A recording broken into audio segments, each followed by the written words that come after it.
ladies and gentlemen, I think we're live. I'm not sure. I haven't done this in a while. We are here for the 2022 Sabre Winter Classic, and we're back in the live streaming. Encoding overload. Yeah, whatever, dude. We're back in the live streaming area. Here to make sure everything is good with the audio, everything is good with the stream, the connection, and then we'll be on our way. So I will be right back, but I'll always be in this bottom left corner. And I'll be right back. Feet on three. 1, 2, 3. Feet on!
So I did find one little thing, and I'm going to do a little audio test right now. So just be a little bit patient, and then hopefully everything will be back.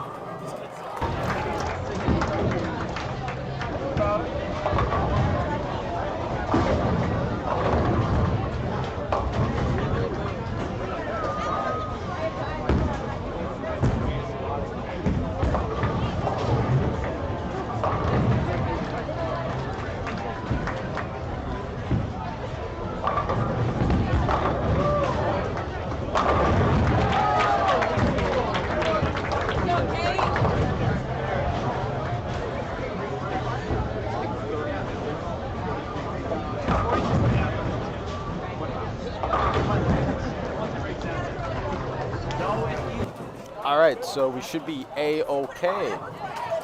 10-pin life. Ben, I miss you so much. Thanks for the good wishes. What are they bowling on? They're bowling on the NCAA College BM number 2 pattern, which is 30 mils, 40 feet, I believe. 40 feet on the head. I'll see if I can get Robert to forward me a graphic as soon as he can. So we have my pretty little face back up. And yeah, everything should be A-okay. I'm so nervous. I haven't done this in a while. But it's always a tradition to come to Sabre on live stream. Why would I live stream anywhere else?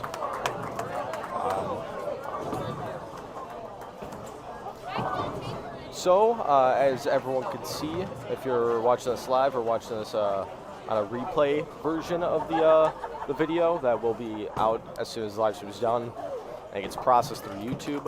The first match we have Oak Creek versus Anago, and they are not facing head-to-head. It's total pins. But you know, it's always good to see some of the state's finest face each other, and it's also good to see Division 2s and Division 1s kind of mix up. I personally like that,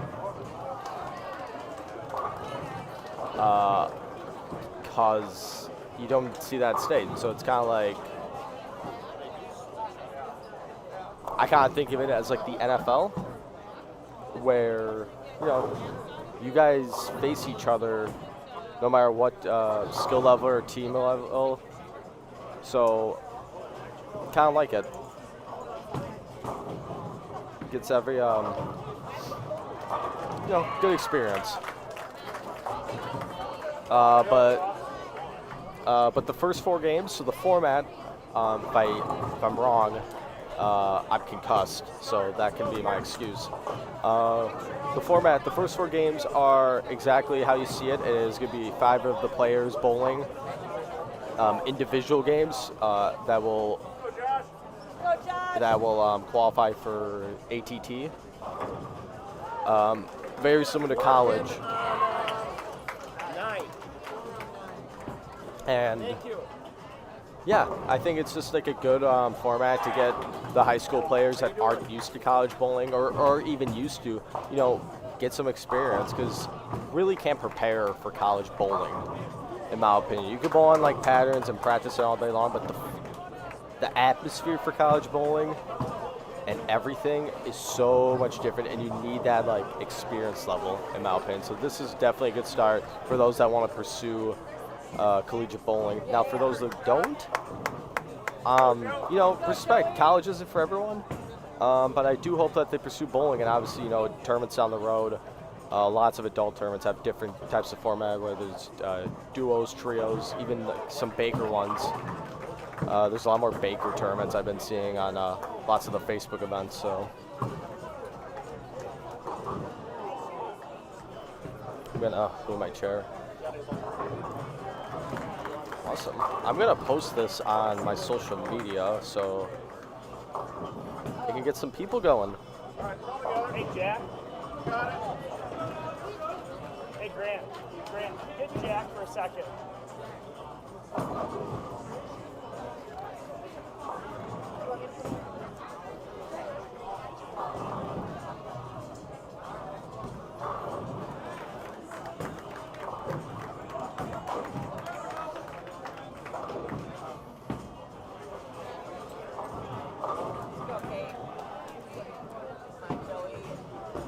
Get the smudge up. Let's go, Kate.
We need somebody to come down and get action bandage off the lane.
So we are back. Let me just mute my audio so I don't have to hear myself twice in a row. As much as I love my voice, as much as I'm the most perfect human being on this earth.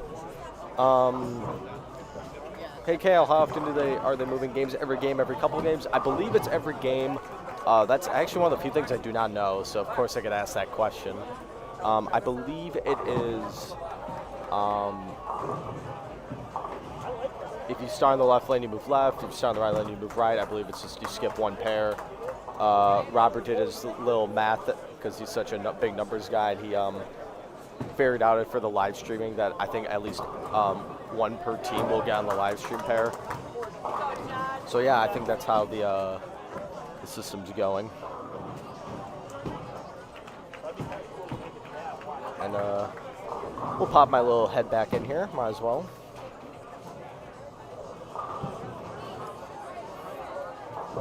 Kind of move me so it kind of gets centered. I think then we're going to be rocking and rolling pretty much. Everything looks good. If you guys have any constructive criticism or anything that I'm doing wrong, please let me know. But everything looks pretty okay on my end. But let's talk about the match right in front of us. We have Anago versus Oak Creek. Former state champion Oak Creek, my bad. I don't know about Anago's resume, but they do have really good coaching staff. They have Mr. Will Kubney, Will's dad, who's an excellent representative of the school. And then they have Brad Mettmiller, who was the highest average in the state, 2019 to 2020.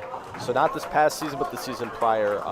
So that's their coaching staff. So I would say they have probably one of the better coaching staff here, most experienced. I grew up with Will. He did JBSTs, WIBTs. I mean, he was always, bowling them, getting better as the tournaments went on. And of course, he was a competitor as well, which is always a good thing. I don't know much about Will's dad, but he's always very respectful. What's up? Hey, so ATT.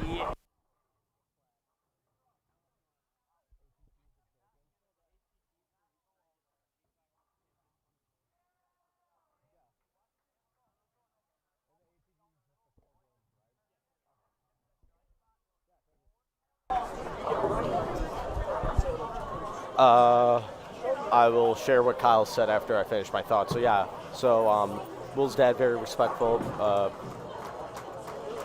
And then Brian Mettmiller, who obviously, highest average in the state. I believe that was like 251, 252-ish. That's already a great resume, in my opinion. But Kyle Muth, who is also a tournament director. So I'm going to shout out Kyle because all over the place we have Cale Rusch, we have Sabre Lanes, we have Robert Vater, but we need Kyle. Kyle's going to be the background guy. He's going to be running around and doing a lot of like the miscellaneous work that is given from Robert and or myself and or from Sabre with Dan and Chris. So how ATT is going to work is that it's going to be the 4 games like these, and then it will go to the top 5 individuals. I believe ATT for this format you would have to bowl all. It's going to be total pins overall. So you realistically could bowl 3 games and still make ATT, but you're gonna have to do some damage out there. I'm kind of trying to look around, trying to see how people are playing the pattern, trying to see if I can get a good read.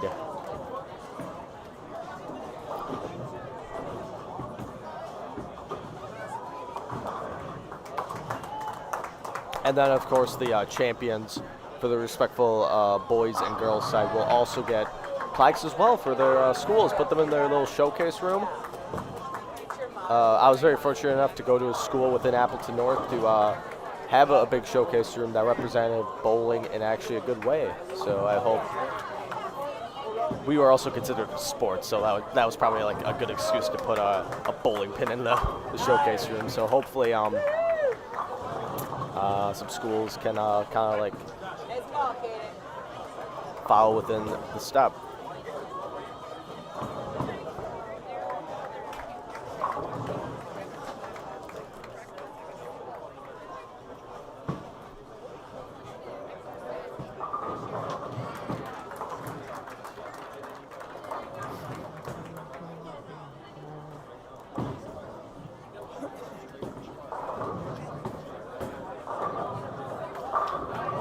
I just got a text that I was 7 minutes late. I know. I am very sorry. Tournaments did start right on time, but I had to get set up. When I showed up at 9, nearly everyone was here. So it's kind of like, shucks, I wish I would have known that. Hi.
I am back.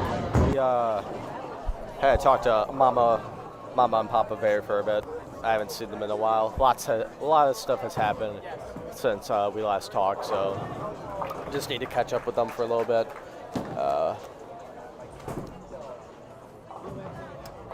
get the camera back on.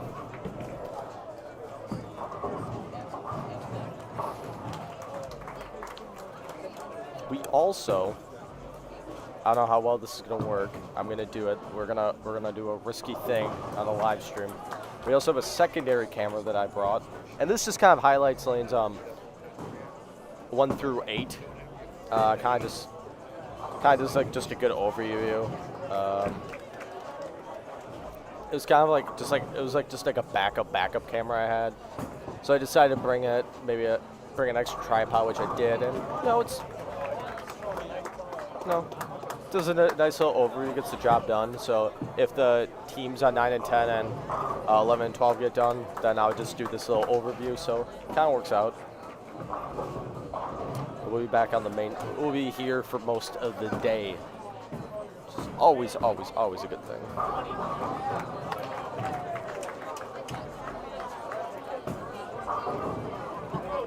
I am also a person that likes to give a lot of Easter eggs and a little clues and hints whenever I do these live streams. So if you go back to the Sabre Youth Open and rewatch it, I did a lot of I said a lot of stuff that didn't make a lot of sense. But we're gonna do it again because I like to screw with everyone, and we're gonna do a lot of Easter egg stuff. So I'm really hoping someone watches this in like 5 years, and it just is like the most bizarre thing ever, and they're just like, what is this guy even talking about? Who is this guy? Yeah.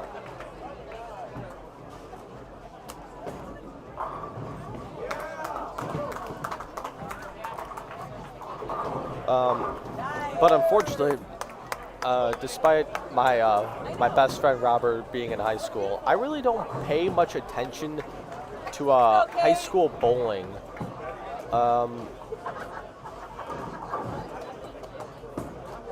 Like, I shouldn't say that. I guess I should say, like, my life is consumed with so much bowling and so much school and so much work that I kind of just don't have the time to come out and watch a high school match. I always keep track of standings because I want to see how my friends are doing, and of course Robert. Like, I just want to see how he's doing. So I do that, but I really like it's not like 2 years ago where I could name like a roster. That makes sense. So, but I do have experience, and I do know a little something about the world of bowling. So hopefully with our two minds together, we could do some stuff. There are a lot of local teams, so I will be able to name a lot of those respectful athletes when they come around. Surprisingly, I wish there's quite a few. Got Kimberly, Appleton North.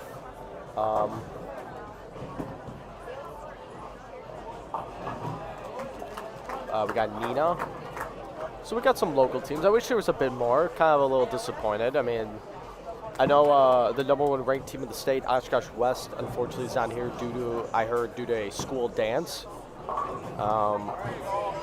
Which you could have your own opinion on that. I feel like this is during the day and dances are at night, but hey, the school and the coaches have to make the respectful decision. I respect Oshkosh West with all my heart, and what Matt Mead has done with the program is outstanding, and that's gonna be a team to watch out at high school state.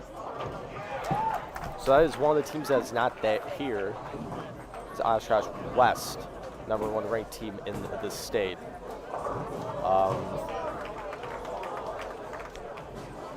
Robert said he would hand me a sheet of all the teams, and I don't think that's gonna happen. Just kidding. I don't think he's got a lot of stuff on his plate. He even got a walkie-talkie. They gave this man a walkie-talkie. They gave him a walkie-talkie, and all that just to. I can't believe it. Why would you even trust him? But in all seriousness, he did an amazing job. I know him and Dan worked a lot of time on this. I know Chris from JVST.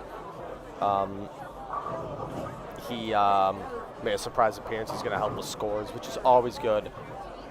Just to make things run smoothly. You can't, like, you cannot, it's not a bad thing to make it more smoothly, that's for sure.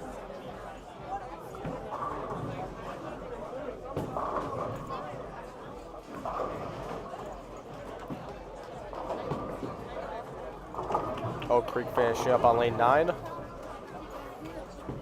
I forgot. Okay, so I did the thing I said not to do. I'm looking up, trying to watch the ball, but I realized I have this perfect live stream right in front of my eyes that I could just watch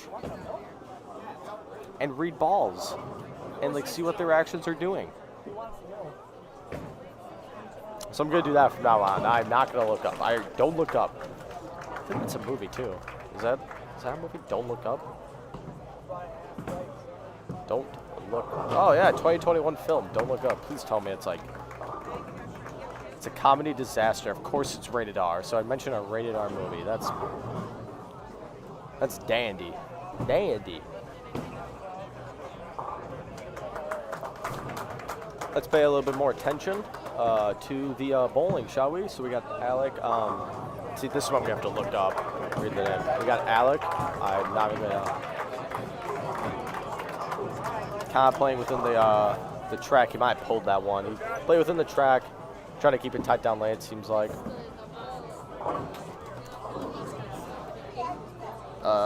In the distance on lane 11, we got Aiden Walter. He has been doing a lot of JBCs and WWTs. Packs in the pocket. Strike 9 spare open turkey. Their team is in really good shape right now. Aiden definitely is another one of those players. Like I said with Will, he's always a competitor, and you just never know when he might shine. And he's always up there with the top guns. I believe he's a senior this year. I believe so. See, that's the thing. I wish I was still involved more with high school bowling so I can know people's grades, because I'm going to be taking shots in the dark, man. But all that matters, who cares if you're a senior or freshman, sophomore, junior? Hey, who cares? You're bowling right now, and in the moment. It's one of my first Easter eggs for those that really care. So.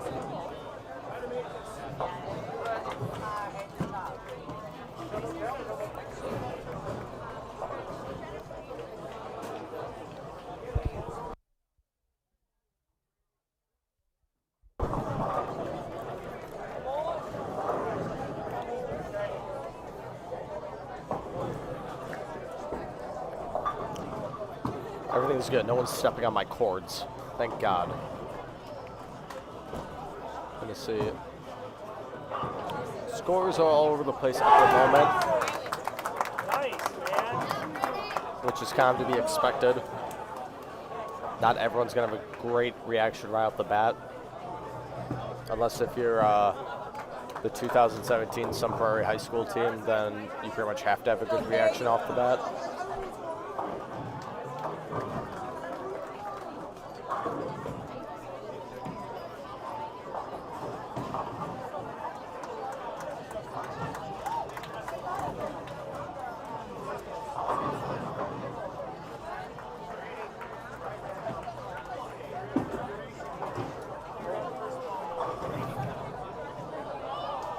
Looking around to see who's in the crowd.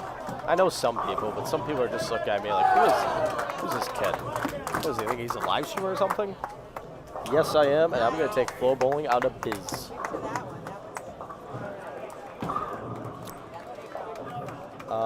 But at the moment, I'm going to go post this link on my personal Facebook, try to get some more people in here. So I'm going to let the live stream run, of course. Continue to watch the Anago versus Oak Creek match. And although they're not facing head-to-head, which I understand, I think it's just easier to put it that way. So I'll be right back, and enjoy the live stream. Type in the chat if you have anything. I'll just be chilling all day.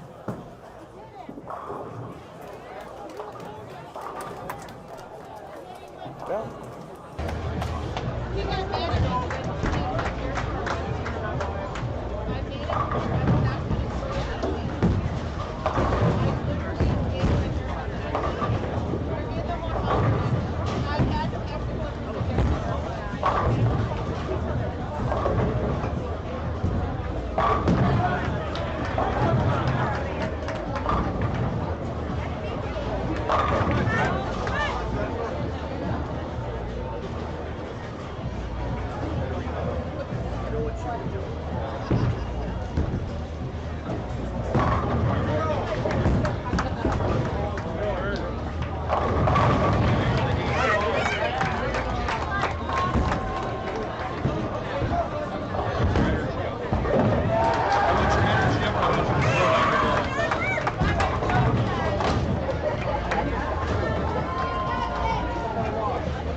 So we have links posted everywhere on social medias. We got Gavin and Devin watching. Hope you guys are doing well. Kind of wish you're in high school sometimes, just for the sole fact.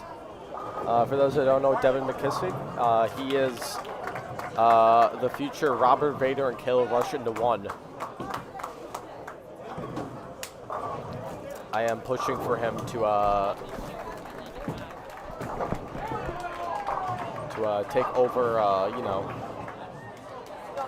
vlogging down the road for tournaments that I vlog. Leave it here though.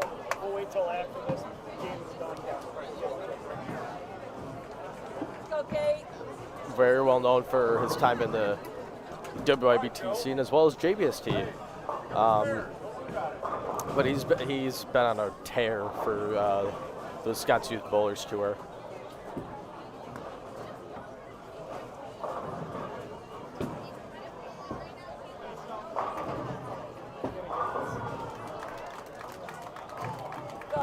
So, I know you cannot see the scoreboard, but on lane 11, we have Carson Waller, who opened the first frame 7-2, and now currently has the back 9. So can max out for 279. First ball in the 10th, he packed it. He's playing up the board. It seems like up the boards. I'll see if I get a better angle on this next shot. Up the boards, tighter down lane.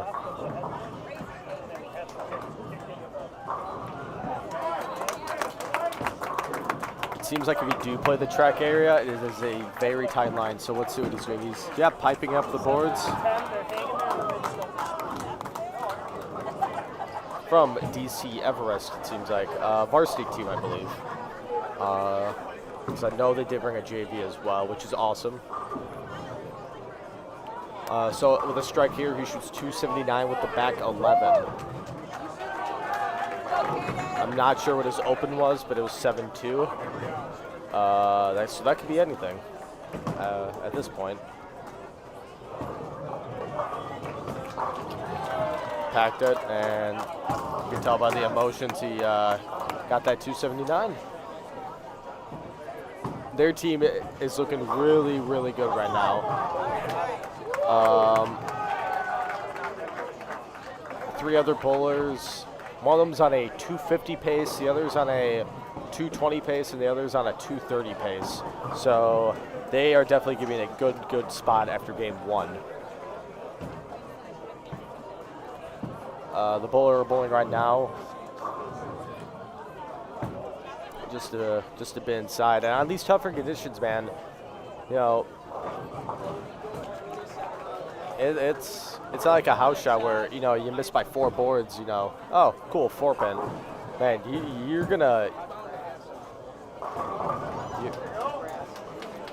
little Brooklyn for Oak Creek. You gotta take those lucky breaks, but hey, miss by 4 boards, you might miss the headpin, so... Re-release the physics. Thank you. Thank you. Please, Storm, please re-release the physics. I guess this will also be a good time to announce that the Facebook bot that's been running my Facebook page, I've noticed, has stopped posting. So I'm gonna have to encode a new bot into the re-release the physics page and get the campaign moving again. But of course, the campaign never died. We're up and running, baby. Re-release the physics.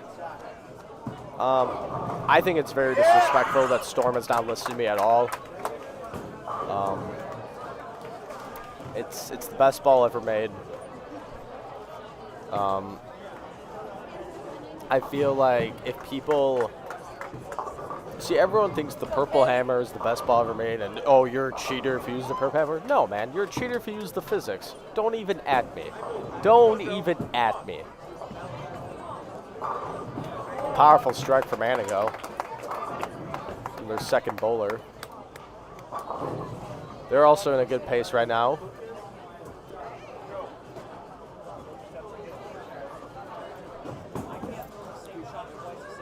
Oh, Creek seems all over the place right now. They're starting to try to get in a loop.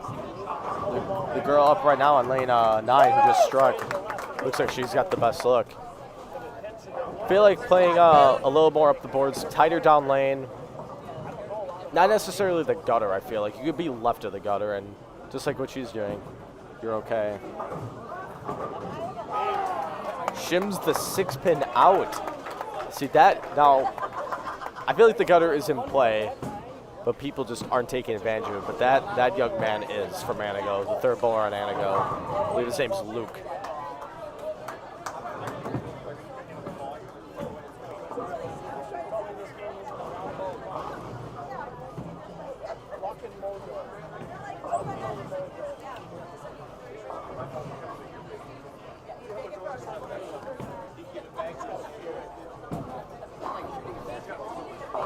Bit inside, baby split. Gotta keep your head in it though.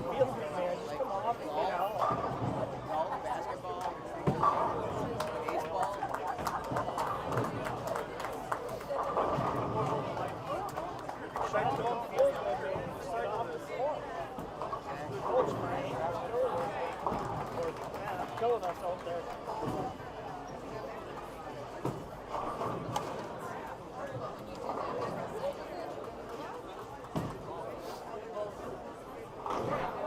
I'm about to sneeze.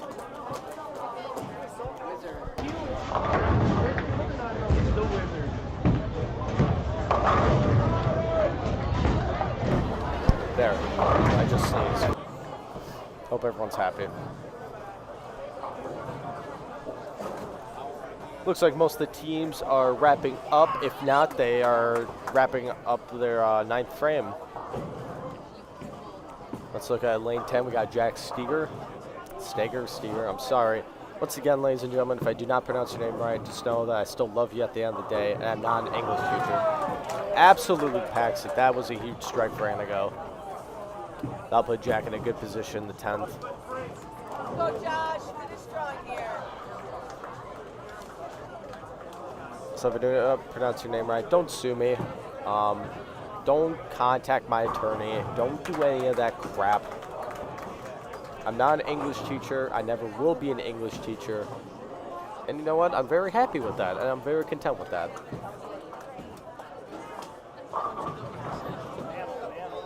They're going to move it. Just so you know. You could probably stay here. Probably wouldn't be a bad idea.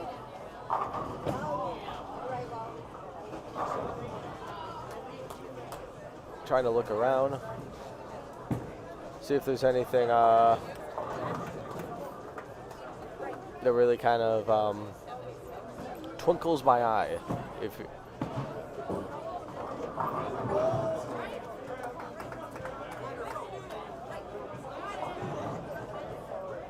A big 10-pin conversion on lane 9. Gets it. That's big. 6 pins to get in the 200s, which is huge. 200 games. Man, even buck 90s, those are huge games. You have to try to savor them. You have to savor those games, man. I'm not sure about the substitution rule. I will have to contact Robert about that.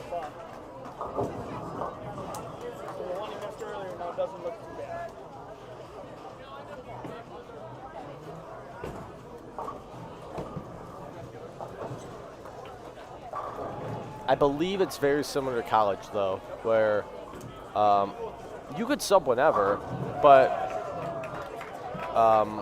whoever starts that game, that's going to count towards the rest of the game.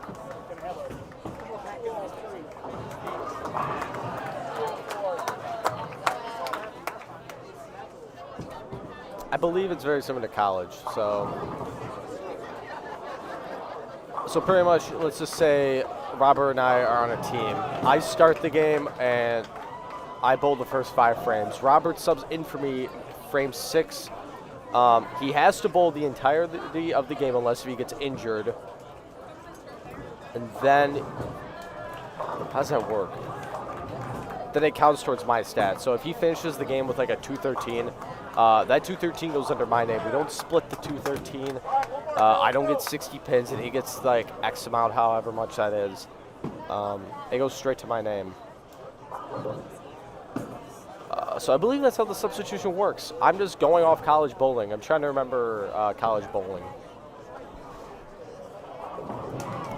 Good morning, Yvonne. How are you? BCAW's Yvonne Bennett in the chat, of course.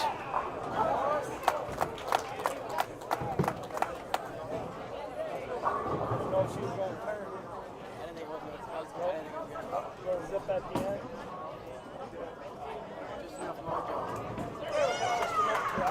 What's up? Ice spots.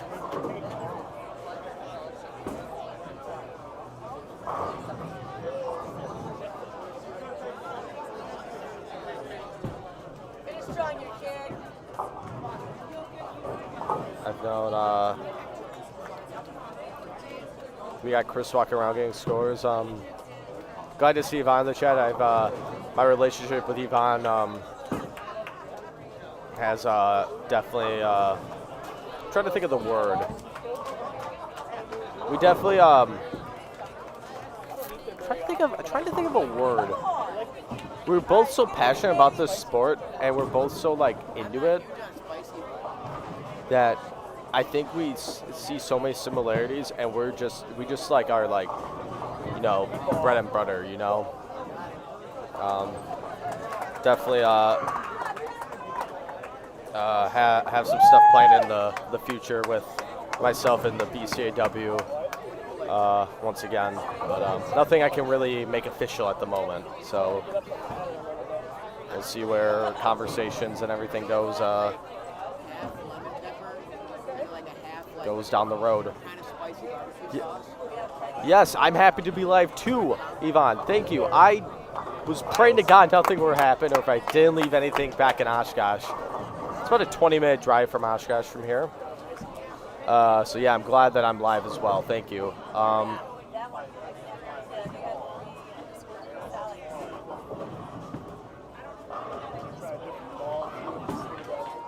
Hi, Sue. So DC's team game score, it looks like they shot 11:05. They went 279, buck 67, 226, 198, 235, which, in my opinion, you're doing something right. 279 was huge. That was the back 11 from Carson. So 11:05 is DC Everest varsity final score. So plus 105 at the moment. I would say that is your current leader as well. There's a few big games going on down there.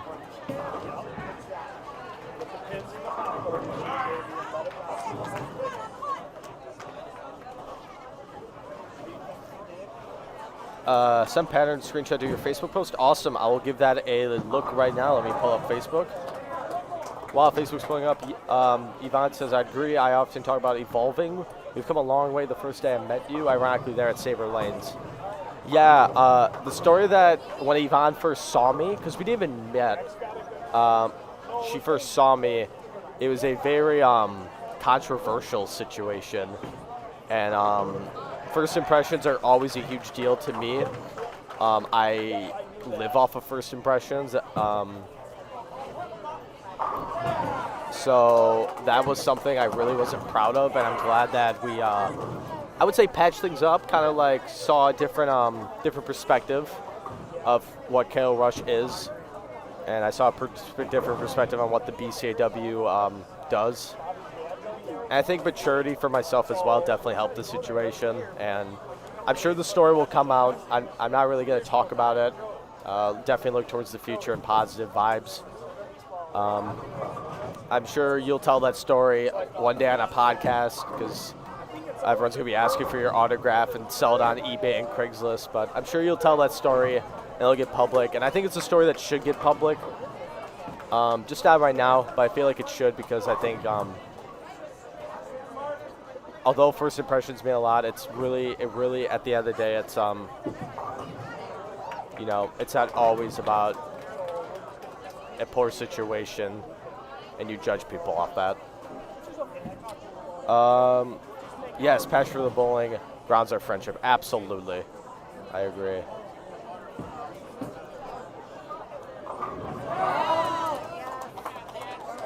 Got the pattern link from Joey. Appreciate it. So I'm gonna get this saved in my my system right now, and I'll pull it up for the ones that are wondering.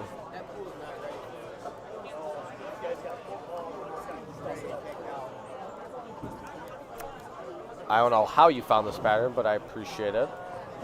I believe this is the pattern.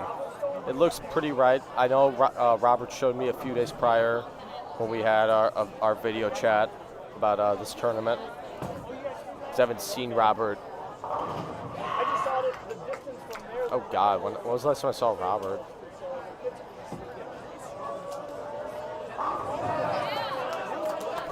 The JBSC Madison, which that vlog has not been uploaded yet. A lot of personal stuff that happened to me, unfortunately, where I had to delay a lot of vlogs coming out. But after this busy weekend, you know, I got my routine schedule going on. School started. It's going really great, and you know, just can't wait to get in a groove again. Start editing videos normally, and get. I'm too behind, and that's the issue. And it definitely were things that were out of my control. I'm not gonna say it's not my fault, because I don't like to say, oh, it's their fault. Blah, blah. No, it's just things that are out of my control that consume too much time, and I was away from my computer for a little bit too long and couldn't get some videos done. So.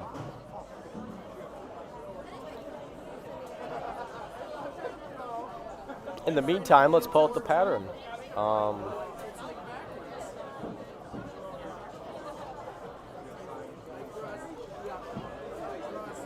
Let me browse my files.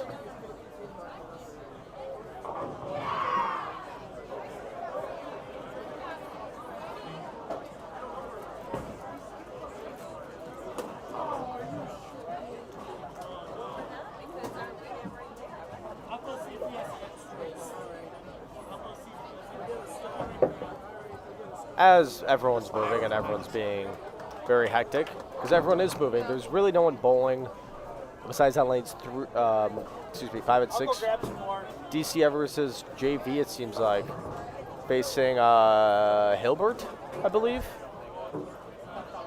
But anyways, here's the pattern. Let's see what I can.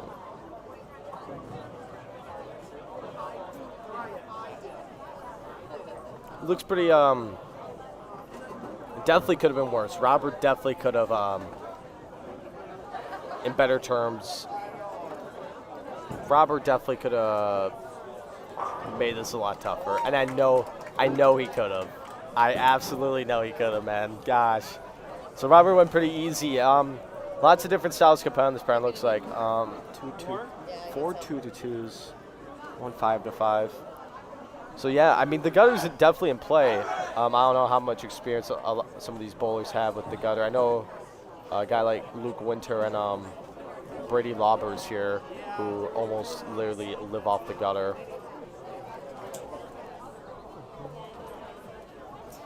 But yeah,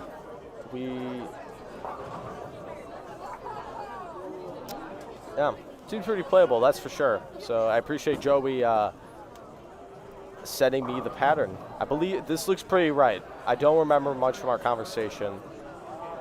That was a busy day for both Robert and I, but we had to talk, got what we had to talk about, and got it work done. There's more.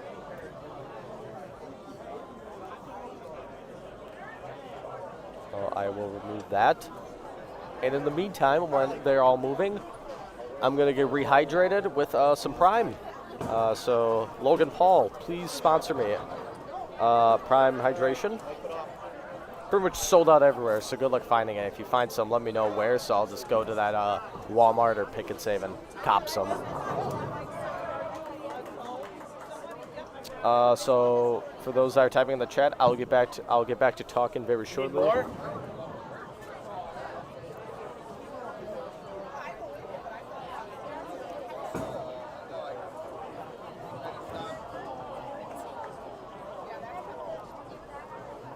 I'll get back to talking very shortly. But in the meantime, I'm going to go to my secondary camera and watch the wrap-up of DC Everest JV versus Hilbert.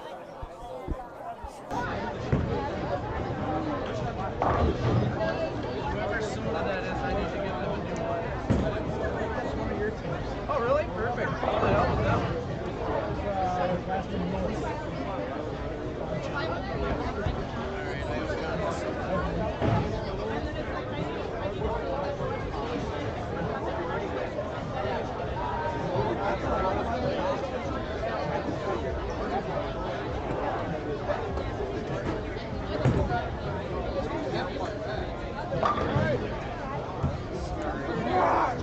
Oh, yeah.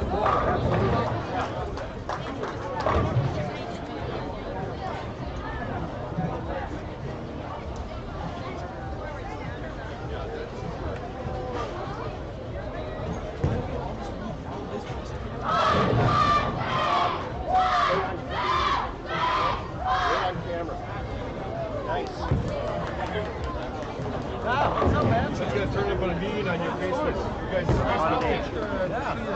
I had your team up. Don't worry. I got you. I got you guys. I got you.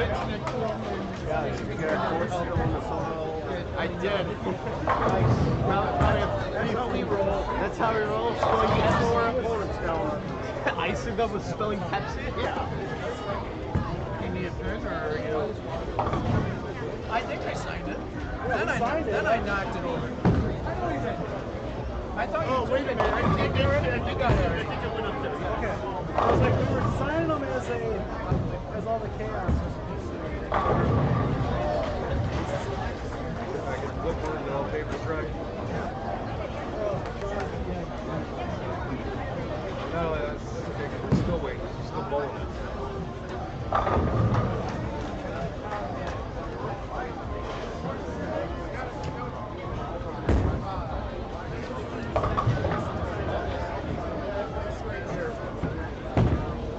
Cleaned up, right? Yeah. Okay. Everything's all other than that. It's going to stick with it. And then.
He's gonna put away his new one and get tried. Joey.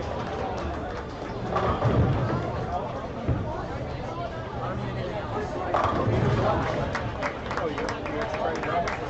Oh, he's got to try it down. Oh, okay. That's all hard to do. All right, you can get the ball. I'm going. Start it off.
Robert and Kyle have it. Yeah, they're wearing the same jersey. That's why I figured I could ask.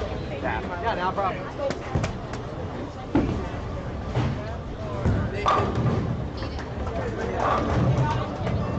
You need to move forward, move up, move back. You gotta fix it.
gentlemen, we are hydrated. We walked around, had to move around, and we are back.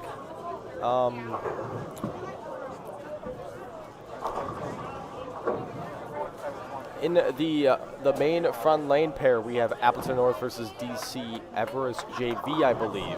It's DC Everest. Very happy that they got both the varsity JV, but I believe this is their JV. To the right, we have McGuanago and Beaver Dam, and then to the left, we have Nina as well.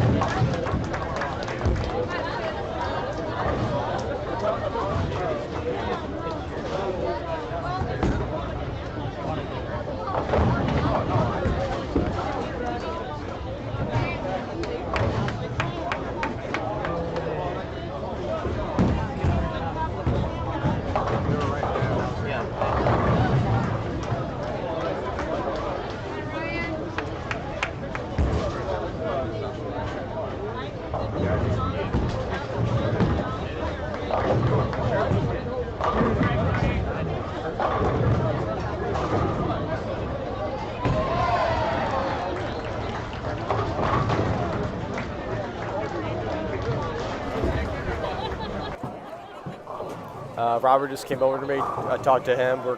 He has shared me the link to view scores. So I'm opening the file right now that he shared with me. So just be a little bit patient. We should be.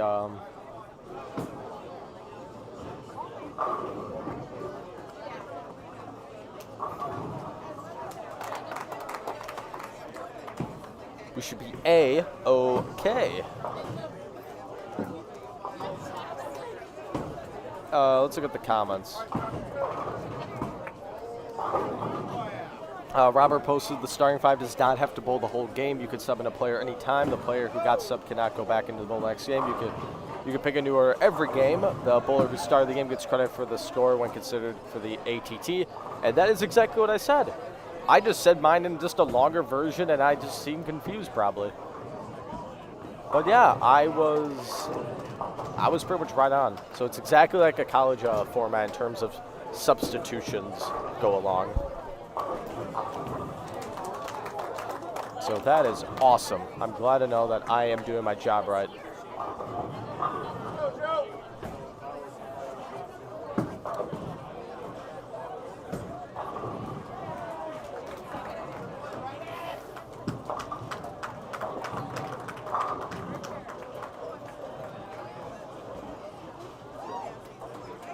Robert also got the amazing idea to scan a QR code, get the live scoring page up. Something that the WIBT, the Wisconsin Youth Bowlers Tour, did take into a good effect.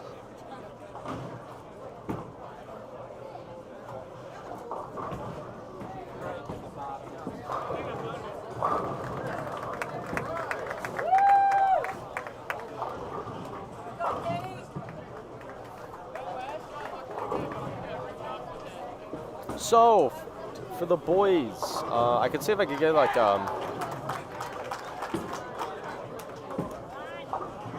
I'll see if I can get something going to show it visually. Maybe get the QR code all set up on the live stream. But DC Everest, as I mentioned before, plus 105. Anago boys, plus 31, which are just on the live stream. Spash, minus 10.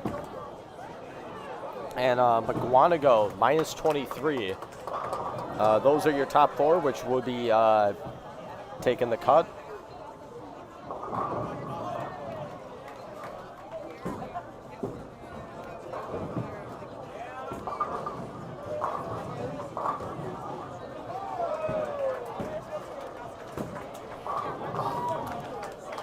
As for the ATT standings go for the boys, we have Carson Waller, the big 279 game. That was just to the right of us for the live stream pair. Hunter Johnson with a big 255. Aiden Walter, Decon Kobach, tied for third with 235. And in fifth in the last spot, Josh Opala, 233. Brady Lauber, 4 pins out in 6. Wyatt Dickinson, 7 pins out with 226, and then Jack Steger, who's also on the live stream pair, is 8 pins out of the ATT spot. Lots of games left, though. There's 4 games. Typically in a college format, it is 6. Coming from a guy that's made an ATT, it is a mental grind, and you just have to be in it, man. You have to savor the bad games. You can't let yourself down. Splits will happen. It's just tough. Trenton Holtz, ladies and gentlemen, is in the chat. JBST qualifying record holder Trenton Holtz is in the chat. My camera is not on. I screwed up. Trying to ask what the pattern is. I'm gonna pull that up right now. It's gonna be big, unfortunately, but let me pull it up. Kind of set it over here so we can still watch DC Everest JB versus Appleton North. They're bowling on 2021-2022 NCAA College Media number 2. I'm sure it's hard for you to see, Trent, but it is 38 feet.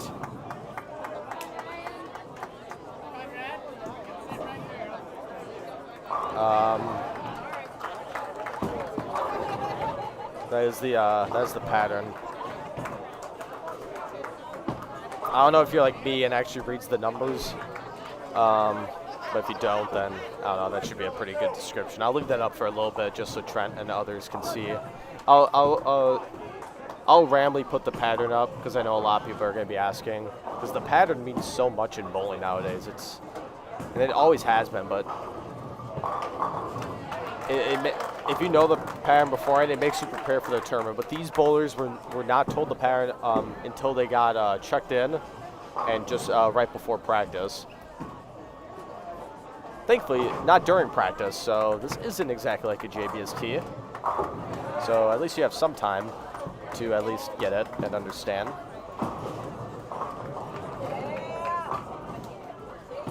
I'll get the pan out so we can watch 7 and 8 go do their thing.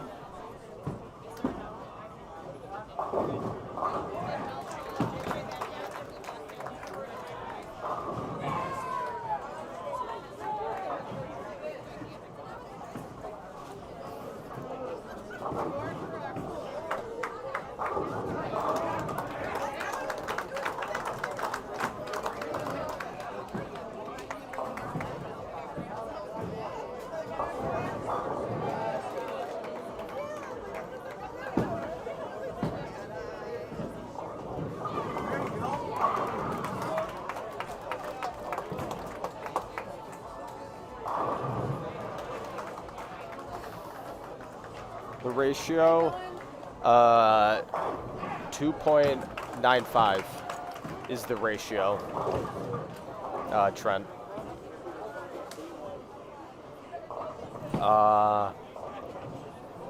At the moment, I'm trying to get the QR code. I'm trying to copy the QR code, download it to my my software, so you can scan for scores. I think, if I do this right, because then I'll put it in like the top left or something.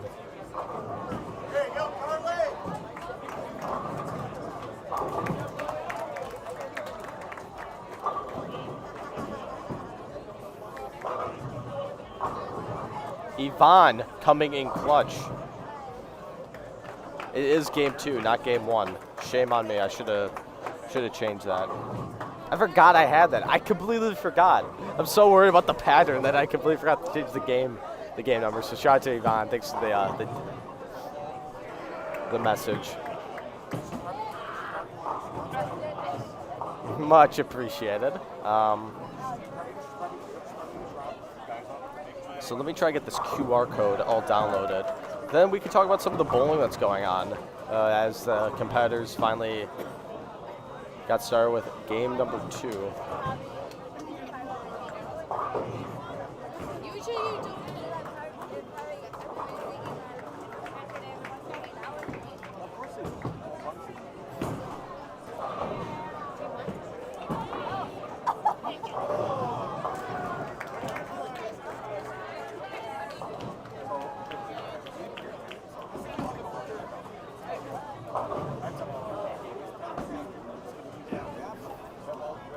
I'm actually gonna try to put the live scoring in the description. I'll put the link there probably. So let me get that going.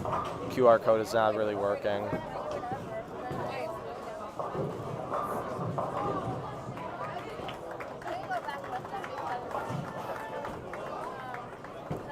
So I'm gonna scan this QR code that I have for myself. Grab that link, put it in the description for everyone to take a view.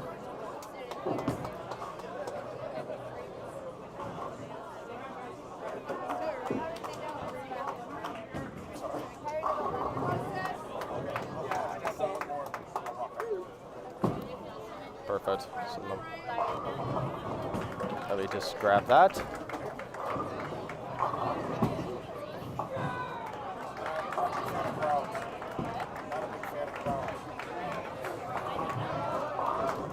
Live scoring link. I'm gonna paste that bad boy in there, and now it should be all in the description. Sorry about that. Trying to get the QR code was not really working. So let's watch some bowling. We have DC Everest JV versus my former high school team, Appleton North.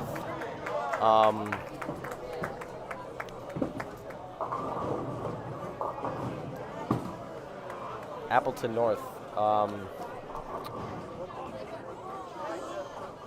It looks like they're doing pretty good. Ryan Tesha is currently the front four. Luke Winter up right now on lane 9. Let's see what he can throw. He is throwing the purple hammer, playing the gutter. A little too far out, 210. That was at least 1 to 2 boards away from being disastrous.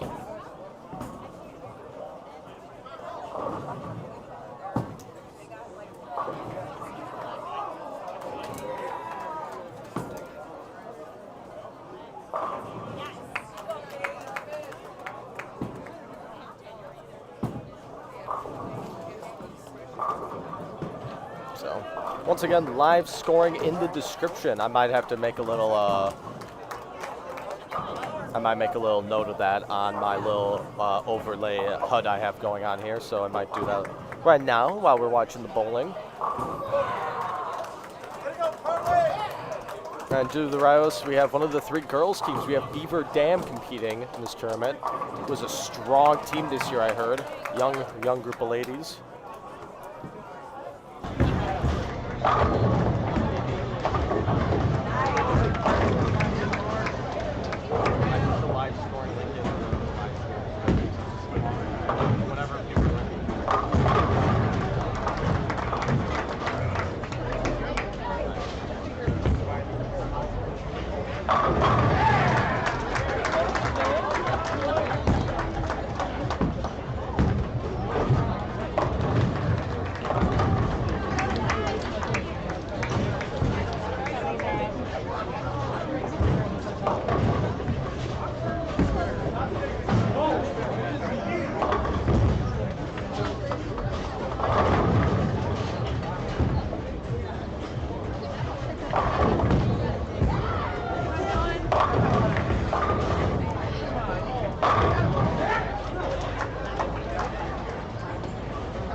For those that just joined and watched a great box go in the middle of the screen, I like to apologize.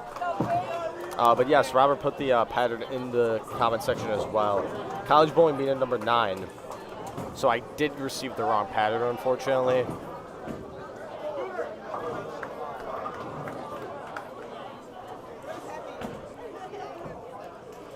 So let me see if I can grab the right pattern.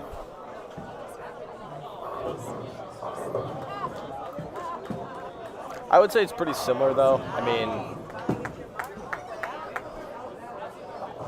I'm sure it's literally the exact same thing.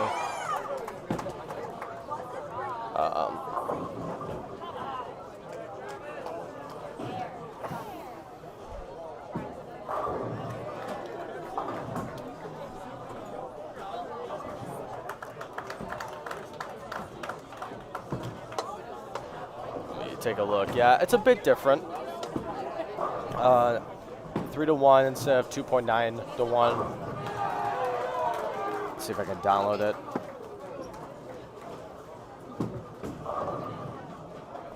So let me pull up the right pattern this time. So my apologies again. I mean,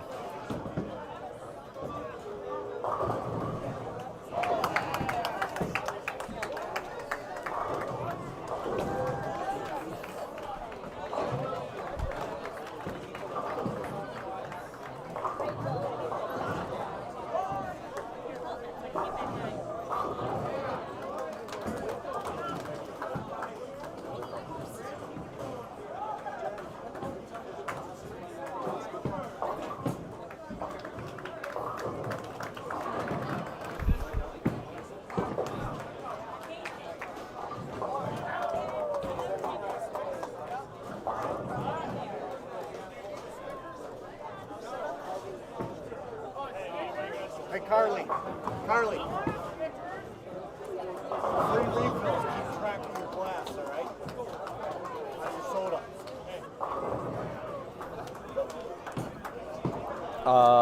for simplicity reasons, I will put the pattern in the description I have another. for your viewing purposes, so I don't have to block anyone while bowling. I'll Because read it a little bit after that.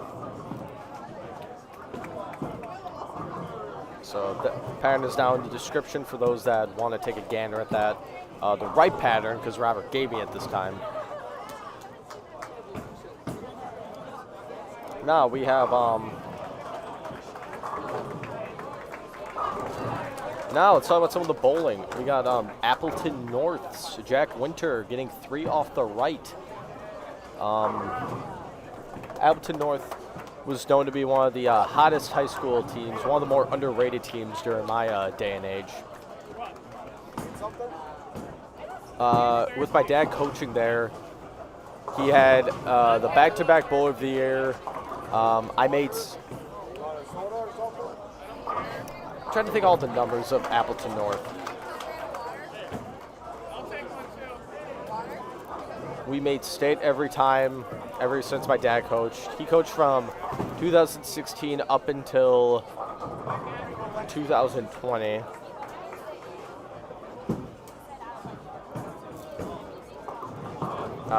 When he was asked to leave the program. Leaving with the program, he had a multiple number of people go to state as an individual, such as Tyler Tesh, who was back-to-back bowler of the year, like I said. Myself, who I did that 3 years in a row with him. Kip Sorum, who made it his senior year when I was a junior, so that would have been in 2018.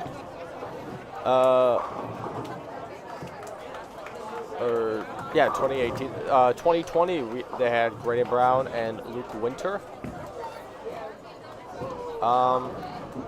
Made state every time he coached and got asked to leave. And now they have the fantastic coaching staff of Daniel Carlson and Matt Tesh. Very well experienced coaches.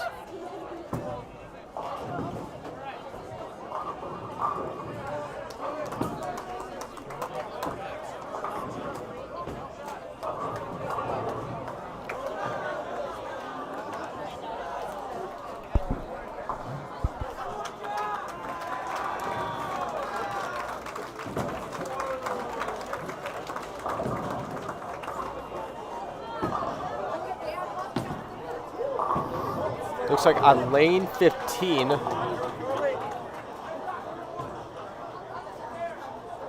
looks like the number one bowler for Spash went front 9, pocket 7-10. I'm watching the attempt right now. Gets the 10 pin, walks away, good mood. 264.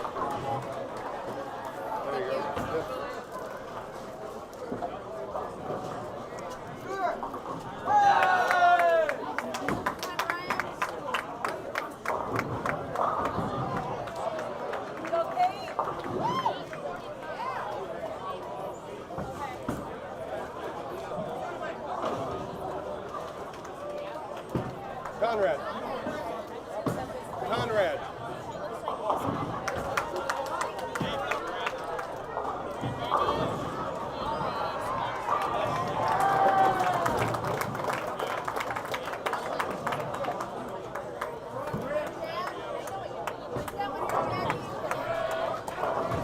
Now we have Jack Winter, who qualified for state last year as an individual and as team.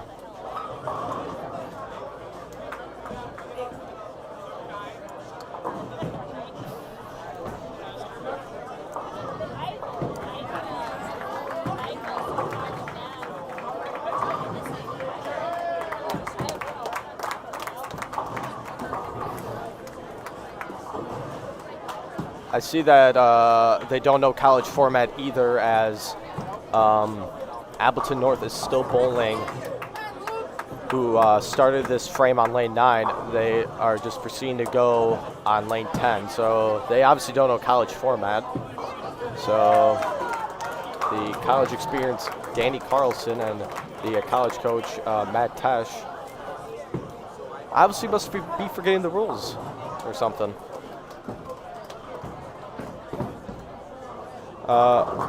But we have Luke Winter, lane 9, who's been on a tear recently. Hasn't won anything yet. Lots of runner-up places. Up the right the gutter, pocket shot.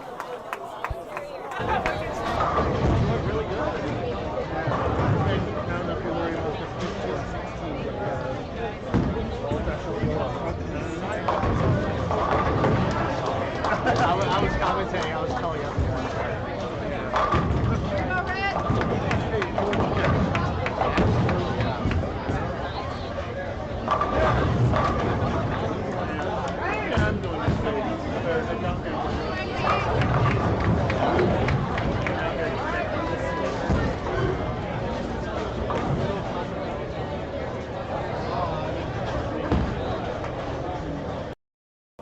That was just Chris from JBST, just making sure I'm doing okay. I am doing awesome, in my opinion. I am living the American dream. I'm in a bowling alley. It's high school bowling. This is also a great tournament to prep for high school state as well, I think. They chose this tournament this weekend. There was only one college tournament, I believe, and that was the V-Hawk Invite, which is a one-day tournament which starts at noon. So they haven't even started yet. And it is currently 11:45.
Ryan Teschra up to north of lane 10. He had front 5, 9 spare after leaving a 4-pin, I believe. Messenger's the 10-pin. He's got a great look. I believe he's throwing a Jackal Ghost, it looks like. Longest running asymmetric solid in the business.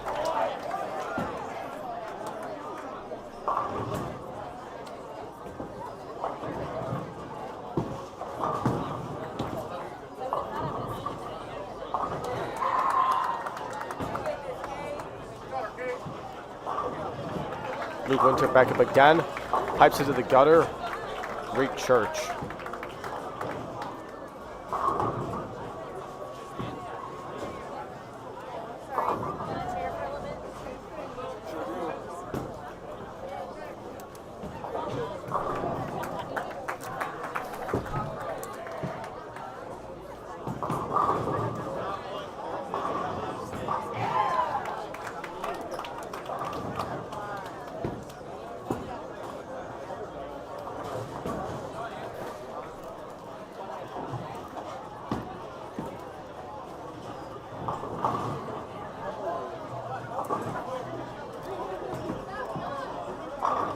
Trying to see what Anago's doing. Anago, who is currently in second, has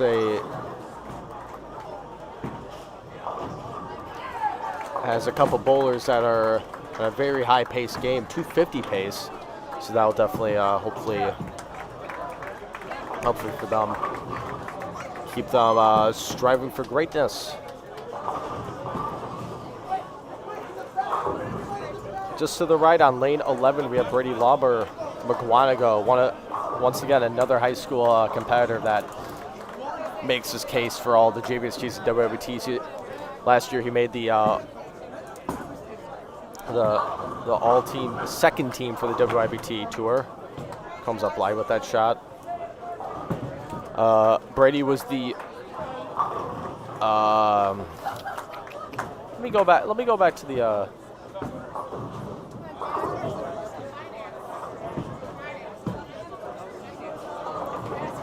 Let me go back to the I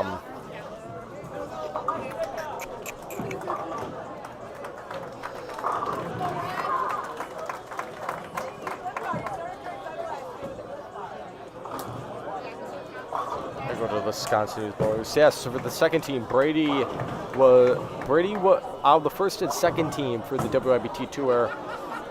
Brady was one of the two high school, or sorry, excuse me. One of the three high school individuals to be on the team of the two teams, which are teams of 5, which are recognized at the end of the year for the WIBT tour. The other two high school bowlers at the time that were seniors were Kyle Newth and Rory Clark. Brady was the youngest, being a junior, and is bowling in his senior year right now.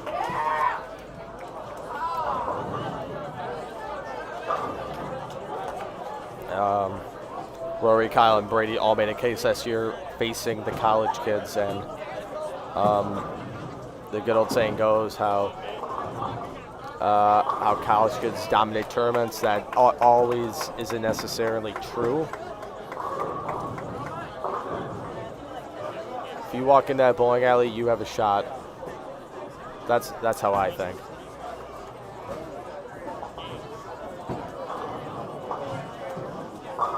Ryan Tesh can make this a double here on lane 9. Could go front 5, 9 spare double, which would be huge. Let's see what he's got. A great look right now.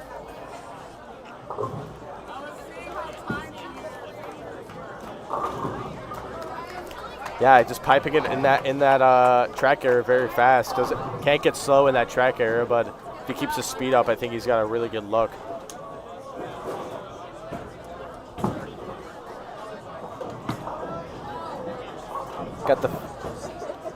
Got a few pairs going to the 10th frame. Luke Winter trying to get something going. He's been perfect on lane 9 so far. Strike, open, open, strike, open. So not necessarily perfect. I thought there's a strike. But Still throwing the purple on urethane. Weird leave. That was almost the 4-6-9, but instead just leaves the 6-9. That would have been a weird combination leave. Luke does not have a good reaction right now. I don't think urethane is quite the move on this pattern. I feel like you have to be fast with it, like Ryan's doing, a bit fast. You don't necessarily have to be in the track area or play the gutter. You could play all sorts of different parts of the lane. Luke picks up the spare nice and comfortably. I think you can play any part of the lane on this pattern. It's just speed matters so crucial, and it always does. I mean, these bowling balls nowadays, they're all speed sensitive, but I think for this pattern alone, I think being a bit faster with it, and Luke can definitely hit on the ball harder. I think that would be the maneuver with him. But their team seems to be in a good shape, getting carried by Ryan Tesh, which is awesome to see. DC Everest JV, they're doing actually pretty all right. They have a bowler in the 250 pace. A few bowlers kind of struggling on this pair right now. But I know Robert is very fortunate. Jack Winter with a huge strike on lane 10, trying to savage this game.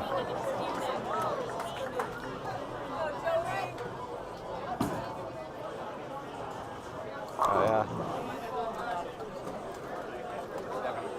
They're going lane 9. This is a big ball for Conrad.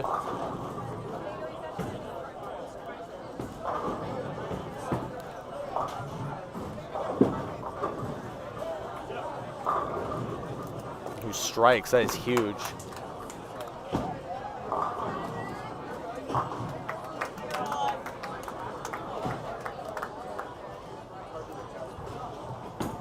Appleton North Strasburg, Christopher Bolt. Leaves the same leave Luke Winter did just down lane 9, his teammate, the 6-9.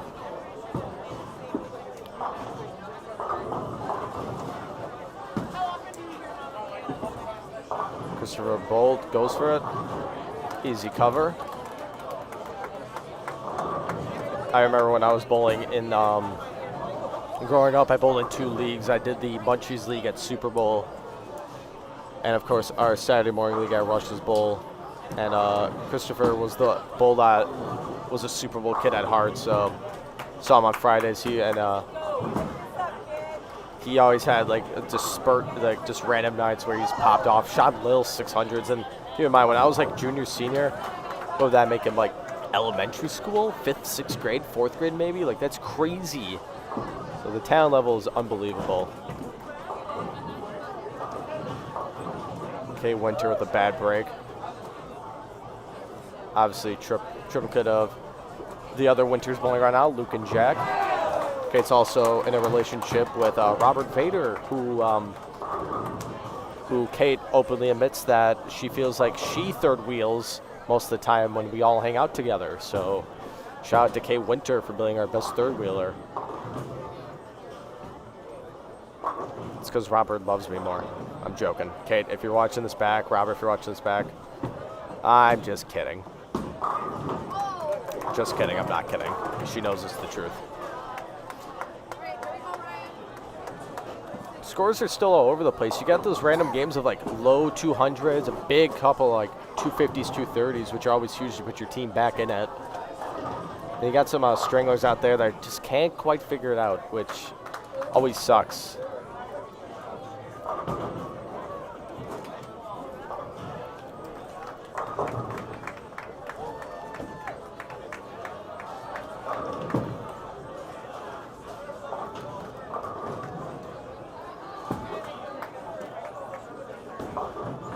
Seven hours of commercial-free bowling. I hope people got that reference as well.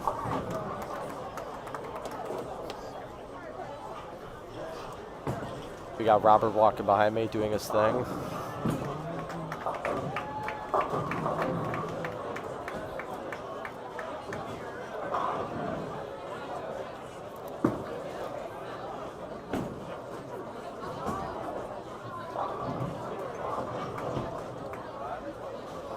doing his thing, being the awesome tournament director. He is probably the first kid that I've seen in in high school to run tournaments and be so passionate about it. He runs his Vater sweepers, which are a bit smaller, but he gets bowlers to come. Ryan going for the split pickup, just misses it. Just misses the 3-pin. If he would have nicked the 3-pin, I guarantee that 7 would have got hit by that 3-pin. Ryan can still punch off our 241, which is still huge. Let's see what Luke can do. He's been not having his best game on this pair.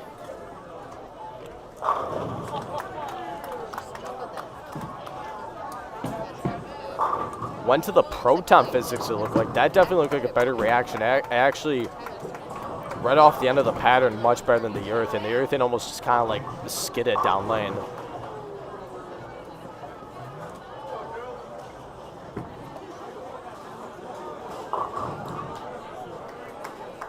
I think that was a wise ball change by Luke Winter. Trying to look over. On lane 7, you could just see it.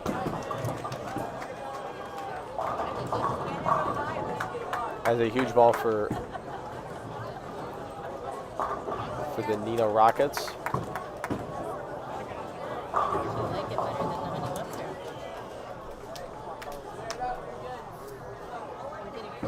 That puts him in the 230 pace. That'll be huge for Nino to come back. They also had a little 2-0 game. Lane 7 again. This is a big ball. Gets it. So now he's in the 240 pace.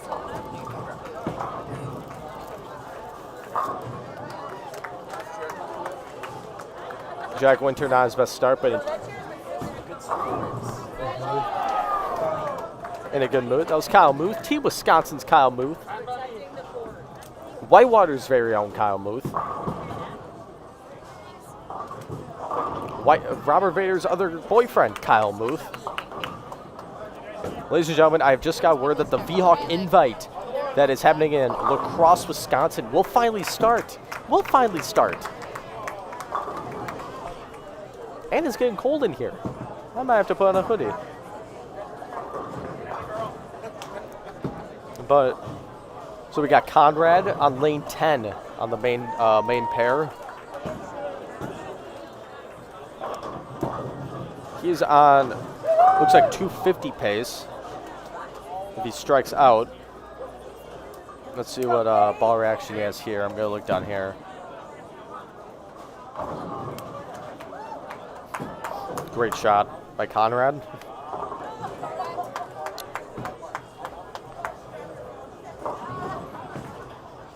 McGuanago, my apologies, McGuanago, but they are on lane 11, so you can see their bowler. Their first two games were 195, 244. Those are huge games, and that could definitely put their team still in a good position for the top 4 to make the cut. But once again, after the 4 games are done, then it goes the 10 games of Baker. So that's going to be very fast pace. I can't believe we're already halfway done with individuals. I am getting old for this, let me tell you. We got Braden Malish about to walk past me. You see him? There he is. You saw him. Two-time WIBT champion Braden Malish. I like to give shout-outs to people that deserve shout-outs. So if I go off topic, I am so sorry. If I don't pay attention to the task at hand, I apologize. But we got Conrad on lane 10 about to get up. Strikes here. I believe that's a 256 if I did my math correctly. Bowling math is hard. I'm currently in quantitative business analysis, and I find bowling math still pretty challenging at times. I feel like I focus more. Huge strike by Conrad. 256. I did my math right. I did it. That's right. Who do you think you are? I am. We got Kay Winter in lane 9. The only girl bowler for Appleton North trips the 5 out to the right. Atta girl. Another strike here puts her in the 180 pace. That is huge. Keep in mind, 180s, 190s. Those are still big games. They might not look big on the score, but man, they are huge. We got 21 viewers right now. What's up, my 21 viewers? I love you all for viewing this. Thank you so much. It really does mean a lot.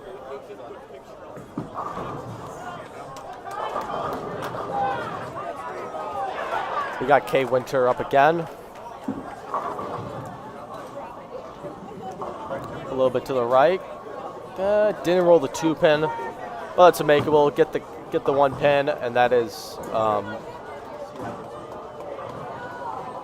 would be a 182 for her. Now we got people moving around, and this is when I just feel so nice just being isolated right here. Picks up the 2-pin for a nice 182. Great game, Kate.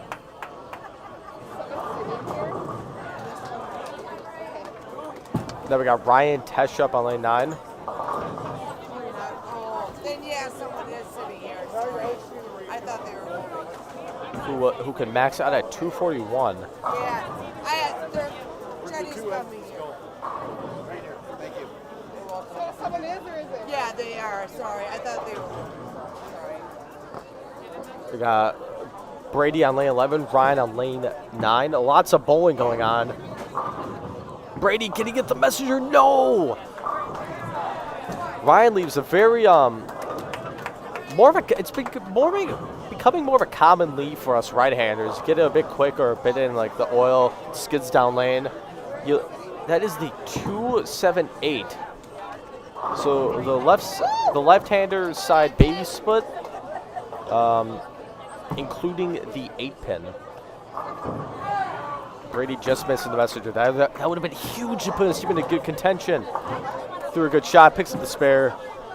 Hopefully Brady can find a good reaction. Ryan unfortunately misses the spare for a 220 right on the head. Back-to-back open frames, which is not. That was not what they had on paper. That's for sure. Let's see Luke's reaction after making a ball change. I know that he went to the proton physics. He threw the purple hammer all game up until the last frame. You can see the scoreboard up there. It's a bit bright, but you can make sense of it. Leaves the 3, 6, 9, 10. I feel like if Luke can get left enough, I feel like Luke, if he can get left enough and keep with the proton, because I feel like with his hand position and how he rolls the ball, so what's even the word I'm trying to think of? His rotation can make the ball go through the pins at least, because solids have the tendency, especially in games like 2 to 3, like tendency just to die out, and then this is when you start switching to your hybrid or pearls. I feel like Luke can be able to manage the proton. Hopefully Luke can have a better game next game. Unfortunately misses the spare without getting any count.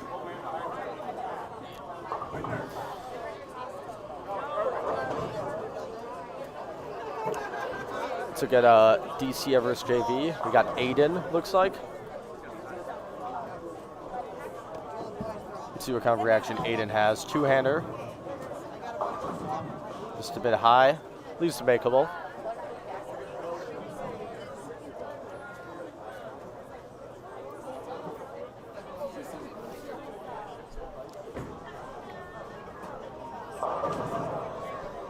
As I'm looking around, looks like Anago.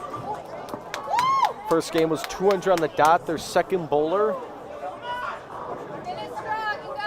is about to shoot 242 unless he makes the 210 split.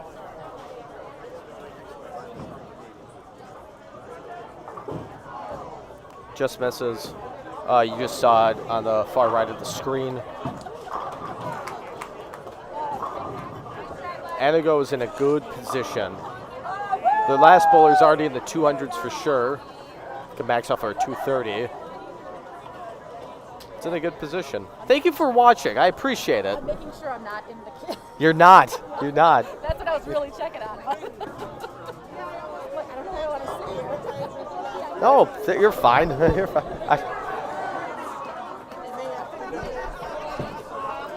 as a few of these games wrap up, I'm going to go take a little break. Stay hydrated. You have to stay hydrated. Stay hydrated with Prime Hydration. Once again, Logan Paul, this is your opportunity to sponsor me. Prime.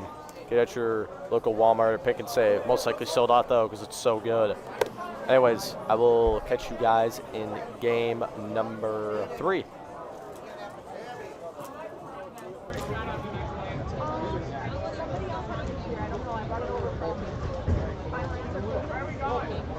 Lane 14.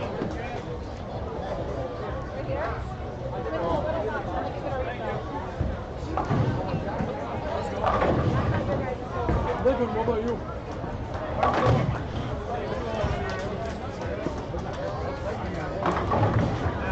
What are you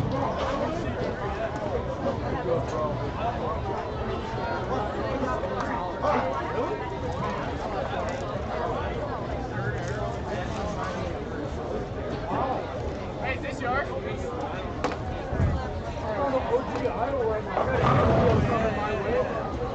I just bought a Yo-Yo truck. Got that shit going. My mom said it looks like a house ball. Yeah, dude, that looks so nice. I know, I want to get it, but she's like, no, it's so ugly. I'm like, Dude, that's one of the best ones I've Yeah. ever had. Besides the OG. yeah. And the Pearl. The Pearl's super cool.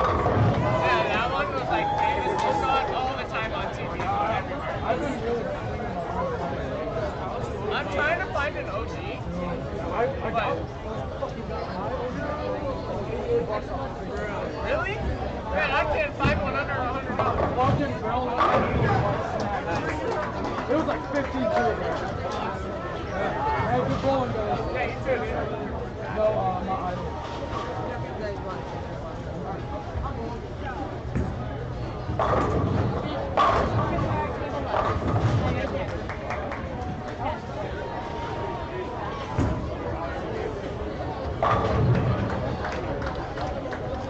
Let's go. They're not done with their game yet. We had to wait for yeah, we had to wait for a little bit more. We are. The best buds. Dude, and it goes from school to high school, bro. Never seen them. Yeah. They're really liking it about it.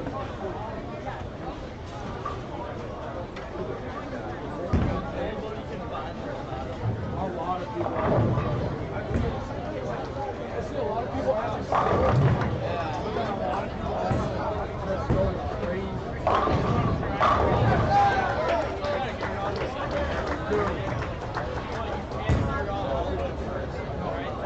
Yeah, literally, just see your idol. Good, how are you, coach? Everyone's either having trouble or on it. There you go, sir. Yep. Can you ever hold a couple of a couple of water? Like the plastic one you have?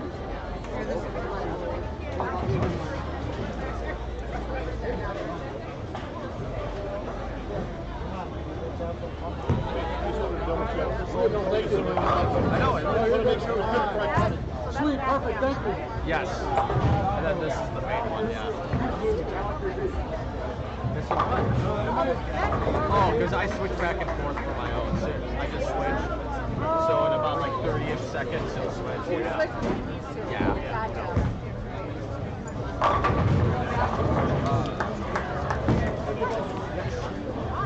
We do major recruiting now. Ha ha ha.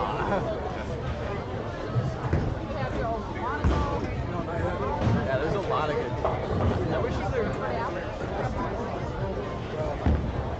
Thank you so much.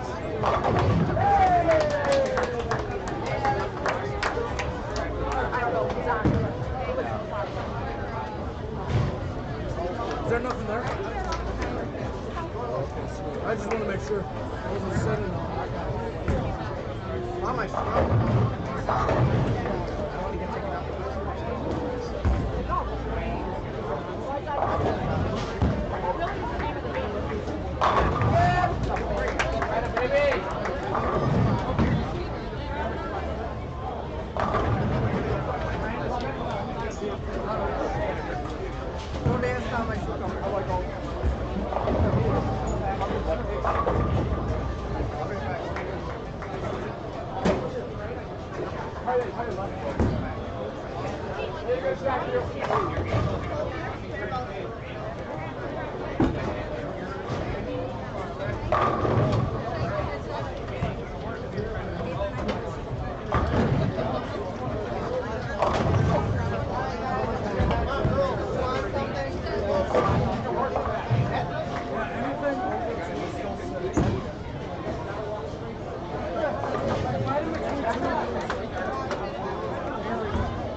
I'm okay, thank you. I'm sure. Yes. I wouldn't lie to you.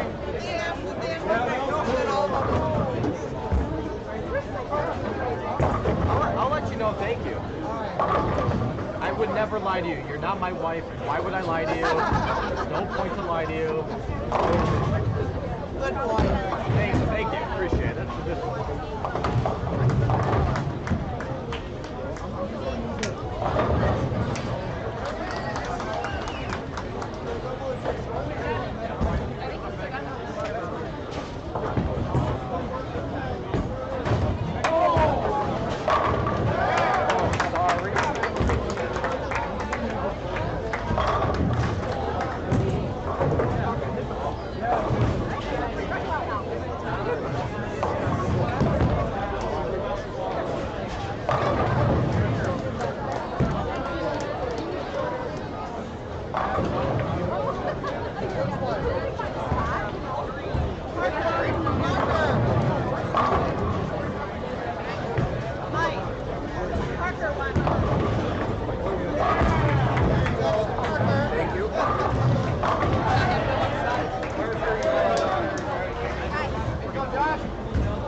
We are back. I put the jacket on. I told you I'm cold. We are back. To our right side, we'll go from right to left because why would we do things normal from left to right? We're doing right to left. We got Appleton East and Spash on the live pair. We got Beaver Dam, and unfortunately I don't know the other team. But to the left we got McGuanago and Greenfield girls team. So McGuanago right back on the live stream pair, led by Captain Brady Lauber. I think I'm allowed to say that. Good representative for McGuanago as well as their district.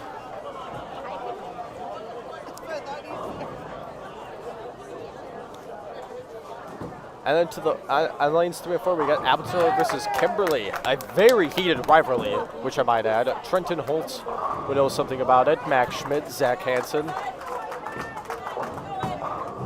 Hopefully some of those names sound familiar. Trent's the big one to come out, Kimberly. Kate Snails, Fire Livestream Boys. Kate, thank you so much for all your nail reasonings or whatever. Go to Kate Snails on YouTube.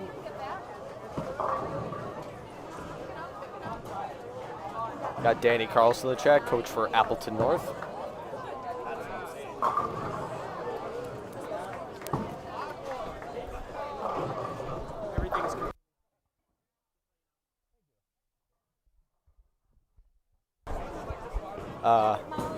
Tour director Kyle Muth, who once again I wish I would have. I didn't really know Kyle was really. I figured he would have been here, but I didn't know he was doing a going to be like Robert's like sideman. So when it says presented by Sabre Lanes, Cale Rusch, Robert Vater, I really should put Kyle in there as well. Kyle is doing a lot of the background work, which I'm sure Robert is very much appreciative, as well as Dan from Sabre. So Kyle, shout out to you. But everything is updated in terms of the live scoring. So for those that want to know standings or anything, and if you're listening to me, please go to the link in the description down below. That's where you will find your live scoring, as well as the pattern these athletes are bowling on. College medium number 9. It's a 3-1. Pretty playable. Lots of different styles.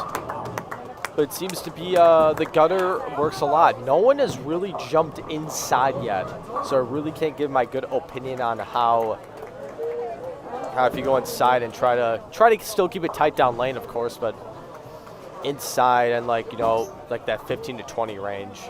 And to some of you, that's not even that far inside. I really haven't seen that many people do that. Luke was trying it towards the end of his game, but I'll see. I'll look over there for a frame or two when Luke's back up and see what Mr. Winter's look is. I also like to give a shout out to Robert's dad, Jack Vater, who is not only the GOAT and not only the best dad of all time.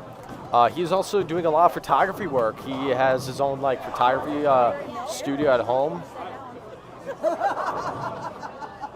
He decided to bring some equipment down and just do some action shots, which is awesome. And I know Papa and Mama Vader are so proud of Robert, and this was all Robert's idea. And then Dan hopped into it because he's got so much background knowledge and gave his spices inside. Then me with being the whole tech and social media guru, I came in, and then of course Kyle just being Robert's wingman, and even Robert is Kyle's wingman at most times. But it's a good duo to have. But once again, everything is updated after game 2. Everything's in the description for live scoring as well as the pattern. Is urethane in play, Gary? Yes and no. I've only seen 2 urethane go down the lane. Both, of course, were the legendary Purple Hammer urethane. One of them was Luke Winter, who did not have a good reaction with it, actually. He was trying to play He was trying to play like 7-3 with it, which it did not look good, to be honest. I'm not gonna. I like Luke. I coach Luke. I bowled with him when I was a senior and he was a freshman. But it did not look good for him. I forgot the other individual that was throwing it. I believe he was on DC Everest varsity. He made that look pretty good. He shot like a 2-team game, but he was playing more up the gutter. Luke was trying to have his break point at the gutter, which was probably questionable looking back at it.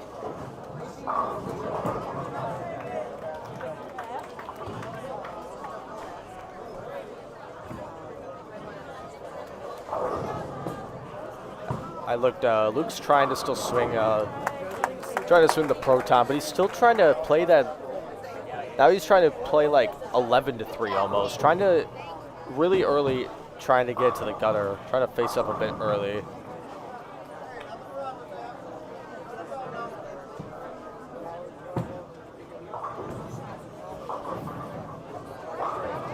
Well, let's go over some numbers. So, let's look at the girls' varsity first, since we did the boys last time.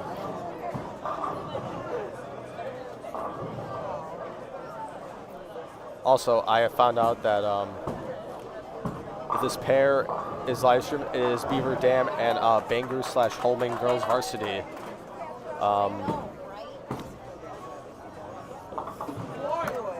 So the girls and boys teams are getting the top 4 regardless.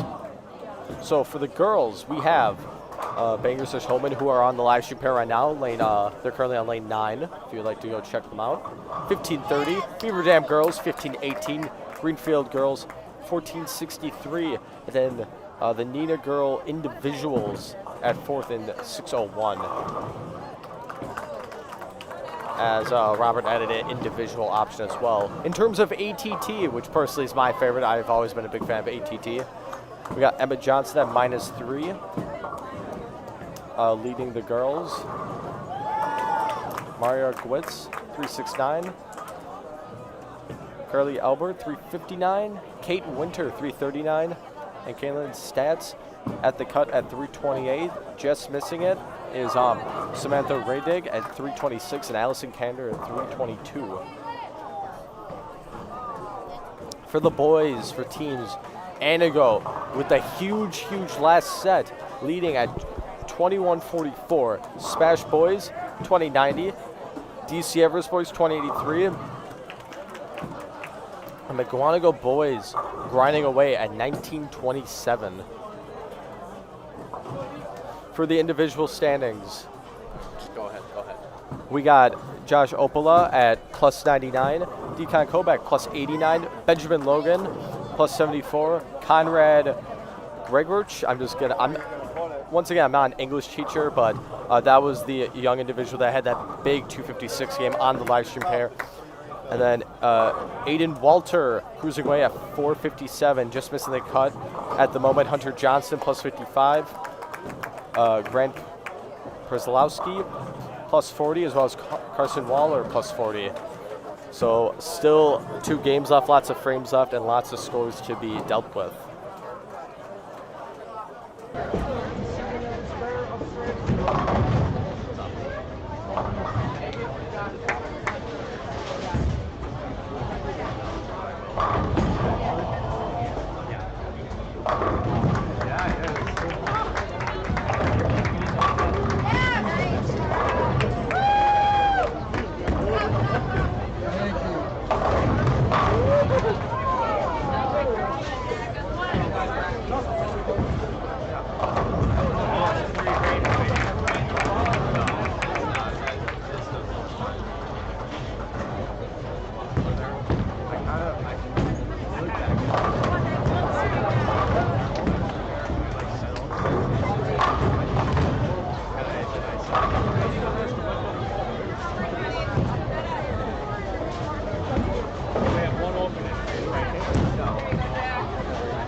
I'm giving a shot. I'd say like Kyle, like maybe like the guy who.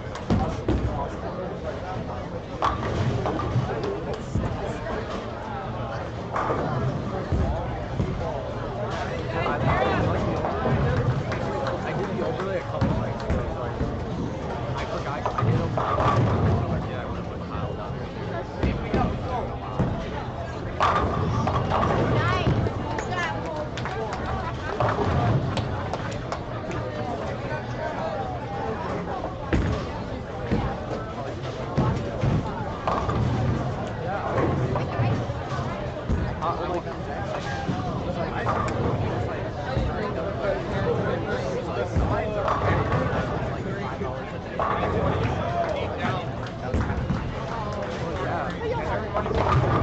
He told me the big thing that consumes time was getting the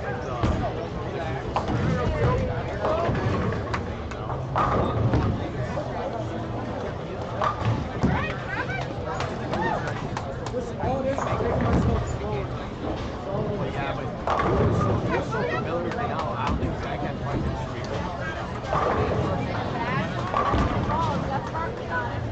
It does, and it's very good. Like I'm in a right now. It's really like how to use sound.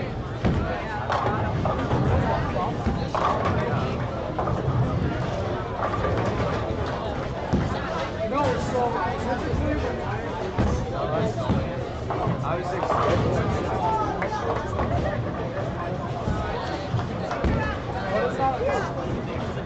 I'm giving you a lot.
The number one race team in the state. Which I'm like, isn't dancing night? Like, what the?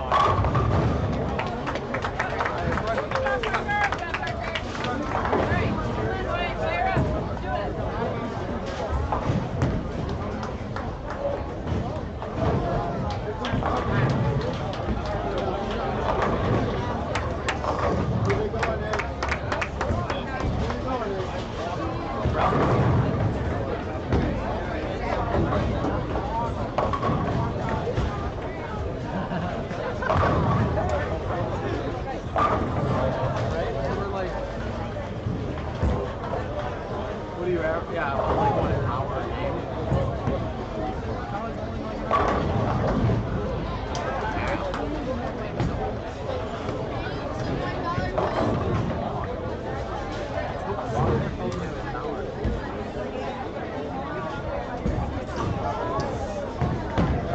Oh yeah,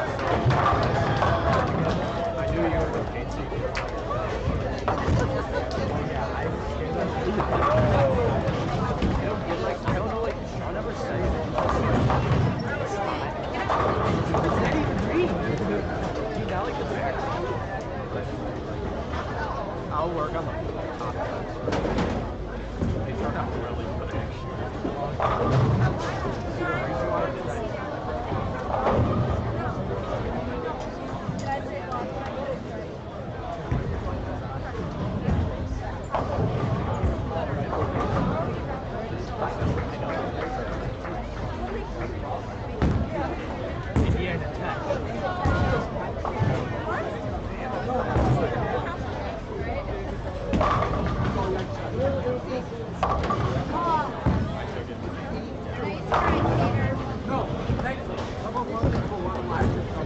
Oh,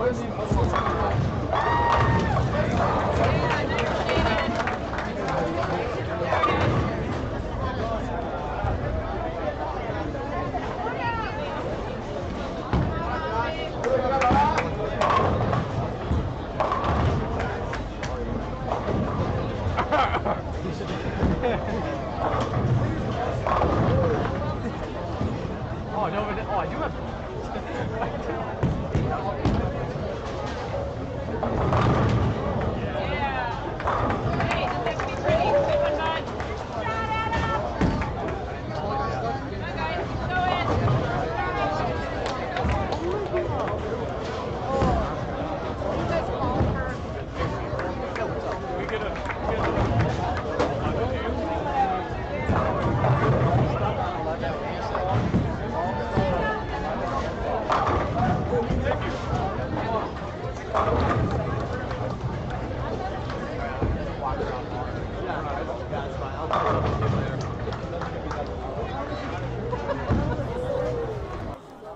All right, we are back in the groovy.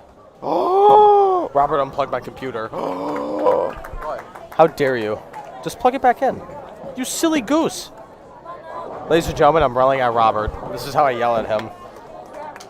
It's okay, sweetie. You'll learn better next time. That's just charging your computer, right? Yeah, it's just charging. Yeah, you're good. I freaked Robert out. He unplugged. I wish I could show you, but I can't. But like, he unplugged the my charger, and like I gave him like a shock look, and he felt so bad. He didn't do anything. Simple mistake. I should probably check on it every so often, just to make sure someone doesn't accidentally, hopefully accidentally, unplug it. Let's go to the comments section. Mr. Hibbard, who is the father of Matthew and Billy, which college bowlers bowled this fast at real college tournaments? I like the pace of play. Next time, don't do that. Yeah, it's definitely a bit quicker than college bowling. When I bowled in college, I remember some of it's like it really depends who you bowled against. I would say some people, going like at an average pace. I would say I would say I'm just like a little below average. I take my time, but I'm sure to some people I go faster than some others. But yeah, the pace of this is really good.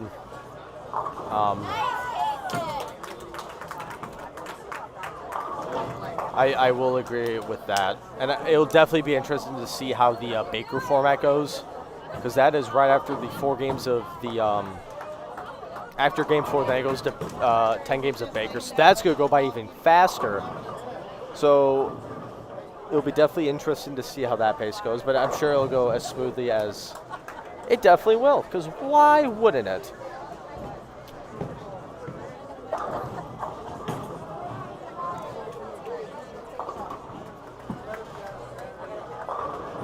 All right, so I wasn't here for most of the time, so let's look around. Let's do some stalking, shall we? Because that's a great thing to say on a live stream, stalking.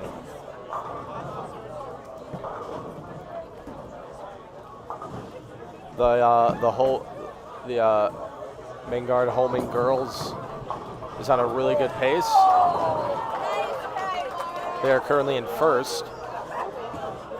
Once again, both boys and girls will be cutting to the top 4.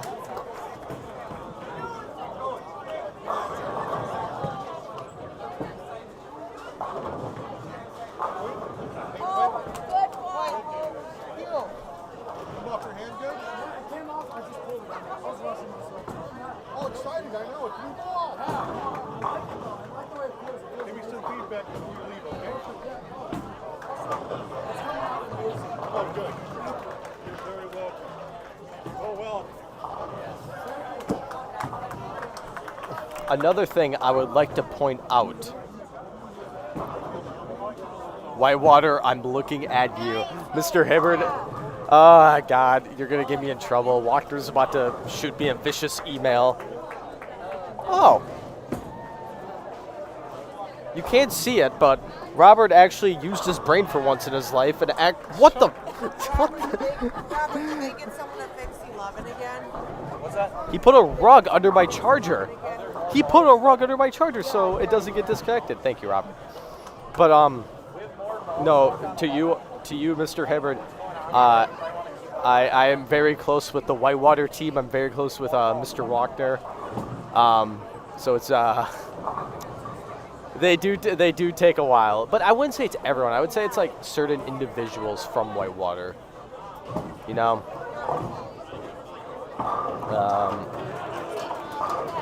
I guess for me, I'm more of an old school. I was raised by my dad, who is currently at a young age of 67, and he's owned a bowling alley for 43 years. I was raised that, like, I don't know, kind of like the longer you wait, like, so that could be like a negative aspect. So I was raised more in the old school way, just like go and throw the ball, you know, get her done as quick as you can. So.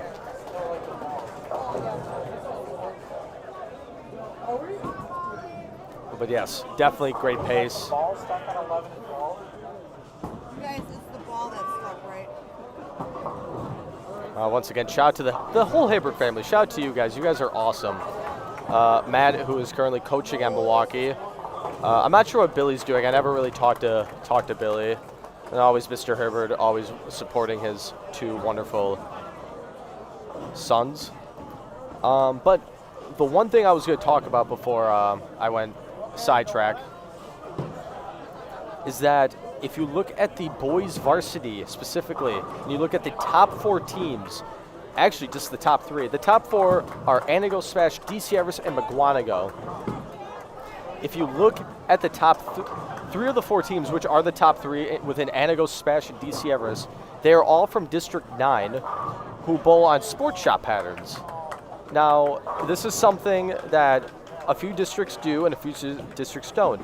My district, while I grew up within District 8A when I bowled for Appleton North, who was also at the same tournament.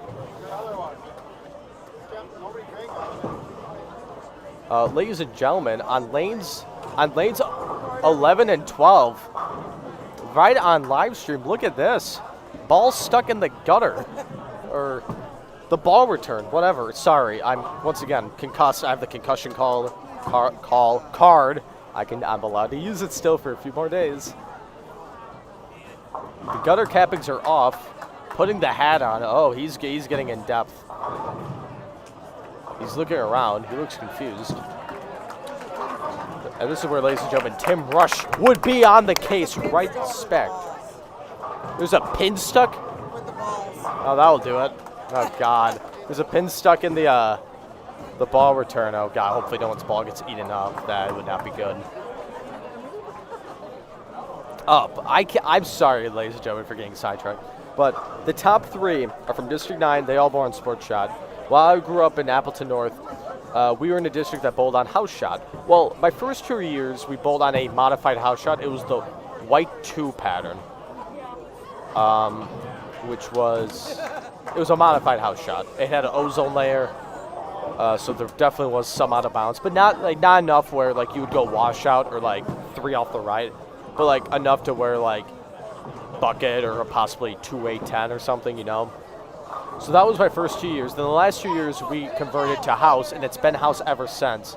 My junior year was 2017, so since 2017, District 8A has always been on house. There are districts though that have bowled on sport.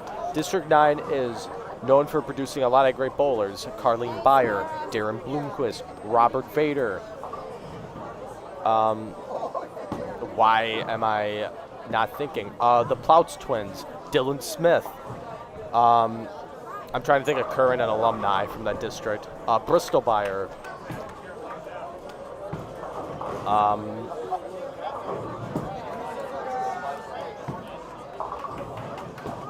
Katrina McCarthy, that's another great girl bowler that is currently at Mount Mercy. They bowl on sport, so the idea with bowling on sport shots for high school is that you get the experience very similar to the college bowling atmosphere. So if some of those athletes were to go to the world of collegiate bowling, they are able to be more acclimated to the conditions. I'm not sure what, there is a rotation cycle in terms of District 9. I'm not sure what the rotation cycle is. They don't bowl on like red square or anything, but they don't bowl on, you know, like the white 2 pans are bowled on. So it's definitely tougher. I think that's personally the way to go. I mean, obviously, my proof is in the pudding. If you look at the standings, the top 4 teams, 3 of the 4 are literally bowl on sport shot. So I think you know, the writing is just, the writing's in the sea for this one. I think bowling on sport in high school makes you, I don't want to say better, because you still have to put in the time and dedication and effort, but it definitely will guide you in the right direction. You also have to have your individual, like I said, individual time as practicing. A lot of mental sessions. That's such a huge thing, is the mental game, man. Zach Singer, who is the tournament director for the WIVT and current Purdue collegiate bowler, he says 90% of it's mental, 10% is physical, and it's a statement that I somewhat agree with. I think there's a bit more physical aspect to it, but yeah, majority of it and most of it is mental. So I do agree with Mr. Singer on that one. Another district that I know bowls on sport is the Sheboygan district. I believe Sheboygan North is here. I believe, I'm not sure, but that's another district that bowled on sport. I bowled with, during my time as a collegiate bowler, I bowled with a lot of people from the Sheboygan area. Cody Weigel, Skylar Howley. I know Matt Steffen is currently a current bowler at Oshkosh. Those are people that bowled on sport shots, and if those names sound familiar to you, they should, because they, you know, always, it's just like what I was going back to before. I feel like it's just a step in the right direction. That's just my opinion, though. I think I rambled a little on too long. I'm not saying bowling on house is bad, necessarily. I know a big reason why our district personally went to house fully instead of the white 2-pan and conveying to a white 2-pan and or a schedule routine, like rotation pattern cycle, was that the centers at the time just didn't have the proper mechanics and or machines to produce sport shot conditions, which is a shame. I know my home center, which was at Super Bowl, was one of the few that could. Sabre, which is here hosting this awesome event, was another one of the few that did.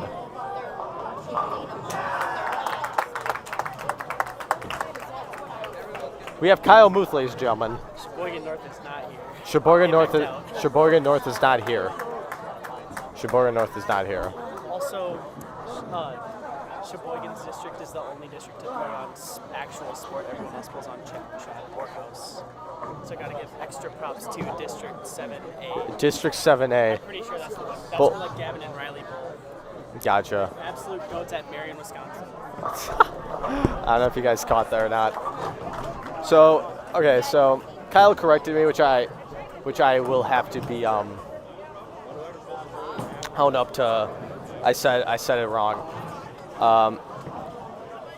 All the districts that don't bowl on house bowl on challenge shots. The only sports shot district is District 7A within the Sheboygan, Fond du Lac area. So that's on me. I forgot that there's 3 different like terms of a pattern. So that's definitely on me. Jeff Purchase is in the chat. Ladies and gentlemen, if you do not know Jeff Purchase, he is the best dad. He is the long-distance dad from Massachusetts, Jeff Purchase. What is up, Mr. Purchase? I hope you're doing well. I miss you. That is the father of a name that should be familiar with, Nathaniel Purchase.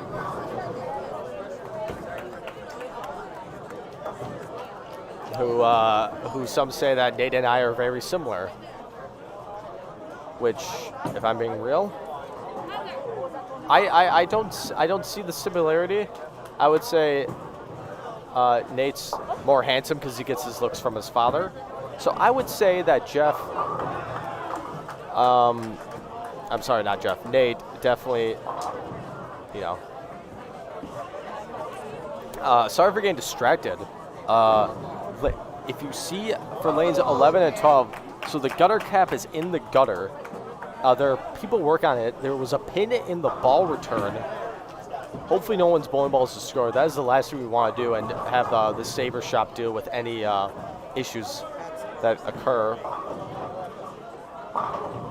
So lanes 9 and 10 and 11 and 12 are waiting. So we're going to go over to the secondary lane camera that I have going. We're going to look at McGuanago. We got Greenfield, and then the on lanes 5 and 6 we got the former paper makers Kimberly. They're now called the Makers because they don't make paper anymore, as well as Appleton North, who was on the pair last game.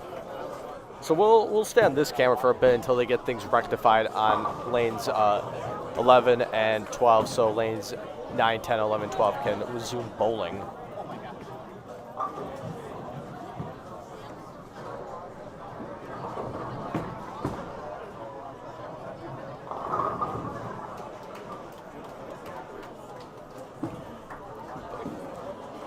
Wisconsin Car Wash Channel says, I wonder if my buddy Landon is there.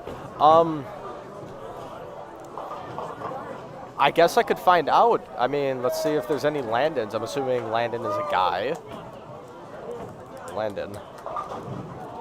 There are no Landons within the boys standings. So I do not believe so, unfortunately.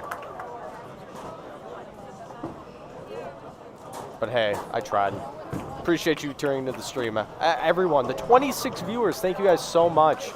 I don't know how many of you have your volume turned on. I'm sure I know you, but thank you guys so much for tuning in. It definitely means a lot to myself, Sabre, and Robert Vater. Of course, the backup man, Kyle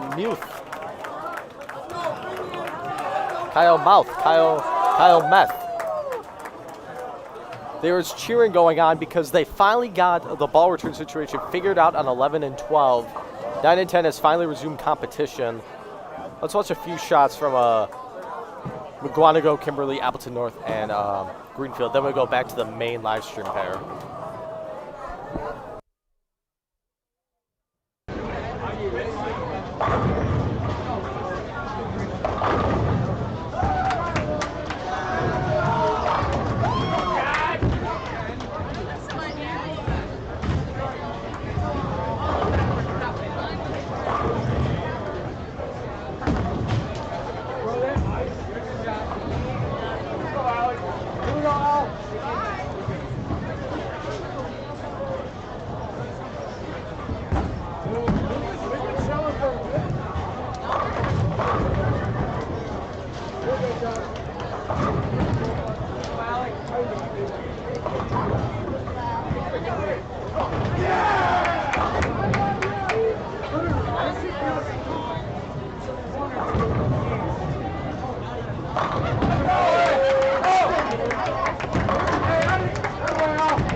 We'll come back to the mic for a little bit, turn on my camera, get everything up and ready as everyone's finishing up Game 3 of the 2022 Sabre Winter Classic High School Team Tournament. Let's look at the chat here.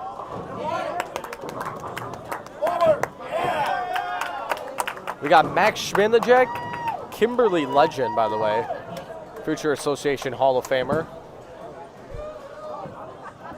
We got Christopher Kowal. Hope Chris is doing well. It's been a while since I've seen him. He's don't have too much fun in college. We got JVST champion Trey Hendricksmeyer. How's it going, Trey?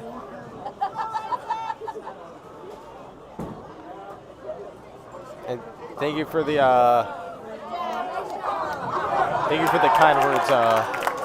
kind words, Joey. Very much appreciative.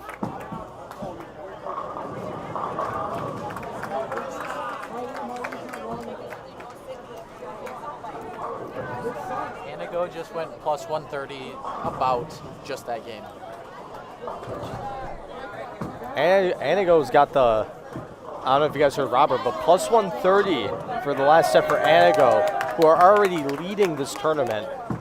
About to establish even a greater lead. They were on 1 and 2, so I can't see that good far away. I'm doing good, Trey. I'm cold. It's so cold in here. Like, why is it so? Like, I'm literally about to put my other jacket on. It's so cold. That's the issue. But other than that, I'm doing good. Live stream's awesome.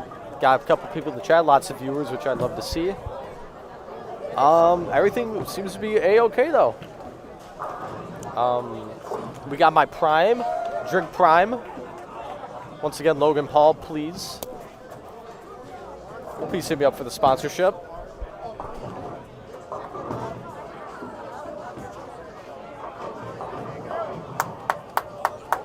We got a big game going on lane 13-14 for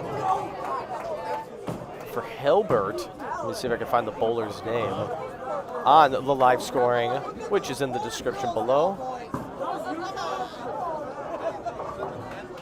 Big game for Dale Kilka.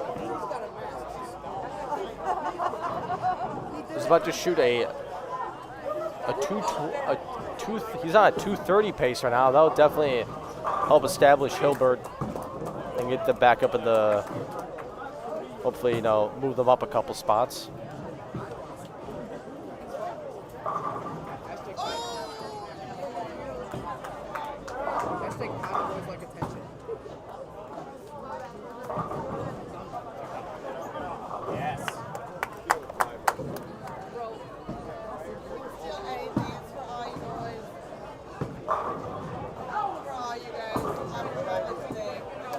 We got McGuanago as well, who are just to the left of us, who's going very, very consistent. Consistent is a good word to describe them.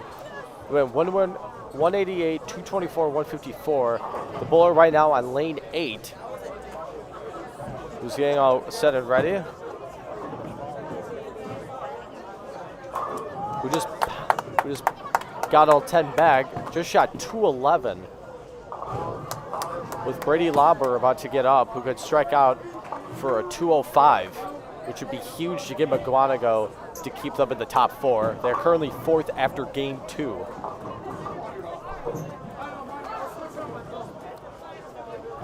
In the main center live stream for lanes 9 and 10,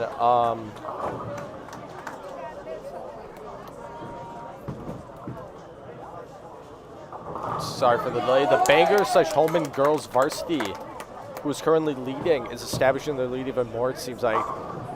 Girls' side is a lower scoring pace. Misses the baby split, but some good scoring pace for their team. Hopefully to get something going in the final game for the 4 games of individuals. Just to the right of us, we got Spash. I'm sure some of you recognize a few of them if you watch some of the vlogs. They come to a lot of the JBSTs, ran by Chris Tuskowski. And they appear a lot. And they come in the vlog here and there. They're always very respectful and receptive to me. And I wish I can get them all in a video. Good group of kids. Parents are awesome. Nothing but respect for Spash. They are definitely, their program is doing something right. That's for sure.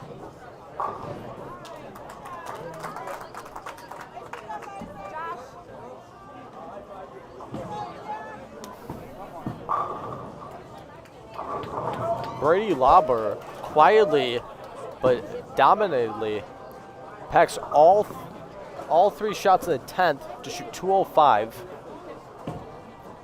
So minus 18 they went for that last set, which is, in my opinion, still a really good pace.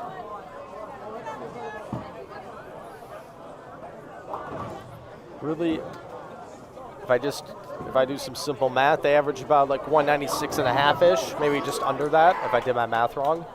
So that is probably around the scoring pace that you need to be. Mid to high 190s, I believe, will be the cut for this tournament. But like I said, plenty of game left.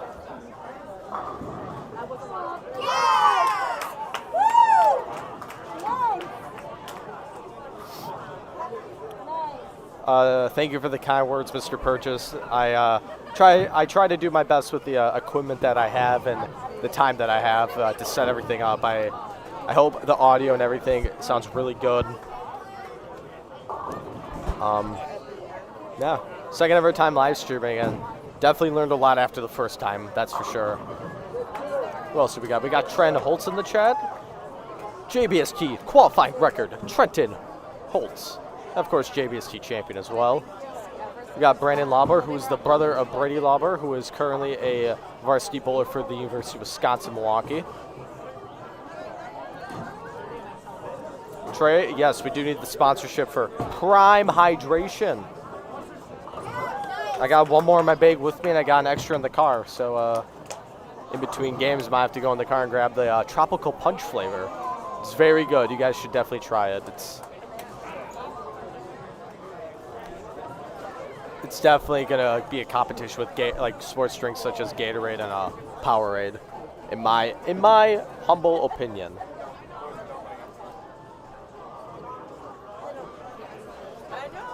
Teams to the left of the main live stream pair have just got complete. Huge shot for lane 11 for Spash. Now we got Mr. Degon Kobach. You can see the scoreboard just enough. On lane 11 and 12, he went open, and currently has the back 6 going into the 9th frame. This will be a huge shot. Kobach, who had a great performance at last year's high school state, strikes. Huge shot. Throw the proton physics, re-release the physics. That was a huge shot for Mr. Kobach. He had a great run at high school state last year. He was the lead qualifier. Shot a low 700, I believe. The second round wasn't so favorable for him, and unfortunately just missed the cut to be on his first ever high school broadcast stepladder. But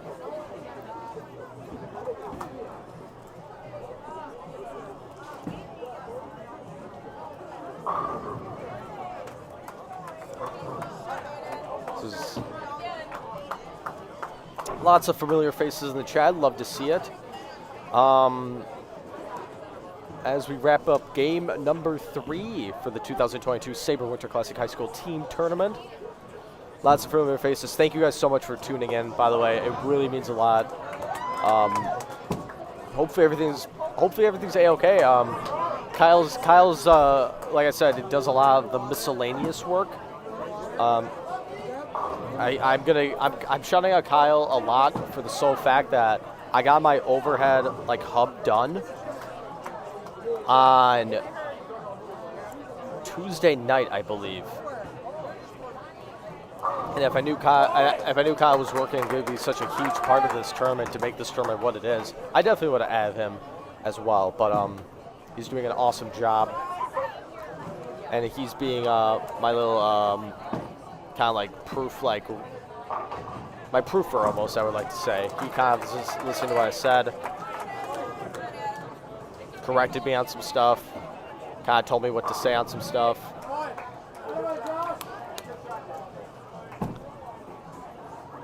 We got Chris from JBST getting some scores. Hopefully we can get an update very shortly. I know Robert and Kyle are the Zach Singer and Dylan Warner 2.0. So scores will be very quick. Huge shot for Spash on lane 12, 9-pin. 222. The bowler right now on lane 12. You could just see the scoreboard, like I said. If he strikes out, you could shoot $170. But the big man is Mr. Kobach, Decon Kobach, on the last bowler for Spash,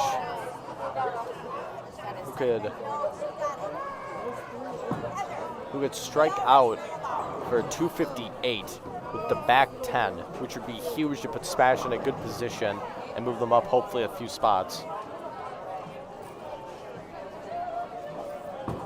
Trent, Mr. Herbert asked if Trent find his bowling shoes yet. I would like to give a huge shout out to Trent. Not only does he own the qualifying record for the JBST Tour, respectively, not only is he a JBST champion, not only is he got a few ATTs in the collegiate scene. I know he has one. He might have 2 or 3. It would make sense because Trent is an awesome bowler and has improved so much. But at the last tournament, which was Conference 3, which was live streamed by Ben Glasscock, represented by 10-Pin Life, Trent took 6 at that tournament. But not only did he take 6, he used house shoes to take 6. They'll probably grab that table. Either that or we move down to the other. That is crazy. He used house shoes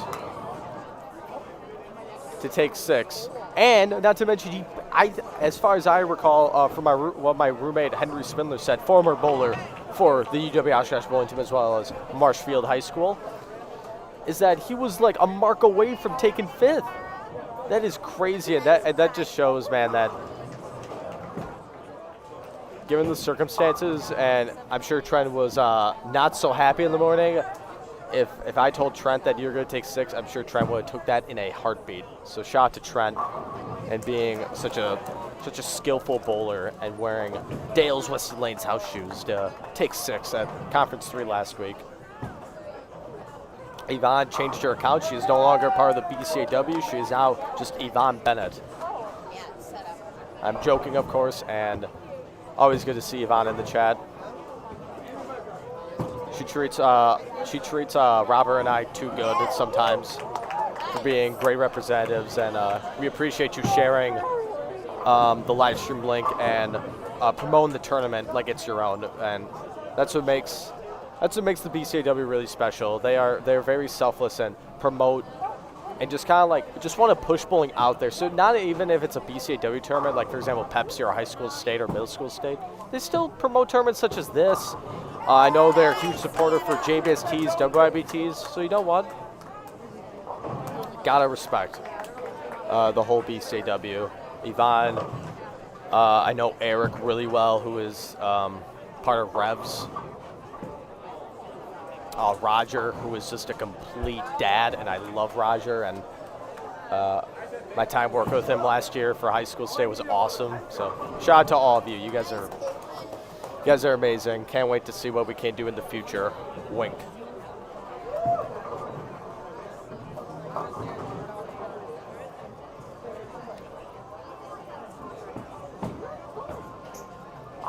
for the Bangor Holman girls.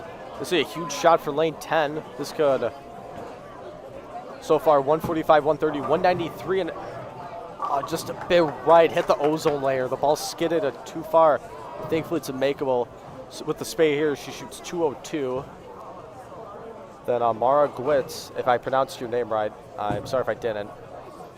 She's got a very, very good game going as well. She's the last bowler for their team, respectfully.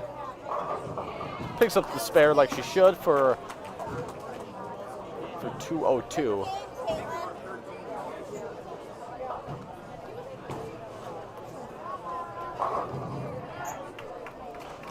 Lots of new faces. I don't know if they know me or not. Not that I like to be known, but when you do every JBST and WIBT, and back in the day when I was eligible for the BYBT tour, you kind of see some faces and you kind of just recognize them and all that. But now, there's a lot of new faces, which is always good. You know, I don't know what some of these athletes have. Maybe they can't commit to JBSTs or WTs, which is totally fine. I mean, sure, they get plenty of reps in terms of high school team.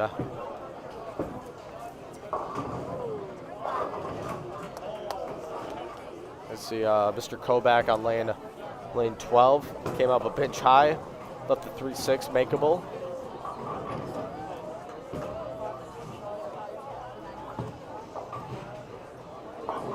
Picks it up as he should.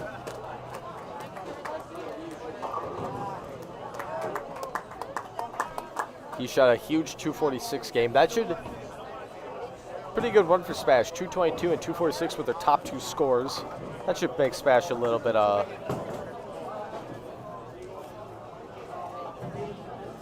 USBC Hall of Famer Roger Dulkin. My bad, Roger. Also, I believe somewhat involved with the Team USA, I believe. I'm not really sure. I don't know. I'm sure he was a former member of Team USA because he was a great athlete and still is, I'm sure. But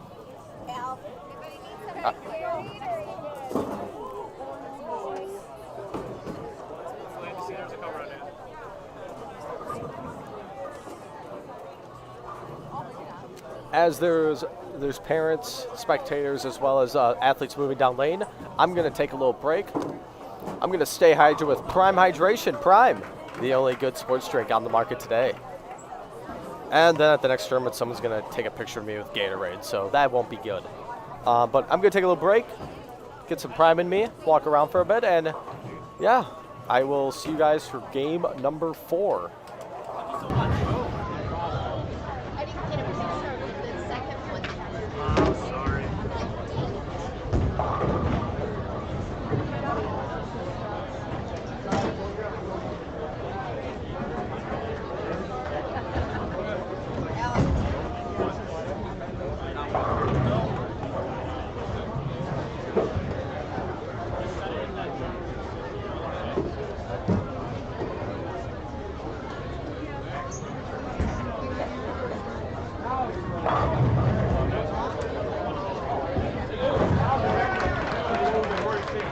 I grabbed her phone.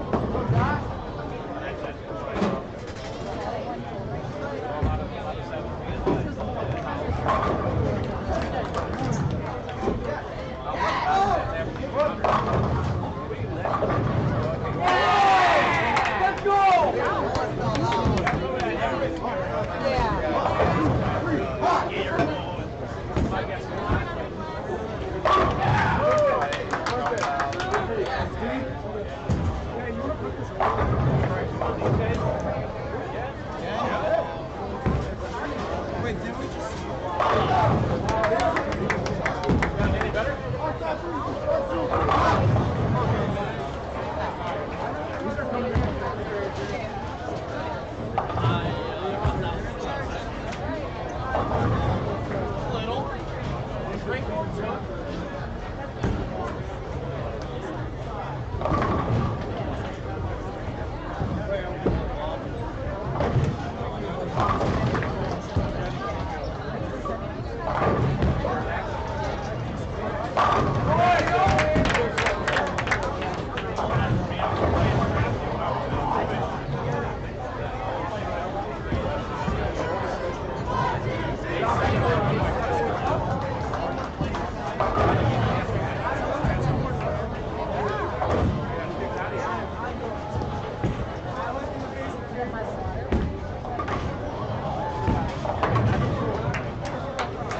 I appreciate you guys. Thank you. I feel like a bowling parent now. Oh God. Right? I feel like it's weird.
If we have balls today, you can throw it.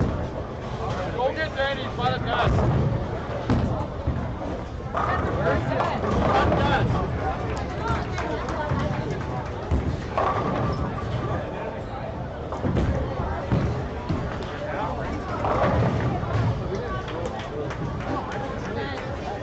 I literally saw it.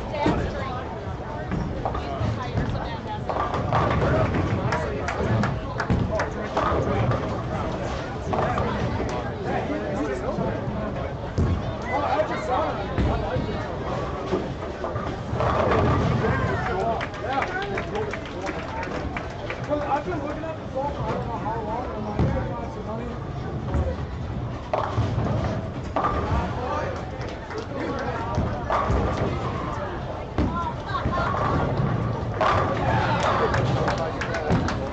Dude, if we literally we're good? Sweet. Don't worry, Tim, we're good. We're good, Tim. We're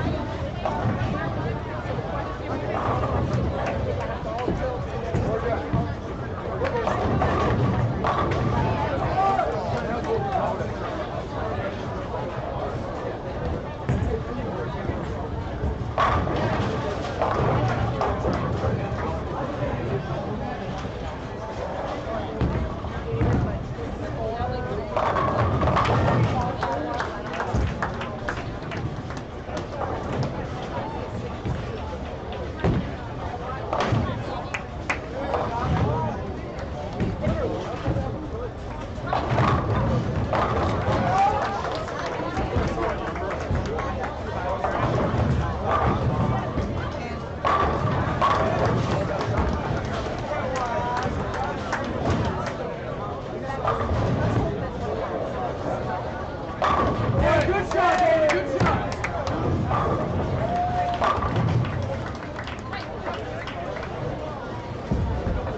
Ladies and gentlemen, we are live. All right, so I'm back. Guess who's back? Back again. Shady's back. Tell a friend. Guess who's back? All right, I'll stop singing. But the scores are updated after 4. There's a few scores that were written wrong, so they got those figured out, and everything is all set. With the girls' team, we got Banger Holman still at 2394. Beaver Dam girls 2347. So those two are close. Greenfield girls 2217. As for the girls' ATT rankings, we got Emma Johnson 566, Carly Albert 564, Maria Gertz 563, Kaylin Stats 561, and Kate Winter at the cut at 540. So the top 4 are all within a 5-pin radius of each other. That is going to be close to see who becomes the number 1.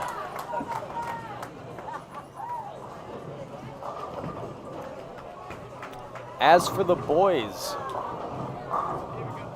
we got the Antigo boys varsity 3283, DC Everest 3148, Spash boys varsity 3043, and Mugwanago 2909.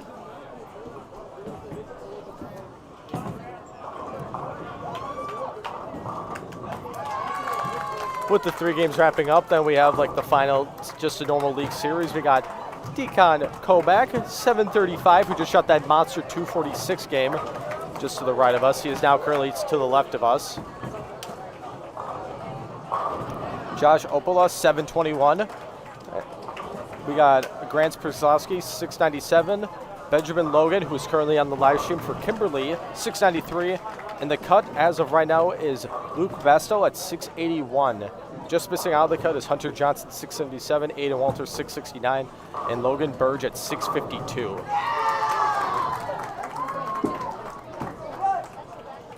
Another thing I would like to point out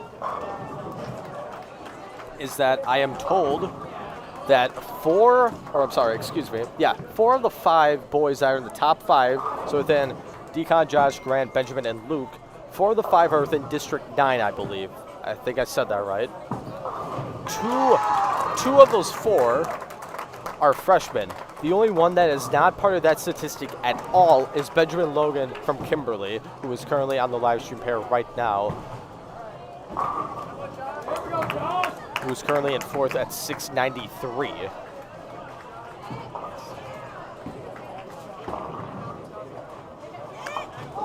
Like I said, scores are in the link in description, as well as the pattern if you guys want to check out the pattern to see what these young high school athletes are bowling on. Now is the time. I've had a long history with Kimberly High School as well, personally. You want to say hi, Kyle? Fun fact, the leader for the girls as of right now, Emma Johnson, is number 1 on lane 12, so she is also on the live stream pair. Perfect. Is she Greenfield? Yeah. Awesome. Kyle just looked at the latest summons to tell me that Emma Johnson from Greenfield is just to the right of us on 11 and 12. So we look out for Emma on 11 and 12. She is bowling phenomenal. Did Robert announce his college of choice yet? That is tomorrow, actually. Hopefully I will be there. That is the plan to be there. My current situation with my concussion and car situation will come in factor of that as well. But I should be there, and his decision will be tomorrow, and it will be live streamed on this channel as well.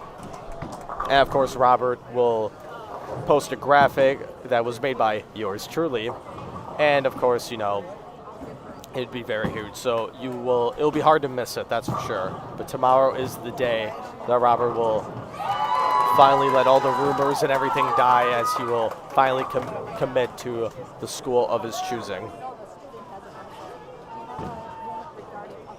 One of the more anticipated committed in quite in a while, for sure, from high school. But for sure the big one this year. That's for sure. Got Anthony Stahovsky on lane 10. Gets a strike. Anthony Stahovsky bowls at the fabulous Rush's Bowl in the Saturday morning youth program.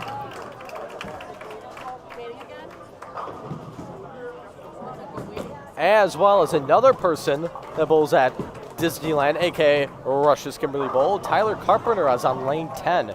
Tyler was the only youth bowler last season to have a honor score shot, which was a 300 back in early March. That was during high school state. So let's see, watch Tyler's shot. A mixing 8-pin, could have gone either way. Good shot, Tyler. The crazy thing about Tyler's 300 last year, not only was it the third ever 300 shot at Rush's in terms of youth sanctioning, but it was during high school state when his team was actually competing. Huge spare by Greenfield. They were getting excited. Tyler picks up the spare. So when Tyler shot the 300, his team was actually competing at high school state, and he shot 300 because he did not travel with the team. So I always love it when I'm not gonna call out anyone per se, but I like what Tyler did there. That was very that's what you gotta do. You have to prove yourself, and you gotta prove those people wrong. And I'm very proud of Tyler, and I'm very happy to know that he is one of the 3 bowlers to have a 300 at the fabulous Disneyland.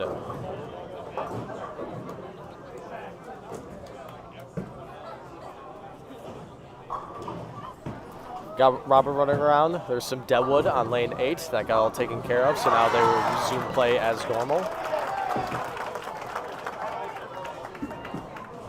Danny Jacobson, lane 10. Very familiar with the vlogs. He's been on fire recently, just recently making the cut at the WWT Tier 1 number 18.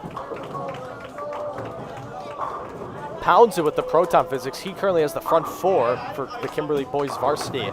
Now all eyes on Benjamin Logan on lane number 10, who's currently 4th in terms of standings.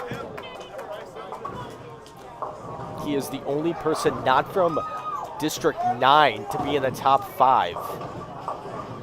District 9 showing whose district is boss, apparently. Let's see how Mr. Logan's reaction is.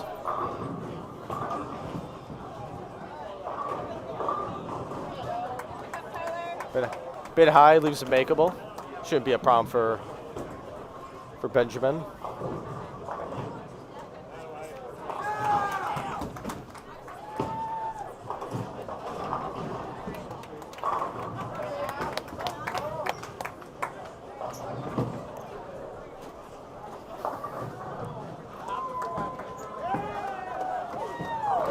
Kimberly has one of the more solid teams, I would say, in the state. You got the veterans within Benjamin Logan and Danny Jacobson. We got Tyler Carpenter, who is, I believe, a sophomore. It was really good. All coached by Benjamin and Nicholas's dad. If those names sound familiar, they should. Nicholas currently goes to UWGB, I believe. I don't know if he's currently bowling or not. And they see that they're on live stream right now, and they're not even paying attention to their own bowler who just got a strike. Great shot.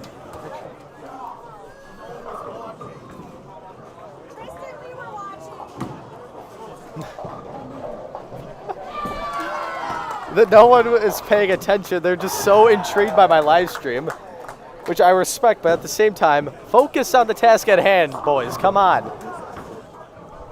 You're getting a little too excited. Come on, let's focus. Don't get nervous. Don't get nervous on me. Come on, Kimberly. I know.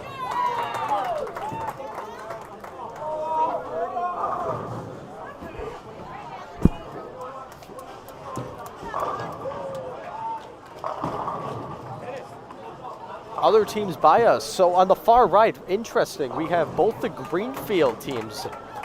I believe that's Greenfield girls. Let me just take a look at the lane assignments.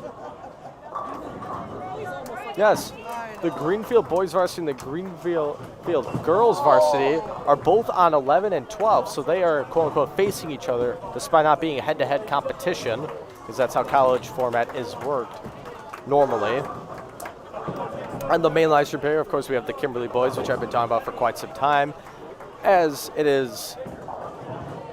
my parents' bowling alley is in Kimberly. So I show a little bit about the team. Of course, with me going to Appleton North, I have a little bit of history with them as well. They are facing Hilbert with Kendo Palubicki on lane 10 right now. Looks like to be the idle Helios. Leaves a 10 pin.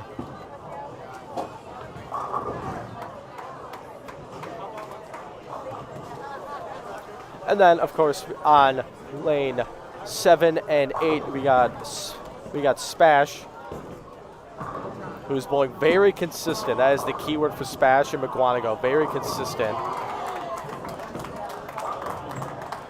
They are facing DC Everest, who is currently in second.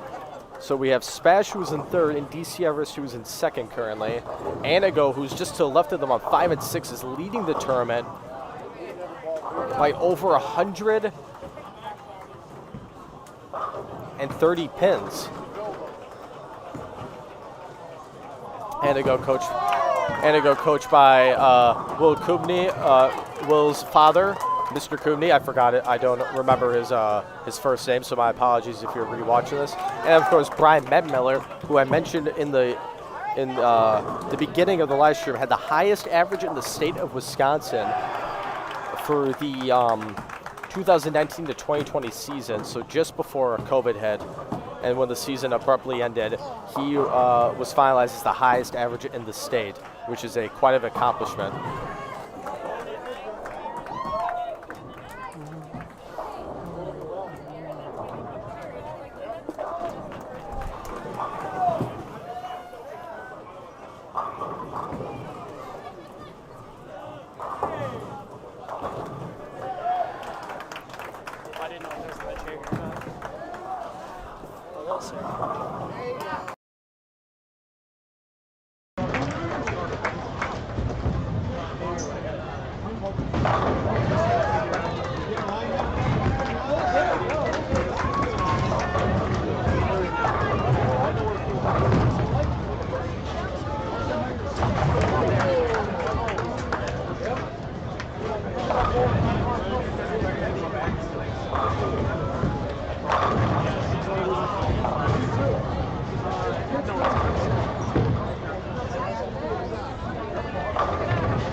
Ladies and gentlemen, I believe this is working. We have Team Wisconsin's Cale Rusch, That was last year. as well as tournament director. Sorry for there, that's a bit better. As well as tournament director for the Sabre Winter Classic. Kyle, what are you seeing in terms of like how it's being played right now, how the pattern is being broken down? So yesterday there was a sweeper, and we bowled on the same pattern, and there was a lot of urethane being thrown. Hi, Danny. That's good. I'm glad to know it's working. And there was a lot of guys who were throwing it really, really well, and I'm surprised that I'm not seeing a lot of urethane being thrown. I don't know if that's just like teams acknowledging that if one person throws urethane, it's gonna hurt them or whatnot. But I still like all the people playing outside. That definitely worked out well for a lot of people. I think that eventually people are going to have to start moving in and potentially bowling down, because you're going to see a lot of flat 10s like you just saw with Mason Zacher on lane 11, where the ball just dies out. But yeah, I think this pattern is definitely in the right direction for, trying to get people who don't like District 1 where I'm from. Shout out Wauwatosa West, making their first state championship in school history, because they've been there for 3 years. You did it. Not me, but you did my it. team. World's best cup of coffee. Yes. We bowl on house, and I can guarantee you that over 85% of the people in District 1 have not bowled on anything more than a house shot. And Isaiah Armstrong on lane 11, he is one of the very few that I can confidently say would be comfortable with bowling on a sport pattern. Thanks, Aiden. I love you. Isaiah, he's been definitely dabbing around like the WIBT tour a lot more, and he's definitely always been up there. He beat Robert Vater in one of the WIBT cuts. Yes, the one at Super Bowl, WIBT number 14. I do not remember exactly.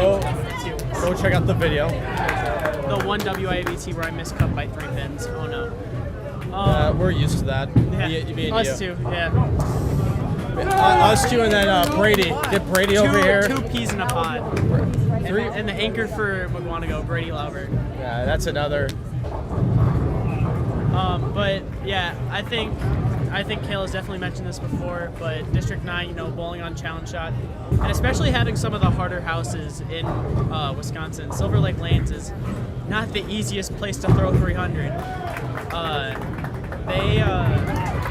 They definitely have experience when it comes to this sort of thing, so I'm not really surprised when you take their type of talent and you bring it here and they just start to whack it. Yeah, it doesn't surprise me, and I talked about how maybe this is an eye-opener for other districts to be like, hey, we should start bowling on challenge shots. Yeah. Start getting acclimated to these challenge shots. I think, if anything, they should bring more tournaments like this one. They used to. I know they still have the one at Castle. I'm not sure what it's called because we never bowled in it. But I know they still have that one with Phil Barillo, I'm pretty sure. $2 Phil, baby. $2 Phil. And I think we just need more tournaments like this where we can actually show and see how people are reacting to like different types of patterns. Because if you just sit on house, you're going to be comfortable with 10 boards of mystery. But as soon as you get something that's a little bit tighter, it's going to be a little bit interesting to see how people, react and change their lines and compensate for less misroom. Definitely. And I think, especially with lanes, every district is going to have bad lanes, bad centers to bowl on. But it's just it's like the farther north you go, it's like the harder they get. Yes, and that. Just saying what you're saying, the farther north go, the harder they get. A person from District 10, which is the greater Eau Claire area, said is the hardest because the lanes suck. I would love to see, I can almost guarantee you Trey Hendricksmeyer would say the same exact thing. Trey got 6th place last year at high school state as a freshman, throwing the Storm Ice up 5, and looked absolutely amazing while doing it. And he's turned into an absolute beast this year. Yeah. Junior Gold really opened up a lot of people's eyes to how good he was. Yes. But I think that, like, especially, I don't know if it's worse conditions of the alley, but it also could be temperatures, you know, that always play a part. Definitely. I know. Yes, the Midwinter Classic at Castle. That's what it Yes. is. I didn't know if it was called the Midwinter Classic. I haven't seen it in a while, but that was definitely, that's like the only 2 tournaments where everyone comes together, other than nationals, is high school state and Midwinter Classic. So Vater coming up with this idea, and me just being able to help at this point, really, I really hope this can turn into an annual thing, because it'll not only give people a chance to improve on things other than house, but it'll also be able to advertise how good of a team you actually are. Yes. And you can see, like, you can tell Anago and Spash and DC Everest and McWanago, they are top 10 teams in the state, and they can really show you how good, you know, bowling actually is in Wisconsin. I totally agree with you. And as we look at the standings, I'm not really familiar with D9. Are they all D2? No. Some are D1, but I know Anago is D2. I know Spash is D1. They're one of the bigger. Hey, Deacon, you guys are D1, right? Yeah. So I know Spash is one of the biggest high schools in the state, so they're District 1. I think DC Everest is District 1 as well. Yeah, that would make sense. But a lot of the other teams, like Robert Vater's Iola Scandinavia or Brain Malish's Wapaka, are Division 2.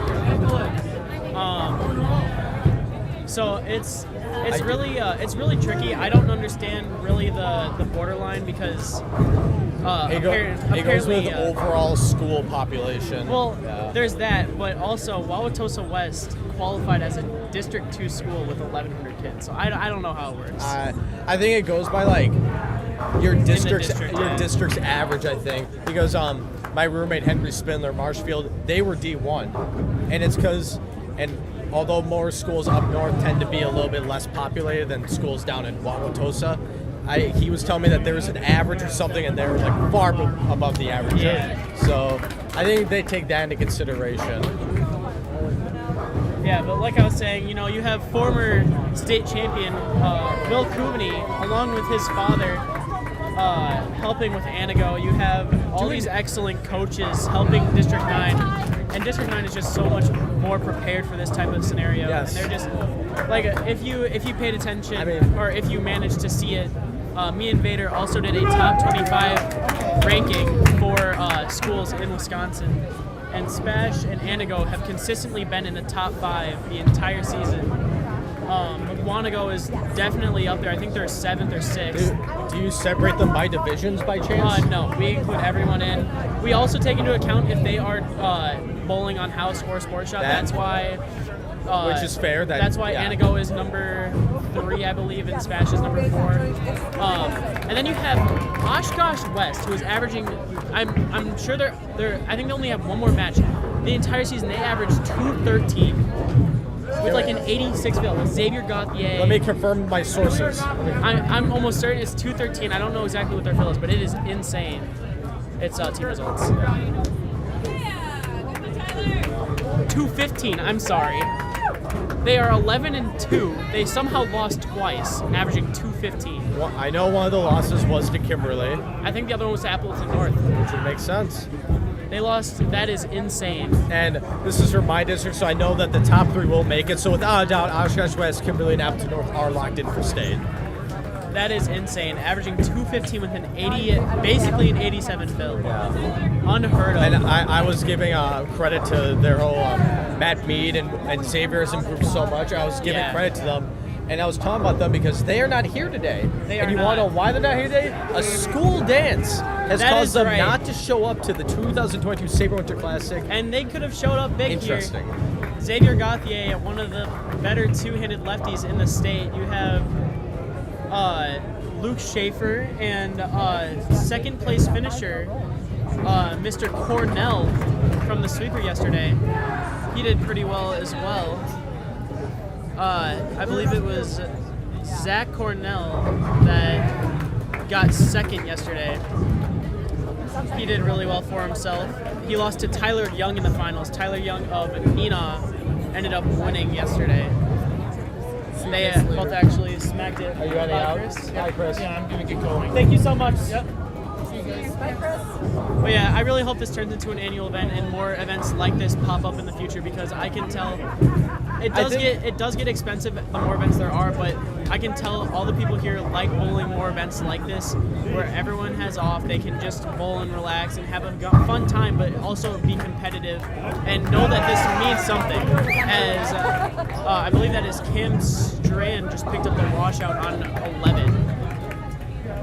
As we were talking about population and like averages, Ivana corrected us saying co-oping affects whether high school teams are D1 or D2. It changes annually by school population.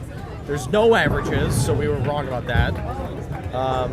Their research annually by BCAW staff.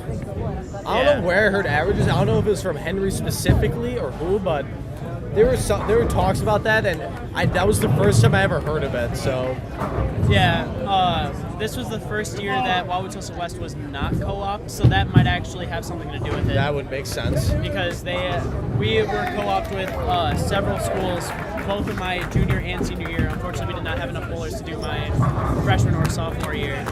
But yeah, that might explain a lot. Yes. And District 1, last year, District 1 was, in my opinion, one of the hardest districts to be in the top in. I had a fill percentage of 88.6 or something like that, and I was an 8th. Now that torch has been obviously handed to District 9, who by far has the best, or the most challenging district to bowl in. Because you have 4 or 5 teams in District 9 that are in the top 25, and they just battle every single time. You know it's great when you have a team that has a negative record and they're still in the top 25, because those records are to people who are above them in ranking.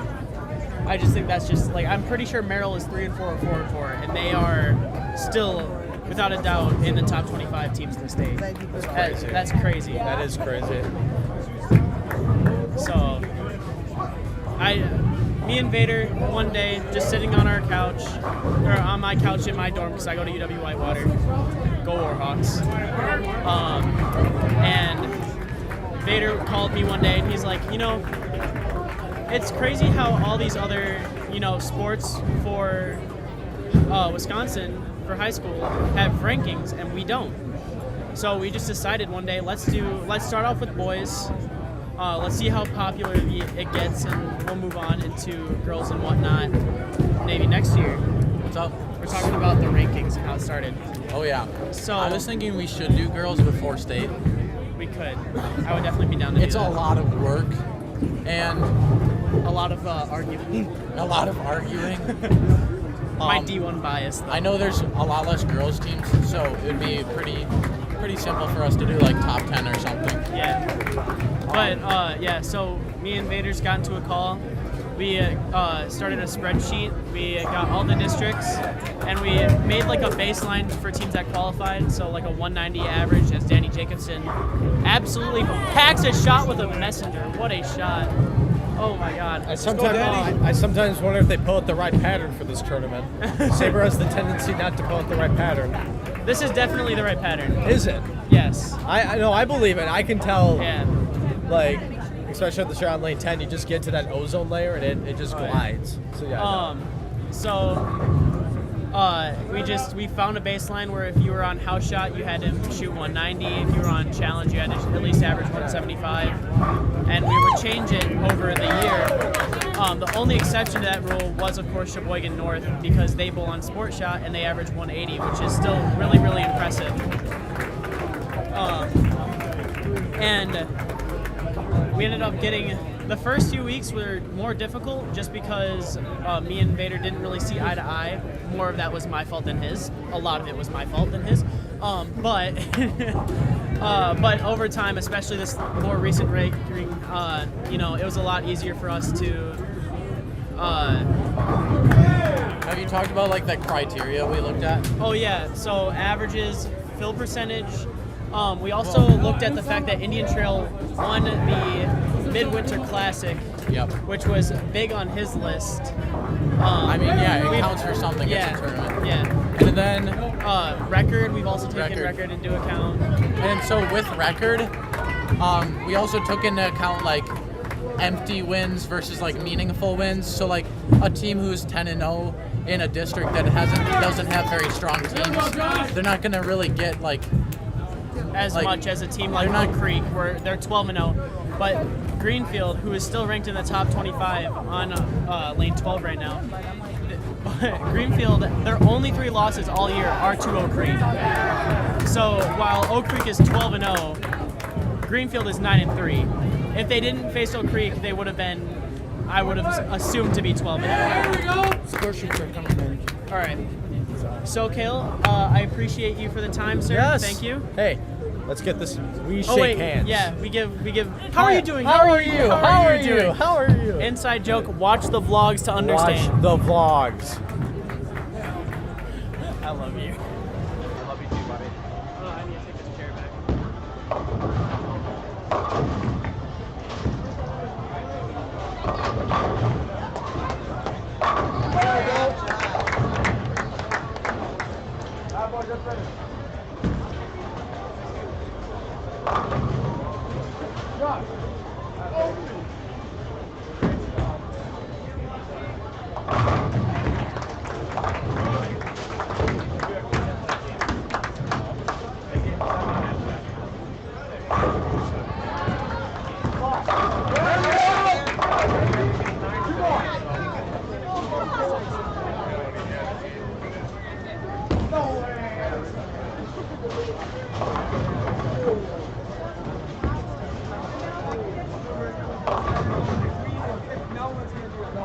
Kinda got that chance.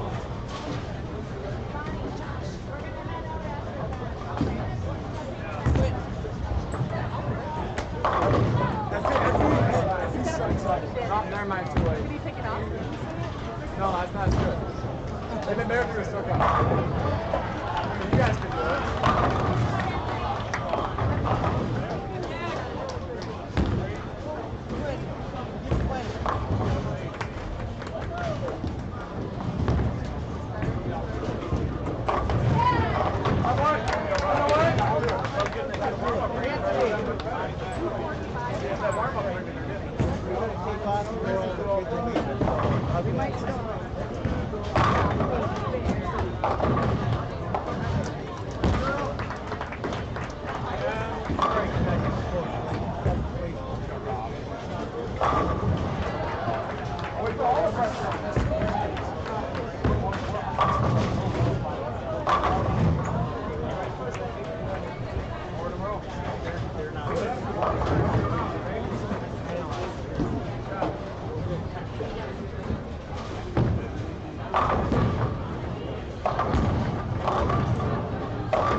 Was that me to me?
I can go join my parents for throwing the bar again. That's where the others go.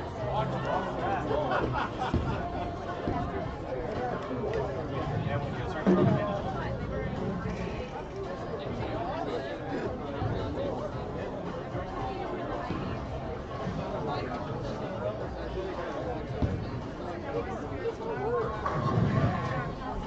What?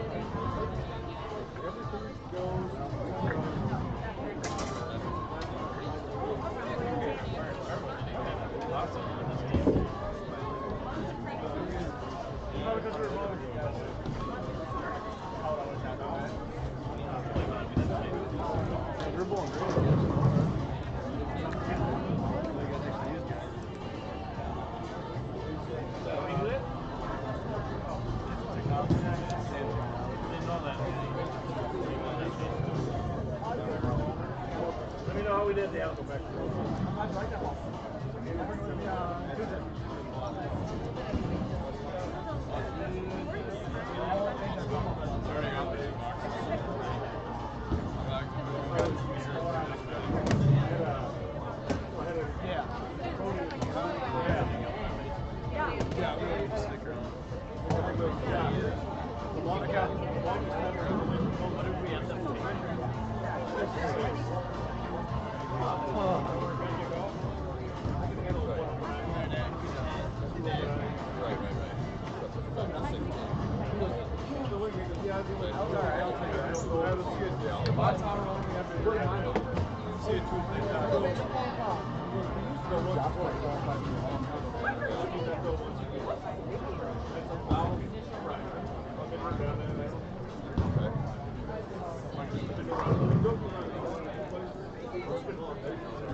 This is only two friends.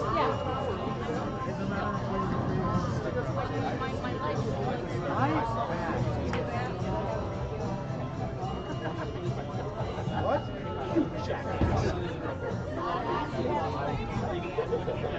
Let's go! We beat your belief.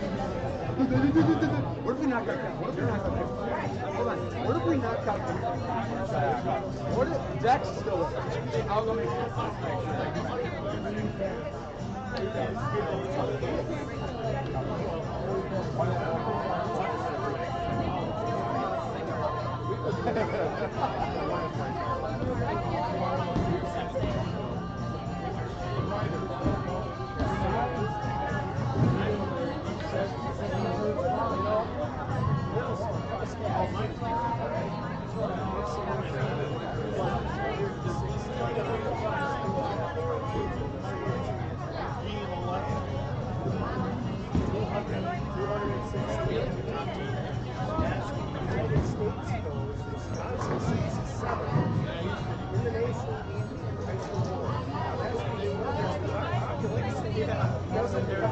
California, which is in there, New York. Everybody's got Florida, Texas, and Michigan. I don't know.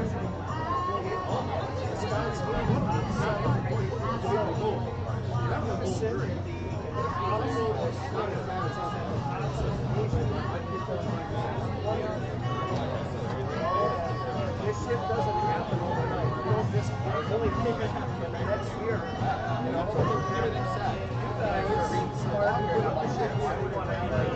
Why am I getting all this kid's $40?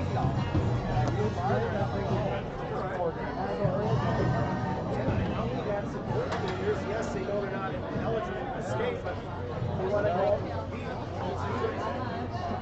Awesome job, right?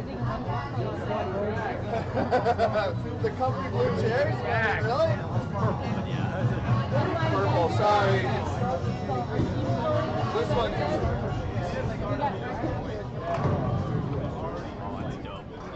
Yeah, we found some on Amazon. We got them for $100. Because we have to get the lowest. A couple of them sold are really nice here. They're comfy. So with my laptop. For those that have gotten some of the other ones. My mom probably would have got one, but it's in my last year. Might not be my last. Your mom, love her. Go ahead. That's what I said about that one.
I'm sure my mom was watching it on my screen. Yeah, there you go.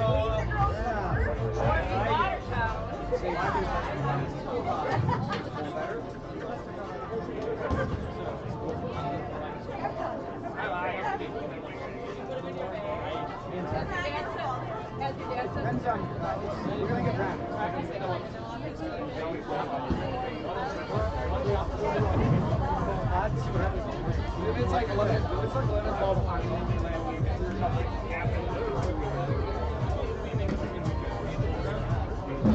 You did a really good class. And I think long for that. You go over. I figured it out.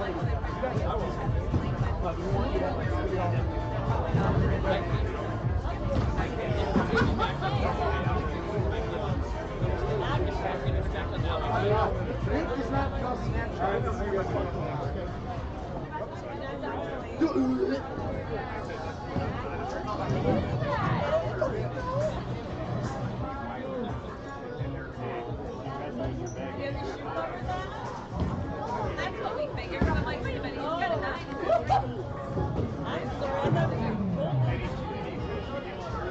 Yeah, he did. Right, I know. You get credit for it. Anybody need refills or anything we gotta do here?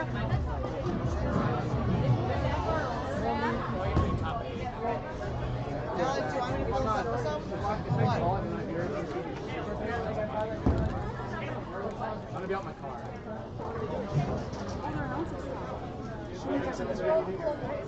I'm not here. What's going on? They're announcing something?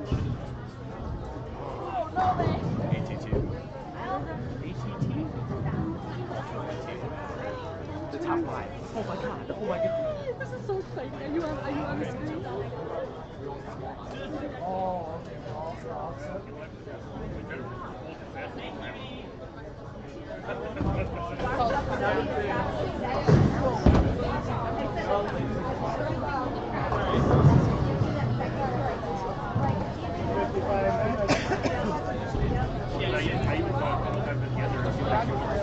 No, it's too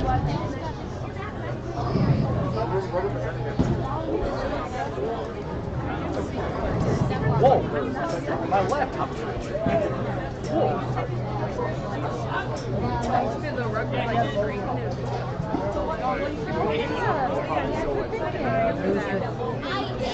Safety first.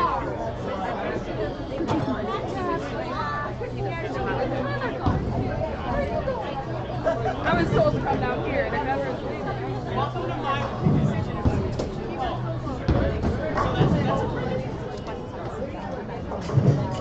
So you didn't get the landing.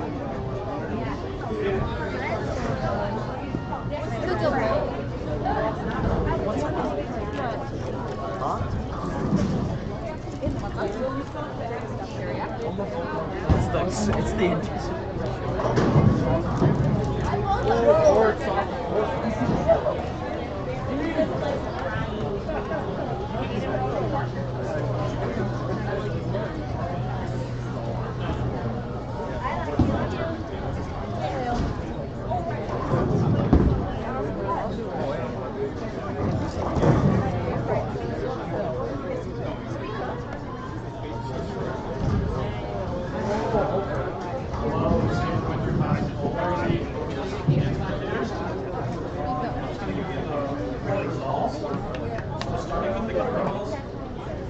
All three teams are going to make the call. So in first, 32-10 is Banger Holman. You guys will be receiving a buys on the championship. So lane 16 will be your warm-up here. Then in the semifinal, we have Beaver Dam Girls with 31-23 and Greenfield Girls with 29-53. That's going to be on lanes 12 and 13.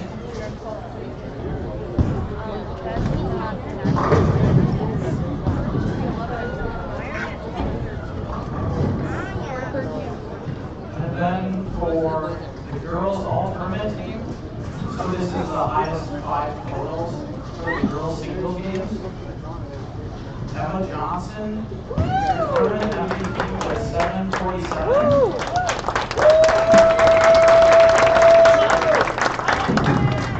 Please come down and repeat your clap.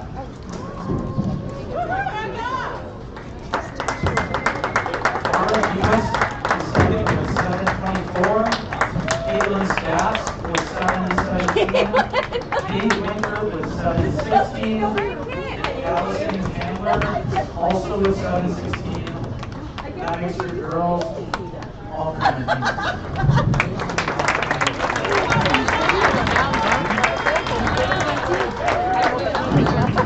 Second, third? Second.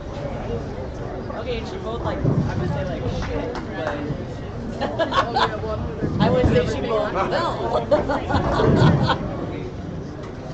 Oh my gosh, we were ready to leave. Lucky I had to finish my game.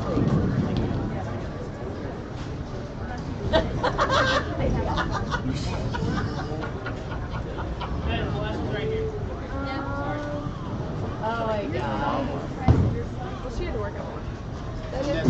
That is hilarious. We were ready to leave, but I put my gear. Yeah, take off your shirt so you have your high school shirt on.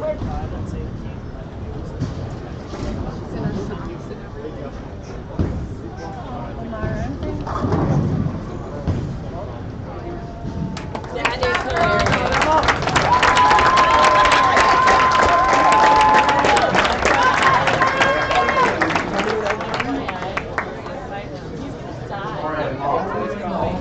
Okay, I was not expecting that. No, I didn't was Horses Roller with 881.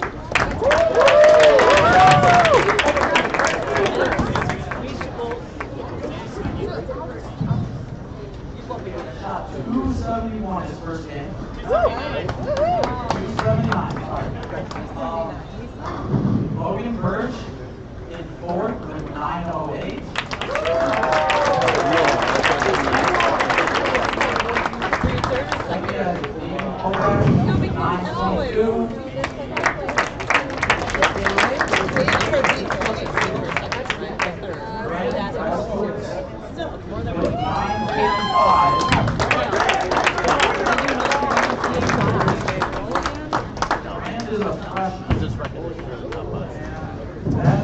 tournament MVP was Josh Obiola with 9:57.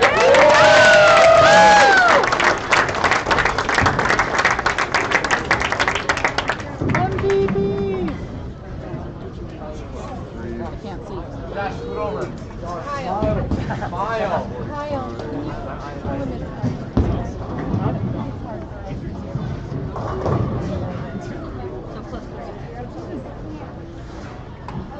I could hit in the way, but that's a fair thing.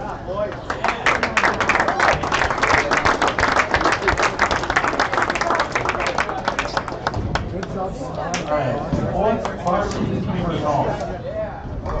In fourth was McGuanago with 39.87. You guys will be bowling on lanes 8 and 9.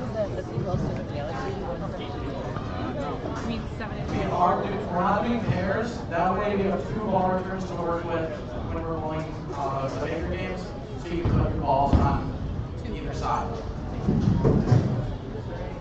Then in third, DC Everest boys with 41.24.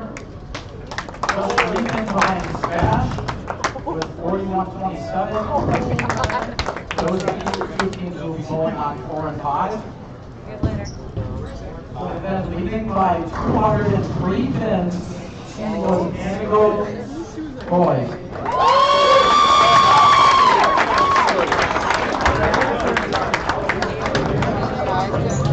Amigo, you guys are also on 8 and 9.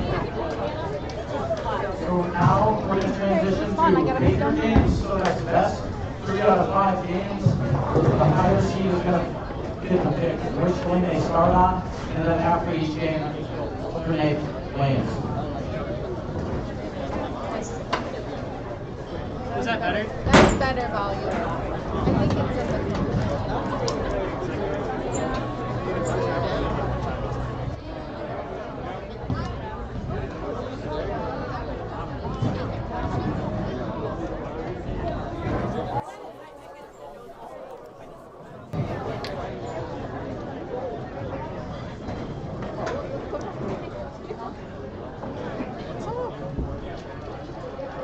Just waiting for this to start.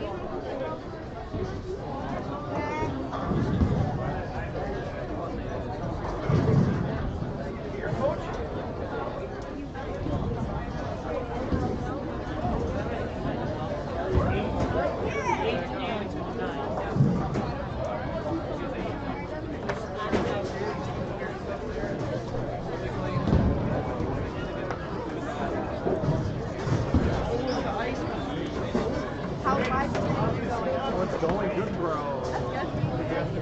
Thank you.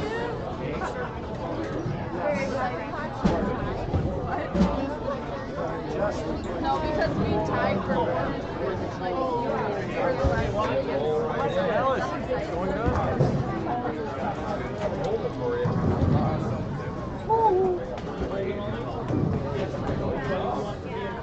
Oh, Michelle wanted to sit her down.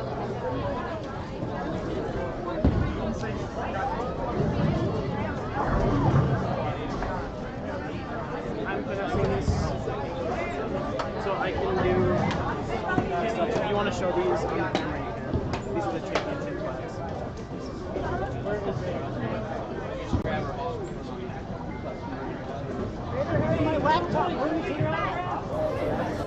I never thought I'd see the day, but ladies and gentlemen, I'm a champion. It's the closest thing I'll ever get probably, but I'm a champion. We are a champion in our hearts now.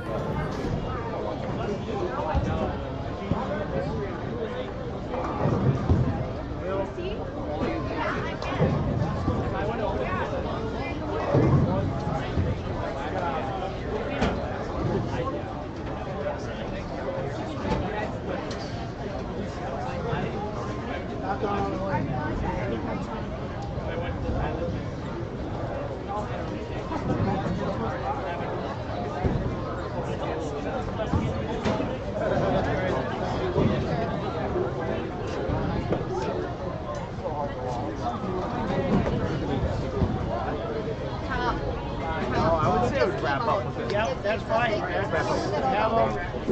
They're young.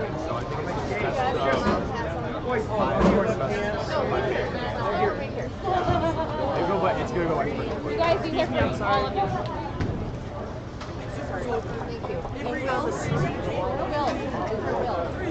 Vater, I need my laptop. Thank you.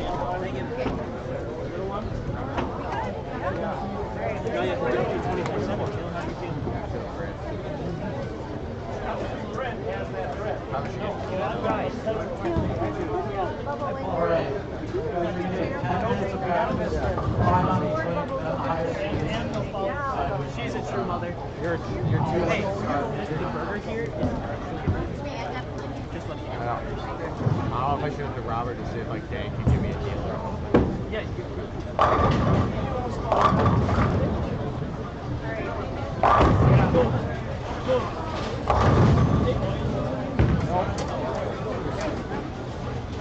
yeah, Will, you're the true MVP of this tournament. Let's go. Yeah, and I didn't do anything. I kept the backpack.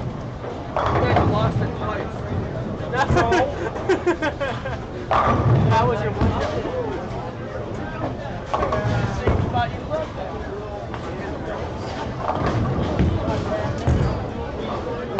I think you guys do full snack for this is the best of 5.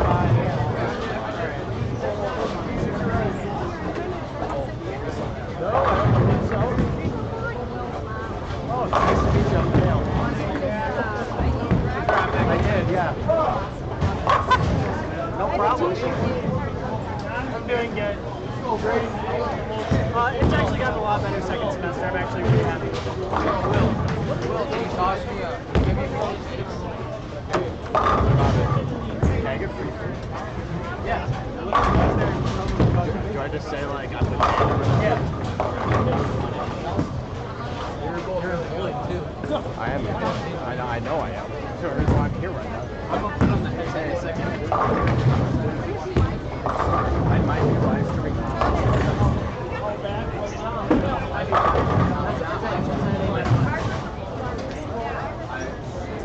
Can I put on the headset? All you're getting. Do you want dance? Sure, bet. Do you want to talk to? Yeah. As long as you can.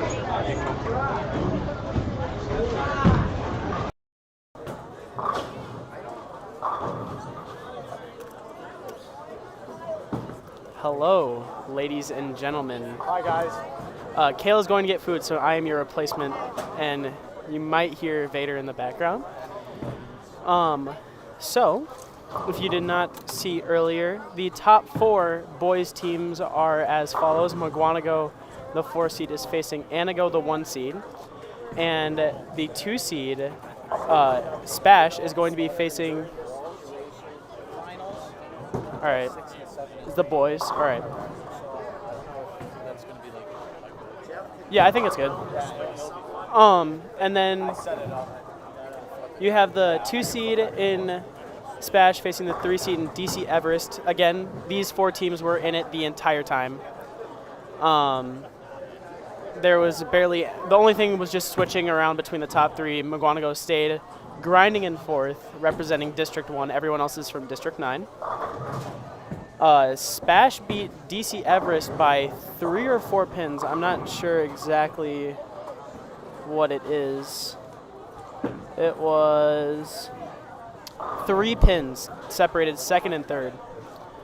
So it was a very, very close match between those 2 teams. They're going to be facing each other on 4 and 5. And obviously the 1 and 4 seeds are going to be facing right in front of you on 8 and 9. The girls' final is to the right. That is, or the girls' semis, I should say. Sorry. Greenfield is, I believe, either the 2. I believe they're the 2 seed. Greenfield is the 3 seed. They are going to be facing Beaver Dam, the 2 seed. We had 3 girls' teams, and all 3 make it. I'm sure Cale has said that. And they are going to be facing each other in a best-of-5 Baker set. And the winner of that match will face the overall champion in Bangor Holman on, I believe, 10 and 11 is what I was told recently. But these 4 boys teams, I would say by far are, other than maybe Oak Creek, we're the best 4 teams here.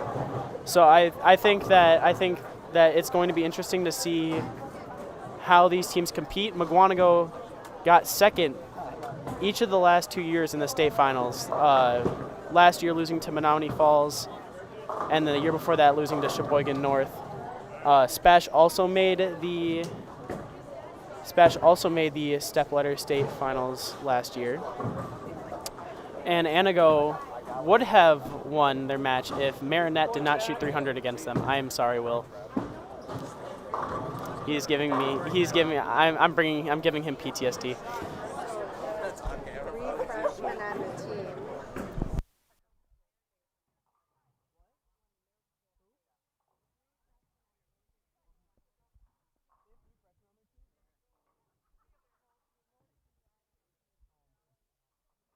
So I just got word. I know Grant, the guy who got second for ATT in Anago, is one of 3 freshmen on the Anago team. And just to give you a little bit of insight on what's going on, Anago led by 203 pins, which is a massive amount. It's mind-blowing how much better this team performed. They don't really have very many veterans, but they are very experienced on what they're throwing right now. Will Coveney, the senior that just graduated last year, is helping his father coach, along with Coach Matt Miller. You have Brady Lauber coming up for his practice shot on lane 9. We don't know where he's going to college yet, but Marion and Whitewater are looking like the main options. Throwing a Zen straight up the middle and flat 10s. But yeah, I mean, these teams are extremely stacked. You have Spash, who have Deacon Kobach again. I know Cale mentioned it before. He led state for the qualifying round and barely missed out on the step ladder. Josh Opiola, who led today and has also led or I don't know if he's won JBSTs, but I know he's definitely led JBSTs before. Colton Thielman is also a very good two-hander. They are just all very, very good. I know, I believe it's Mitchell and Alec Potter. Those 2 brothers are very good in the handicap division as well. Their entire team just goes really deep. Yeah, it's Mitchell and Alec Potter. And then for DC Everest, you have Aiden Walter, who has absolutely performed this year. He was 7 pins, from making the ATT, or the all-tournament team, to his teammate, who shot 279 game 1 after going 7-2 in the first frame and then striking out. And then on this McGuanago team, you have Brady Lauber, Logan Berg, I don't know how to say his last name. He made ATT this year. They lost their leadoff man to graduation, but they also have someone who made the All-Star team for District 1 in Nick Sobiak.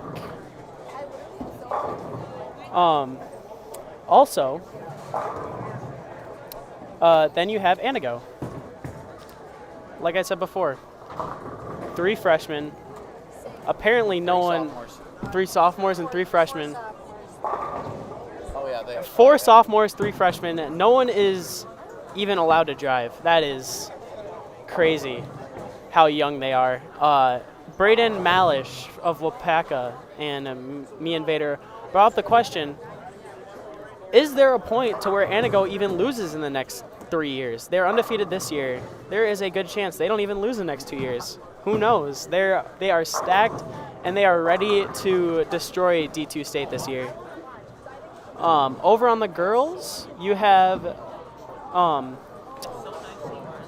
Samantha Radig. She is a JBST winner. And you have Alexis Vandekolk, who is a WIBT winner. And on Greenfield, you have the overall MVP, Emma Johnson. And you have on Banger and Holman, you have Mara Giewitz. I think that's how you say her last name. A lot of complicated last names here. But other than that, you know, some of the top teams in the state are here. And, you know, unfortunately, Oshkosh West couldn't be here. Unfortunately, Sheboygan North dropped out. But, you know, it's just insane how good some of these teams are. And it's insane how competitive high school bowling is with how much talent left last year. And it just feels like there's even more talent coming in. You know, with Trey Henriksmeyer only being a sophomore, you have Gabe Stout, who's only a junior. You have all these people who are still so young. And it's just Wisconsin is producing a lot more talent than people think, and I think that's just amazing. Because when I was a junior getting into this, I thought that I was one of the best in the state. I could not have been more wrong. Even as a senior, improved in everything, still wasn't even close in my opinion. But you have this man over here. Kyle Muth was a top 3 bowler in the state last year for high schoolers. You can't change my mind. I had a pretty good season, but I didn't really show up during state, but it's okay. It's in the past.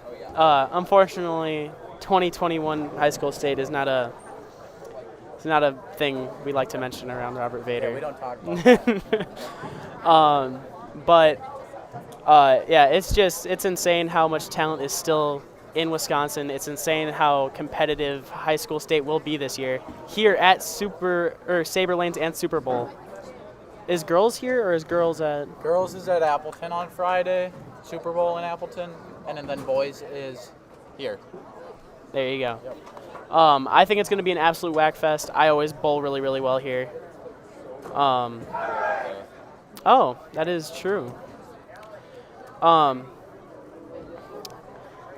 Yes, Yvonne. We like the idea that you guys had for last year for high school state, where you had 2 separate pairs so that we have more room for ball returns. Did they do that at state? They did that at high school state, yeah. And here we go. We are about to get started here.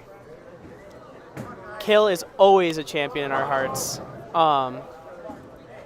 And like I said, District 9 is just a different beast this year. They are absolutely insane. So it's going to be, I'm really interested to see this Spash versus DC Everest, because me and Vader talked a lot about which team is better, because they are. I think during most of our talks, one second. But, yeah, go. We came to the consensus that Spash was better, right? We didn't really debate that. They were always higher in our standings. Yeah. But, they only were 3 pins separated after qualifying, so. They are very, very close in terms of talent and scoring and whatnot. And they're 1-1 against each other in matches this year. So it was very hard to pick one over the other. And eventually we decided that Spash was a tiny bit better. They edged out DC Everest. You're going to see these teams get very, very loud. And this is what high school bowling is all about, ladies and gentlemen. And thank you, Yvonne, for the clarification on the state for boys and girls. And yeah, so Trey is something different. He loves to wheel the entire lane. And the only person that I know, because Trey was right there, and a very, very crucial double for Anago there. It's early in the game, but a double on what is going to be an open. That thing can tumble and snowball really fast. But like I was saying with Trey, he loves to loop the lane. He likes to create a big hooking motion with the lane. And that's, bad hit right there. That was a really good shot. And the only person I know that likes to do that a little bit more than he does is a one-hander from Kenosha Tremper known as Nick DeCicero. And Trey is just phenomenal at it, especially for his age. He's so ahead of his age in terms of that. And he actually made match play at Junior Gold this previous year. Unfortunately, he lost right away, but that does not take away from making it. And Yvonne, like I think it's a really good idea to put it on 2 different pairs. I don't think it's really thought about that much, but I think it's a really good idea, and I think it should definitely be carried over to more events than just high school state. But yeah, I really think a lot of people appreciate it, especially the bowlers, who don't have to, you know, get spare balls on the chairs and put them behind everything, and they have to walk through other teams to get to their stuff. So I think it's a really good idea. And a 5-7 trip for Jack, and that is going to allow them to get back on it. The girls have yet to start, and the other boys' match is looking like a stalemate as of right now, with Aiden Walter stepping up their anchor, throwing what I believe is a dark code or a midnight blue, I don't know. And he absolutely packs the pocket. Aiden Walter has improved a lot over the last few years, shooting his first 300 with a purple hammer. And you're just seeing a crazy amount of improvement here. Brady's keeping them in it here, trying to get loud. As soon as you get drowned out by the other team, that's when your chances of winning are just going downhill.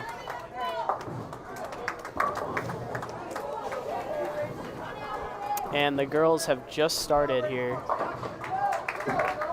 Greenfield versus Beaver Dam, McGuanago versus Anago. And Steven getting pumped. And then you have DC Everest versus Spash. And this is the type of excitement that we like to see, but unfortunately we usually only see at high school state. It really gets someone like me emotional because I'm too old, and I never really got to experience high school state as a team. So it's great to see that people still have this passion and love for this sport. And Logan needs to stay, and that leaves a 7 count.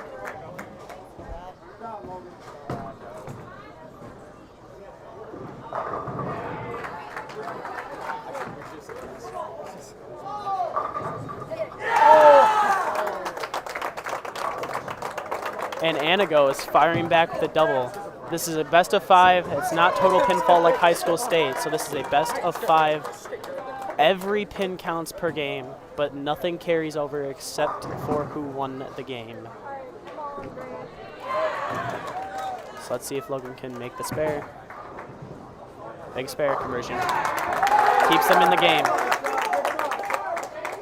And again, DC Everest versus Spash is still very, very close. Spash finally got their first strike in the 7th frame, but their first 5 frames were spares, followed by an open. So they have 98 in the 6th with a strike. And at that point, it looks like DC Everest had 90, but they have a strike and a spare in the 8th. So that game is still very, very close.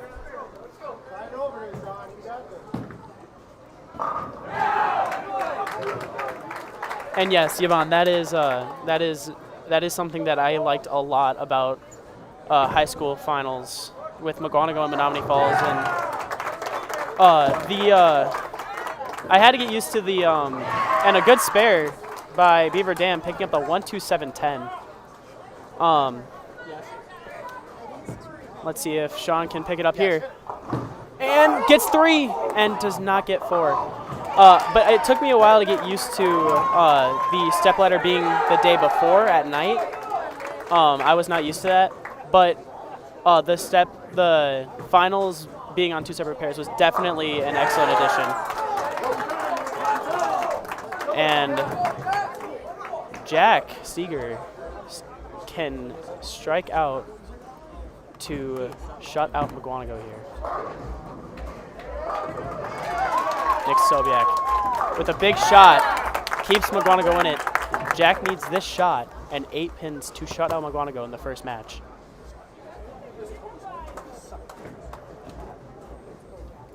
And it looks like Spash ran away with it, and they have easily defeated DC Everest in the first game. So Spash is going to be up 1-0. What will Jack Steger do here?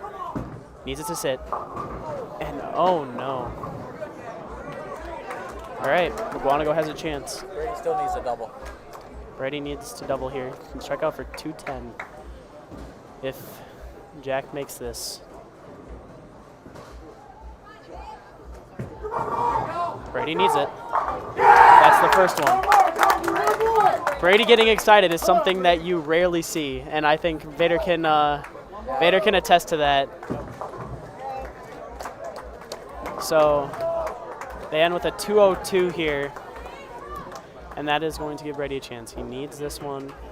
If he does not get it, Anigo goes off with a 1-0 lead, which is something that you do not want to have with this team.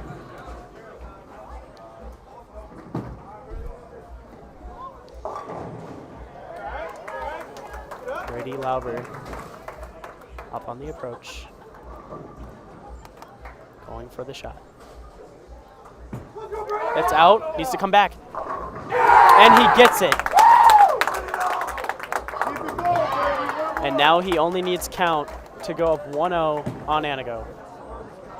Very close game. This is what I'm saying. These are two of the top teams in the state. It's going to be close every match. They are not going to go down quietly.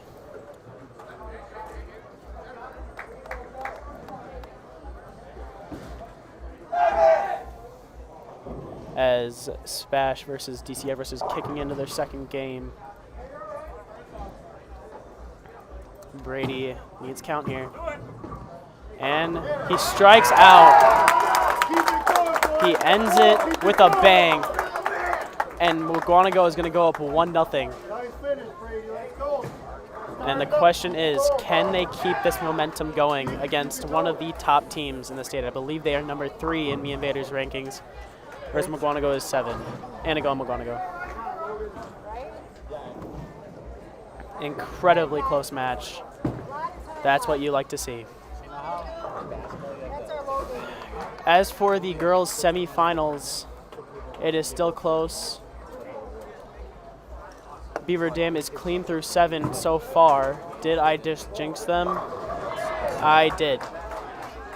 With a 4 and then a 4 again. Beaver Dam has 109 in the 7th. If Emma makes this spare, which she does, that is going to put Beaver Dam in a very, very difficult situation here where they need to strike.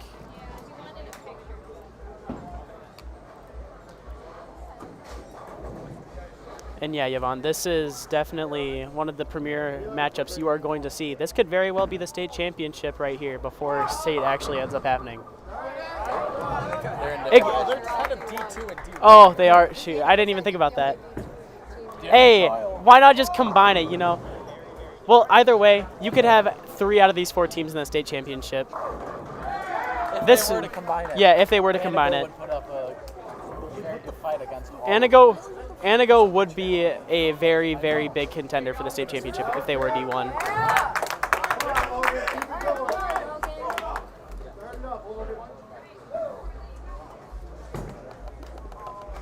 And Colton Thielman with a big strike.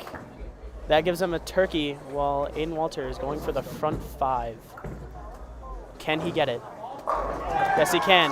DC Everest starts with the front 5 while Spash has an open in the next 3. This game is going to be insanely close if it continues this way. And Deacon Koback strikes, so it's going to be open next 4 versus DC Everest with the front 5. Emma Johnson strikes, so the future of this game for the women's semifinals is going to go into these last 2 frames. Can it strike? And she kicks out the 2-5 for a double, and Mara Giewitz has a chance to steal the first game from Greenfield.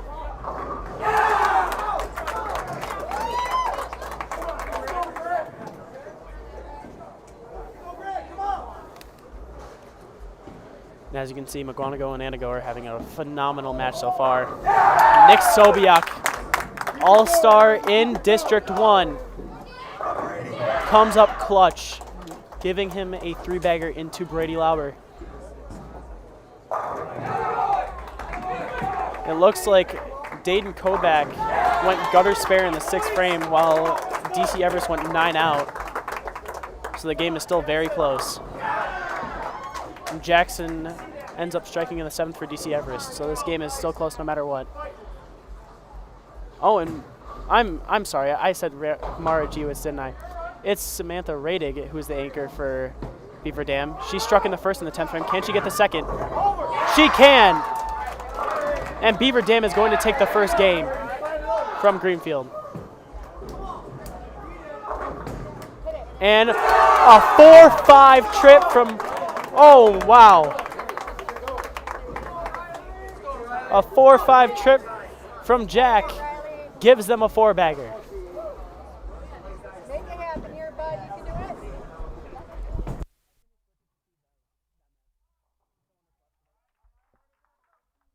it. So we are going to switch it to see the end of the Spash game, which you can kind of see, but that game is insanely high scoring right now. And Quentin Nelson with a strike after a 6-split-2. And Anago with a 5-bagger continues to pound off of the open from Brady Lauber. All right, Brady, let's go. Stay hot. Again, DC Everest lost the 1st game to Spash, and McGuanago beat Anago the 1st game.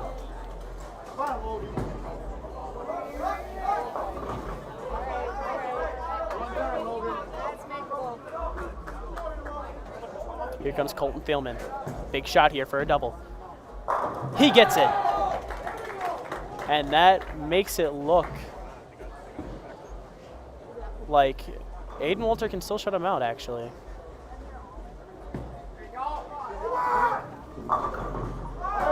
Can Aiden Walter shut him out? He got the 1st one. If Aiden Walter strikes out, DC Everest will win by 1 pin no matter what Deacon Kovac can do. And Deacon trips a 4-pin forward. And looks like he left a 10-pin, actually. I'm sorry. I could not see that.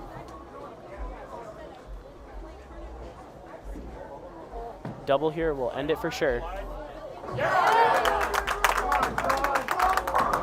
And he gets it. DC Everest ties it up 1-1, as it looks like Anago is looking to do the same thing as he leaves the 2-5. Oh, the 2-5-8, sorry.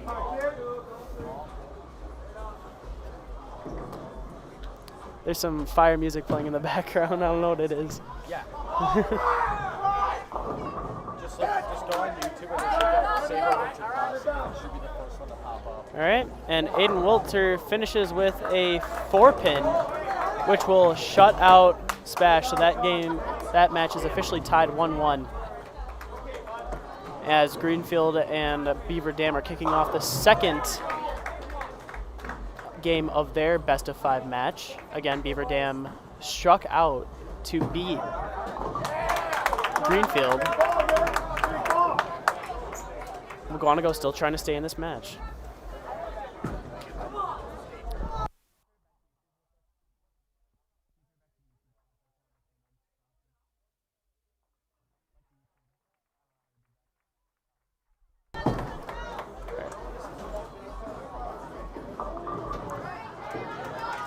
Nick Sobiak needs to strike here. Give some pressure to Anago.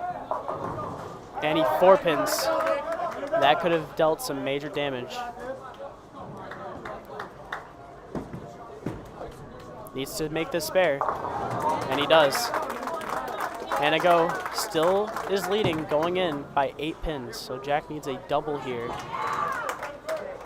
barring a missed spare from Nick, which does not happen. Jack needs a double to shut out, practically. Double and count to shut out McGuanago here.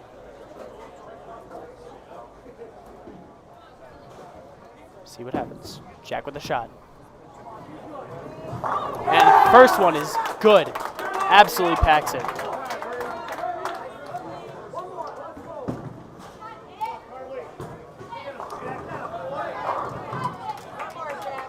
Again, he needs a strike to shut out Brady, if Brady happens to strike out.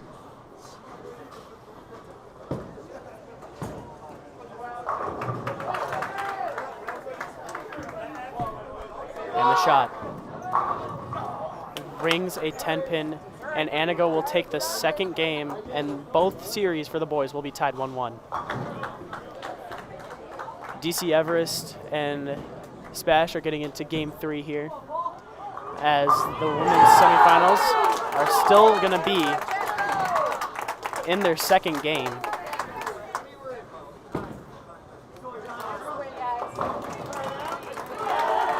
And the 7-pin falls late, but it still falls.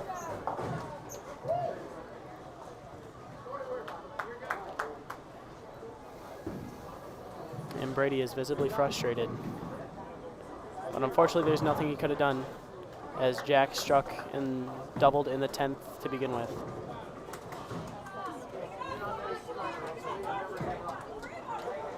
As Beaver Dam gutters on the spare, will that allow Greenfield to get back in this match? It goes to the face, and will it chip a 10-pin? No, it will not.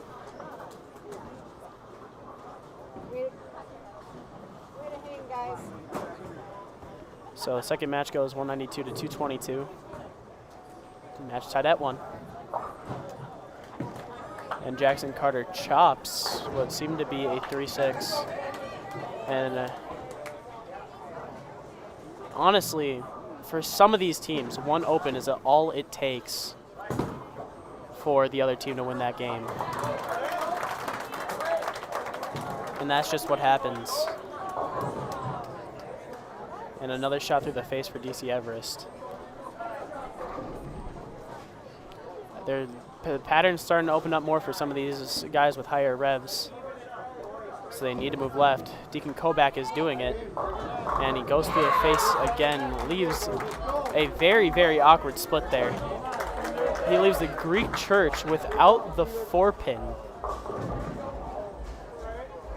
Still very makeable. In fact, that's usually the 4 you get out of the 5 of the Greek Church. Can he get it? And he gets 1 or 2. He gets 2. So that gives DC Everest a chance.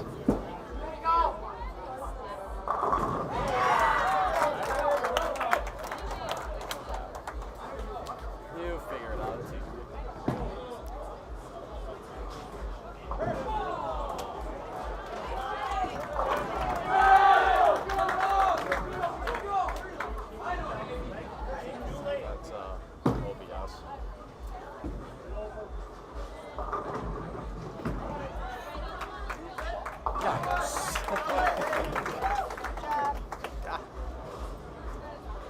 And then they go back and just go to main line. So, and Greenfield this time with the gutter. It's not on a spare, but Beaver Dam doubled.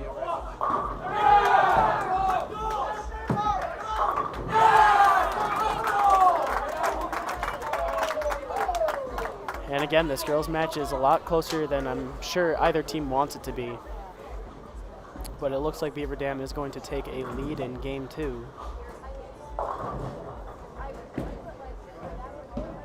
And both of these boys' teams are struggling to keep it. They're struggling to keep it on the right side of the head pin here. As Quentin Nelson goes Brooklyn and almost kicks up a 6-pin. And again, another shot through the face. I'm not sure of the exact conditions, but I would assume they need to start moving left or ball changing sometime soon here. Sean Helminski with a clutch double here, trying to keep the energy up for McGuanago.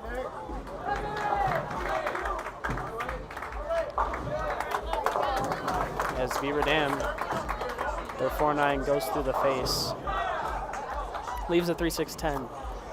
Gives Greenfield a chance to come back in if they can manage to double here.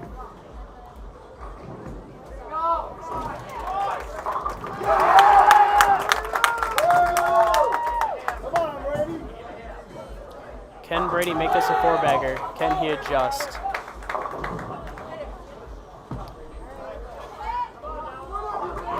Big spare from Beaver Dam.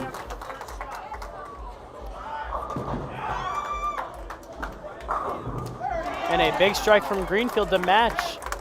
It looks like Greenfield can strike out for 201 as they are in the 9th frame. And Samantha Reidig can strike out for 174 and they are in the 10th frame. So still a lot of pressure here. As she goes through the face and kicks out the 7-9. As DC Everest opens in the, or is going to open, unless he somehow makes the, I believe that is the 4-6-7. It looks like Spash is going to take game 3 as well, making it a 2-1 deficit. Messenger from Jack Steger on Anago to try and bring them back into this game here.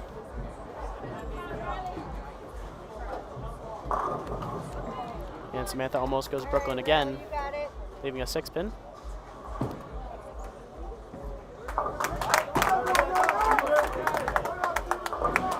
So with the spare in the 9th frame by Greenfield, they can strike out for 181, as if Samantha makes this spare, she can shoot 164. So it's still going to be a very close match, as Beaver Dam ends their second game with 164. Emma Johnson needs a strike here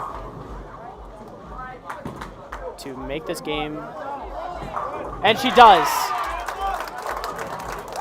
She only needs count now to even out the match.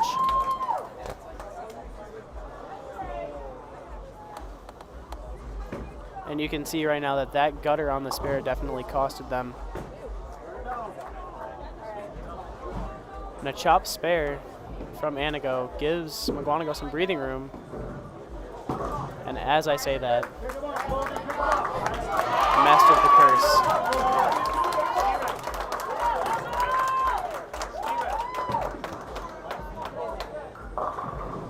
Goes through the face again.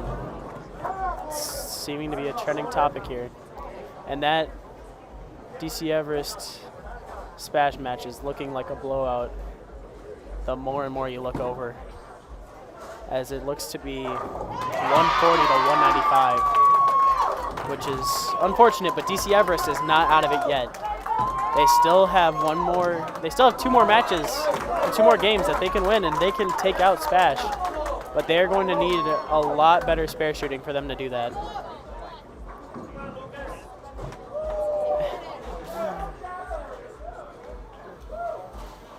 So it's officially 1-1 for Greenfield and Beaver Dam. It is officially 1-2 in favor of Spash against DC Everest. And this is the 3rd game right in front of you for Anago versus McGuanago.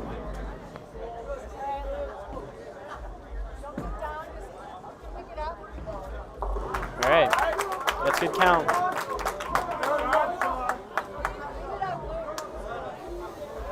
Sean needs to mark here. Get them back on track. You can't let this game slip away from you.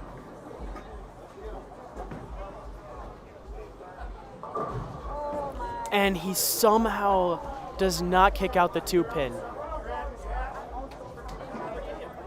This is where bowling gets intense. You have to stay in it after something as brutal as that. And Sean with a big strike keeps McGuanago in this game.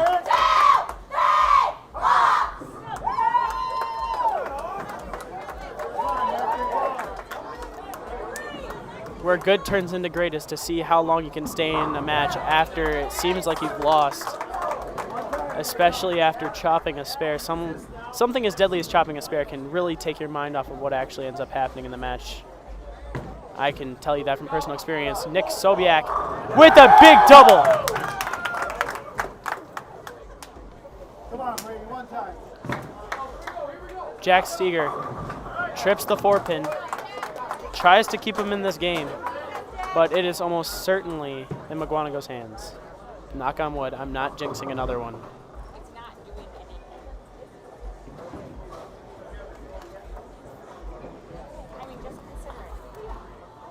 So again, it's 1-1 for the girls for Greenfield and Beaver Dam.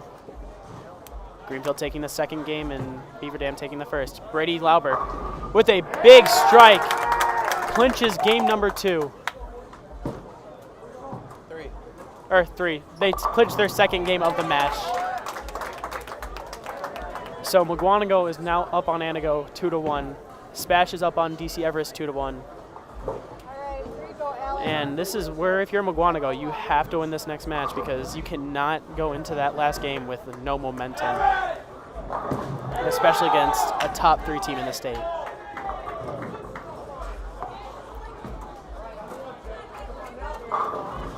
Oh, that was a great shot, though.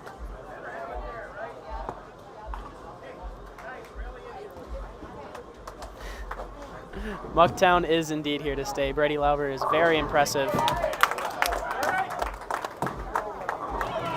McGuanago has always been somewhat of a powerhouse. Again, with the Hibbards, you have Brandon and Brady Lauber, and their team always seems to put up a fight. Shows how good of a youth system they have at Jay's Lanes and wherever else they might bowl youth league. The home of Brady Lauber. Several 300 shot there for him. Says it's a really difficult house. I'd believe it. As he strikes out in the 10th frame with the Zen ball. Zen ball is very good. As this DC Everest Spash Mash kicks off along with the girls semifinals over to your right. We're gonna check over. We're gonna check over here to the DC Everest Spash match. Quentin Nelson on the left lane. Can't exactly tell who's on the right lane. Or I'm saying Nelson, aren't I? That is not the bowler, that is a football player. I am really sorry.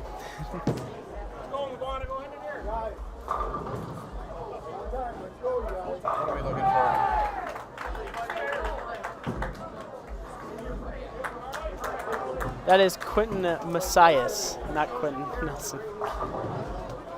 It's a rookie mistake.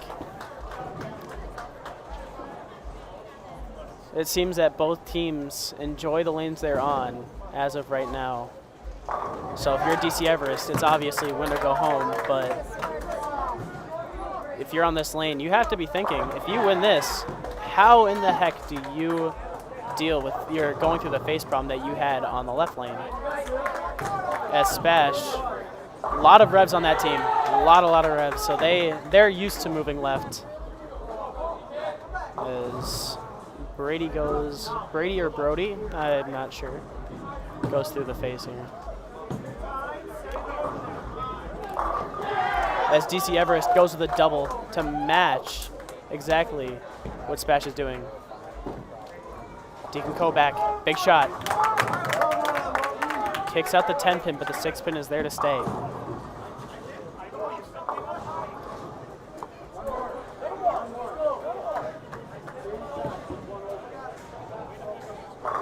A fun fact for you guys watching at home. I don't know if this is just a reoccurring thing or if it's going to tell you what's happening, but both the times McGuanago made it to the state finals, they won the first game and lost the second one. However, this is not the finals, and this is not state. And it's also a Baker best of 5 and not a 2-game totals pinfall. So, you know, me from being from District 1, I'm secretly cheering for McGuanago, but I'm here for a good match, which is why we continue to look at this Spash DC match, which is just looking like a high scoring fest. Like I said, these two teams love these two lanes. And you can see what McGuanago's doing over here as well. But you can't see what Anago's doing, so I'll help you guys with that one. It's looking like Beaver Dam is taking massive control of this match.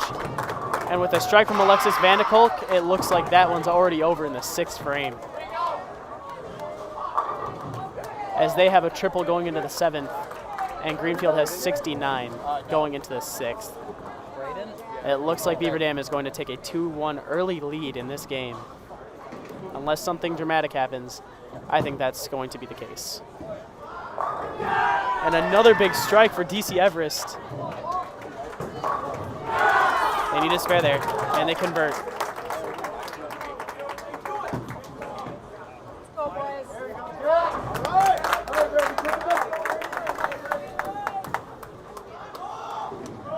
And DC Everest tries to go Brooklyn. I wouldn't necessarily say tries, but the ball did. That goes 5-pin. Here comes Quentin. Idle Helios, freshly drilled today, by the way. He just got that ball today. And he is throwing it with some confidence that I have not seen before. Quentin Messias. He's a 3-6, or it's a 6-10. I can't really tell. I think it's a 3-6. Ready Lauber leaves a 10-pin.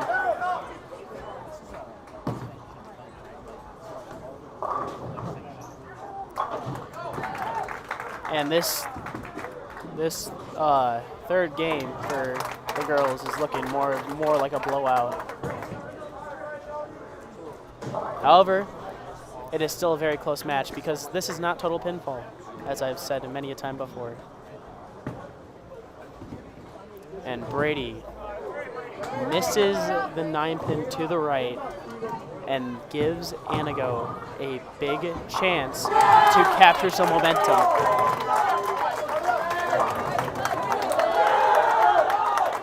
Spash with a strike in the 9th gives them a chance to take a huge lead and shut out DC Everest in the match. They need the spare. And DC Everest gets the spare. It keeps the minute, but Deacon Kovac can strike out to send DC Everest home. Deacon Kovac goes through the face and leaves the 3-6.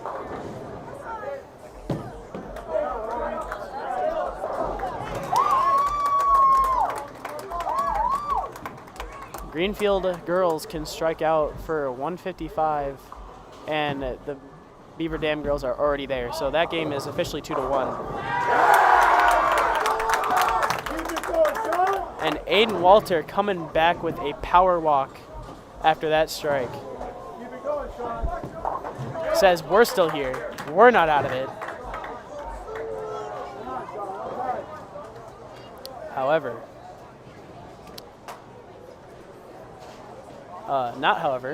my mistake.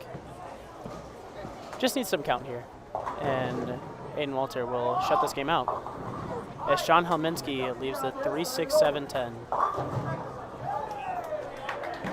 This is your mouse, right? Yes. Would it die possibly? Potentially. Here. That's okay. So get outside, you got it.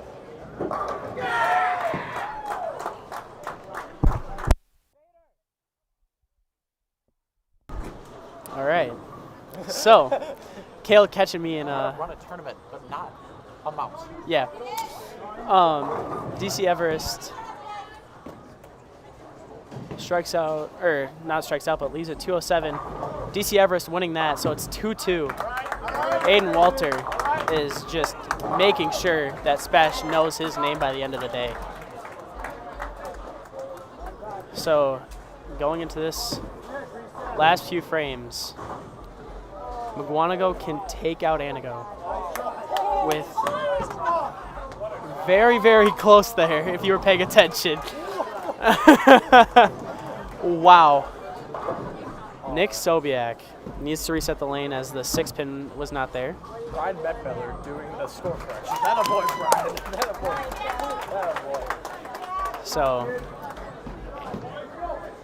we have a possibility of 192 to 211 here. And it is going to get only more interesting from here, folks. Jack Steger with a great shot. Can't get much better than that, folks. Nick Sobiak needs a strike, goes through the face, leaves the 3-pin, but they are still very, very, very much in the lead after the back-to-back opens from Anago. So a matchup of 201 to 192 is now in the mix. DC Everest starts with a strike, and so does Spash. It's going to be another score fest here. Anago with a strike says we're still here. They're following in Aiden Walter's footsteps. Nick Sobiak picks up the spare. And Brady now needs a double and 2 to win the match if Jack Steger strikes out. And again, just to show you the scores, Beaver Dam is up on Brookfield Girls 2-1. DC Everest and Spash are tied at 2-2. And now, with the 6 count or 7 count that he just left, Brady only needs 1 strike.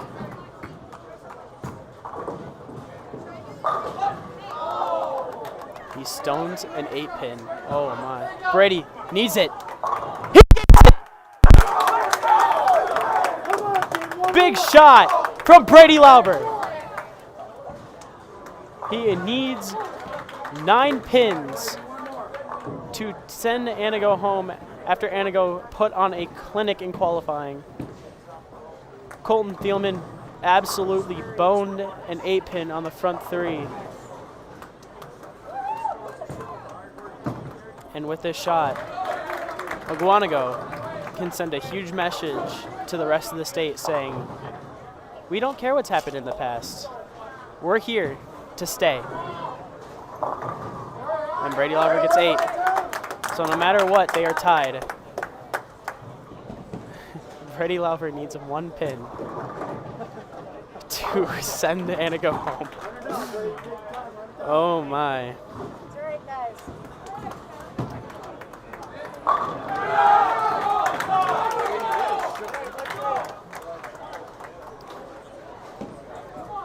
So this is the story of the day right here.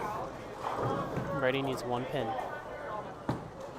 Missed the 9-pin earlier. That is not the story today, as Mugwanago defeats Anago, sending home the #1 seed and sending a message to the people who create the top 25 in the state saying, we are Mugwanago, we are Mucktown, we are District 1. Absolutely phenomenal match from both teams. Anago, one heck of a performance in qualifying. And now we are going to turn over to the DC Everest Spash match because you can't get more exciting than what they're doing right now.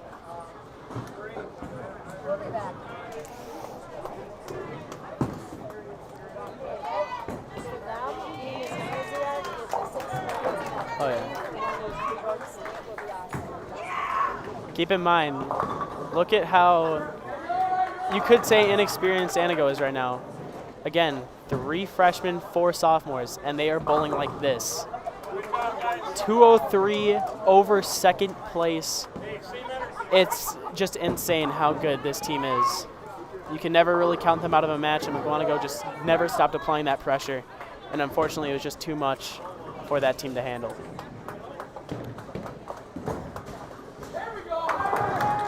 Looks like Spash is going to take an early lead here, going triple 9 spare, double 9 spare. And DC Everest going a strike and then 3 spares in a row.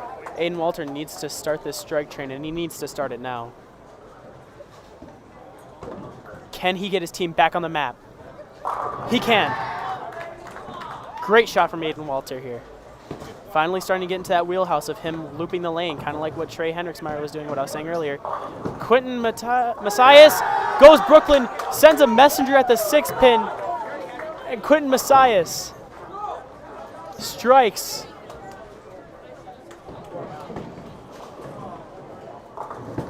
DC Everest needs to apply the pressure, and he leaves a 5-pin after going Brooklyn.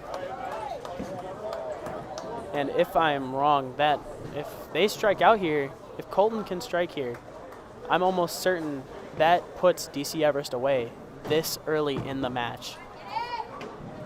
They shoot 258 if they strike out. Colton Thielman.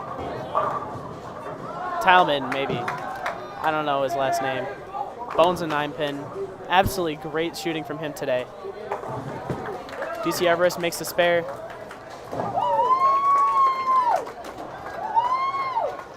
Again, 237 is now possible for Spash, and a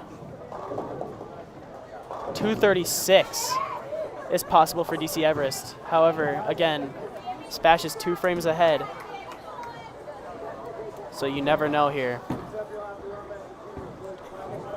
Girls are going to go a little bit slower, take a little bit more time, and DC Everest leaves a 2-pin, and that will almost certainly put them away here. Colton makes his spare, and just not being able to strike on that left lane is really going to get to this DC Everest team. I said they needed to be better shooters, spare shooters on that team, but looks like when you're going up against a team that's top 5 in the state, you also need to put some pressure by striking. It's unfortunate how good these teams are that someone has to lose at the end of the day. And that's just what it is, as Deacon Koback has a chance to put it away, and he just absolutely destroys the pocket. And that's looking like all she wrote, as DC Everest can only shoot 225 here. And with a mark, he just needs 8 pins here to send DC Everest home. Deacon Koback to send Anago home, or not Anago, I'm sorry, DC Everest, and that will be enough. Spash defeats DC Everest and will face McGuanago in the boys final for a score of 3-2. McGuanago beats Anago 3-1, and this Beaver Dam Greenfield match is still going on here. So you have McGuanago, your 4 seed, facing Spash, your 2 seed. And that's going to be an interesting match, no matter who won that. Alexis Vandekolk going at the 3-pin. She makes it. And again, every single match except for the last one has been close on the girls' side. It all comes down to spare shooting at this point, as we are in the 7th frame for each team, and there has not been a single strike. So just getting count on splits and making your spares is basically good enough to win the game, to be honest. That triple in the 3rd, 4th, and 5th frame of the last game for Beaver Dam was enough for me to basically say that Beaver Dam had won. That's how hard these patterns are for people with lower revs. As Aiden Walter picks up what was a 2 or 4 pin, I'm not really sure. Beaver Dam picks up their 3rd 9 spare in a row, and that is, thank you. Hey, good bowling. Yeah, thank you. That was Coach Matt Miller from Anago. Absolutely phenomenal bowling from that team.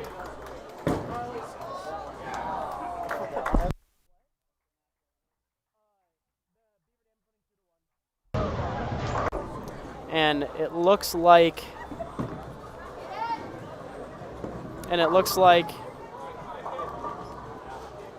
Greenfield will drop this last game. They are not out of it yet, but they are down a hefty amount, down by 32 pins going into the 8th frame. And as you know, you cannot really be down that far with that much to go, that little to go. My hair is crazy. Yeah, Greenfield bowled excellent today. Emma Johnson, MVP for the girls, taking that plaque home. Big strike from Greenfield. You never know, they might be able to keep themselves in it. Spare from here would make it look a little bit less likely, as that's the 4th spare in a row. Again, Greenfield with Emma Johnson can strike out for 158. What can Emma Johnson do? Her ball hooks early, goes through the face, and she leaves a 6-10.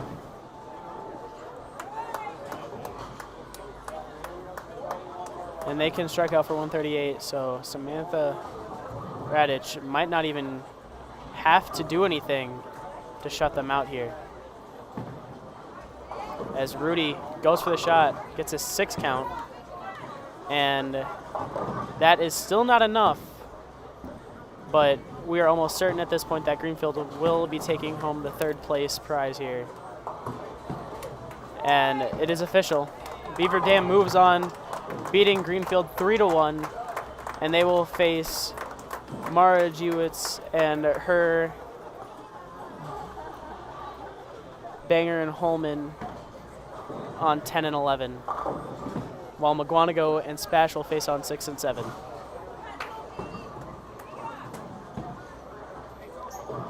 Good bowling from all the participants here today. Greenfield bowled amazing. Hunter Johnson had a really, really, really good first 3 games. I got to give a shout out to him. Mason Zacher always puts up a good fight.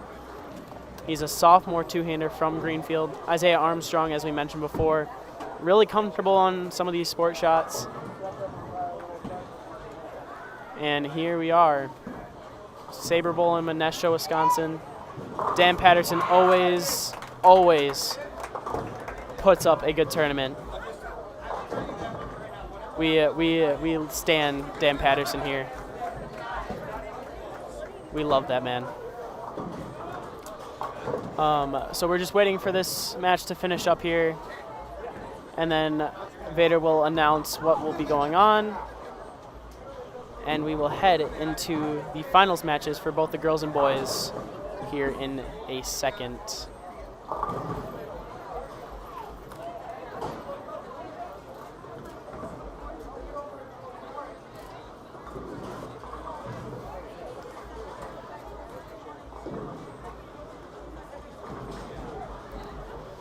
And bowling is just shortly before I give the reins back to Cale here, because I don't want to take his job. I do enjoy commentating though. Bowling is a game of both luck and skill, and it's also a game of momentum. You know, Anago led this tournament by 203 pins. And they put up a fight against McGuanago, putting up some amazing scores. But unfortunately, McGuanago, I just think, had more experience, and that definitely allowed them to be a little bit tiny more clutch. And it shows that, you know, everyone has a chance. Again, Anago did an amazing job. I congratulate every single one. Jack Seeger got really close to ATT. Grant, of course, ATTing. You know, that entire team is scary, and I wouldn't be shocked if they win the D2 state championship. But you have one of the front runners in D1 right here in McGuanago. Again, they were top 6, top 7. DC Everest unfortunately lost to Spash, but like I said, at the end of the day, someone's got to lose.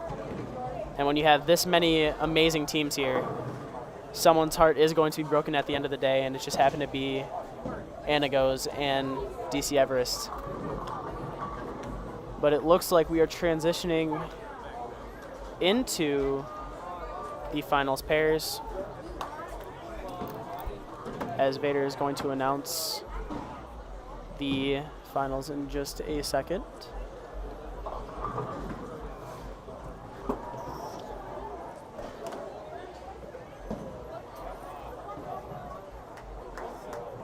Cale Rusch and Kate Winter talking in the background. You might be able to catch Cale Rusch at Conference 4, the GLBC Conference 4 College Tournament next weekend at AMF West. There is a chance that he might be live streaming that. It's a very competitive scene that has a tiny bit more talent than this one. College bowlers. You might see former state champion Chris Richardson there. You'd see me there. You'd see a lot of people that you might know. Andrew Olson will be there. That man destroyed high school back in his heyday. You have a lot of people that just absolutely destroyed high school going to college. and they're just existing. College is a different animal, different beast. It's definitely fun to bowl in college. I'm getting some funny looks from McGuanago. Brady Lauber is giving me the thumbs up.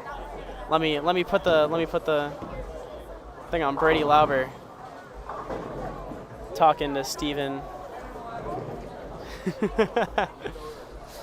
That team is something else. All amazing bowlers. Also, shout out to oh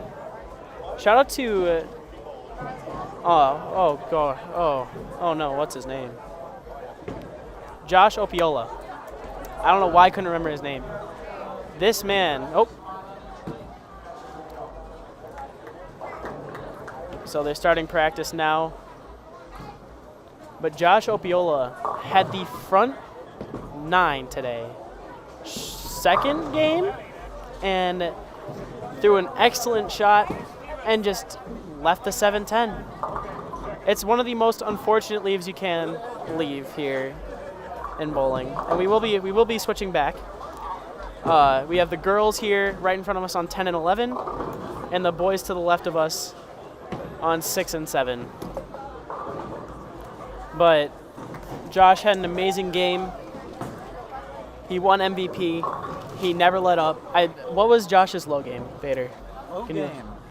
My guess is 220. 222. 222. That is something else. Going 180 over? 150. 157 over for 4 games. Carter Westcott, again, the sweeper we had yesterday, was a different beast. A lot more kids throwing urethane. Awesome. Later, Will. Assistant coach Will Kubany leaving the arena. But we had a nice little sweeper yesterday, same pattern. A few kids showed up today. The winner of that was Tyler Young, as we mentioned, from Nina. But Carter Westcott ended up leading that, beating Josh's total by 3 pins. So he went 160 over, which is absolutely mind-boggling. I went 15 over and thought I had a really good look. Boy, let me tell you what. Urethane switches the lanes up quick, and you have to be ready for it, and I was not. I shot 145 game 2. Was not looking good for me. But that's just bowling. You gotta learn how to adjust, and if you can find out how to hit a part of the lane that no one else can and you can strike with it, then you will be one of the better bowlers in your area. And that's just how it goes. Looks like Deacon Kovac actually switched to urethane, the UC3. That ball is just a tiny bit less aggressive than the Purple Hammer, but it looks insane. So you have the number 1 seed Banger Holman on 10, and you have the number 2 seed in Beaver Dam on lane 11. And then you have the number 4 seed McGuanago on lane 7 and the number 2 seed Spash on lane 6. If you're just checking in, we have the finals matches here for the 2022 Sabre Winter Classic hosted at Sabre Lanes, Manesha. Thank you again to Dan Patterson for everything. He always puts up a good tournament. We love bowling here. And thank you to Cale Rusch for allowing me to commentate. There he is. Sexy man right there, I'm telling you. How's it going? So, again, we have thank you to Cale Rusch for streaming this live, allowing the parents to see from home or Parents, whoever can. grandparents, girlfriends, boyfriends, sisters, brothers, stepsisters, stepmoms, stepdads, anyone. Literally anyone.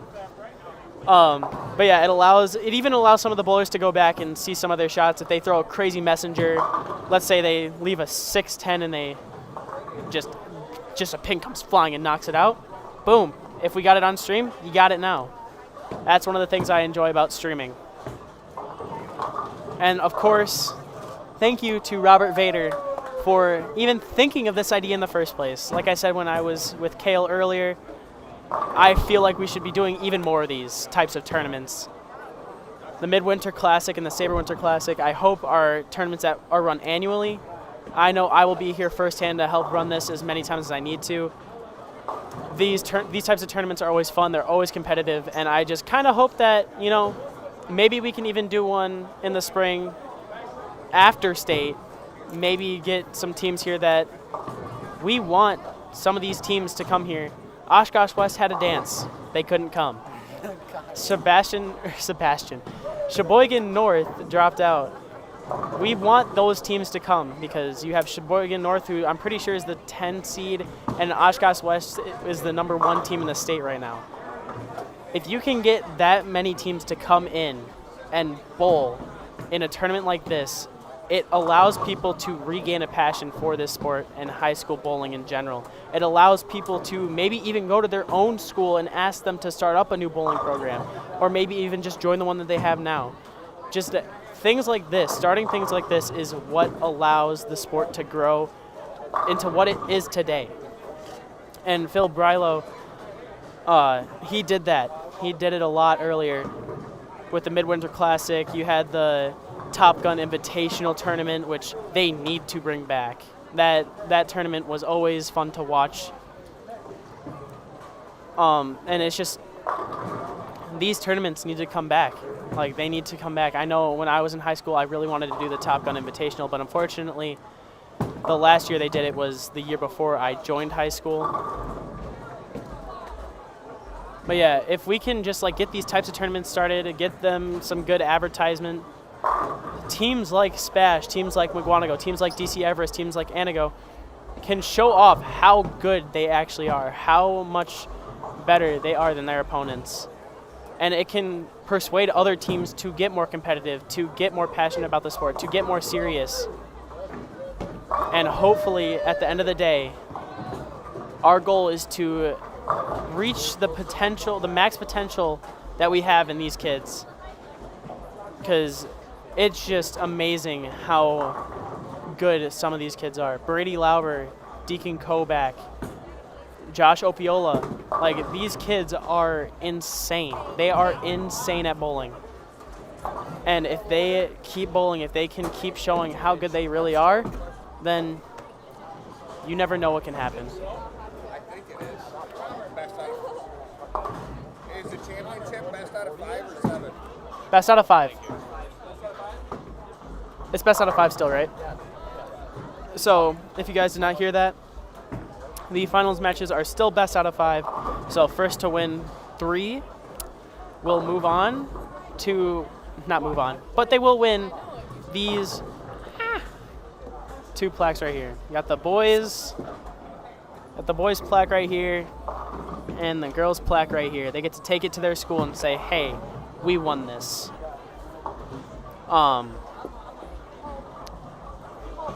So, one quick little fact. There has been a total of 3 300 shot in high school in the last 2 years.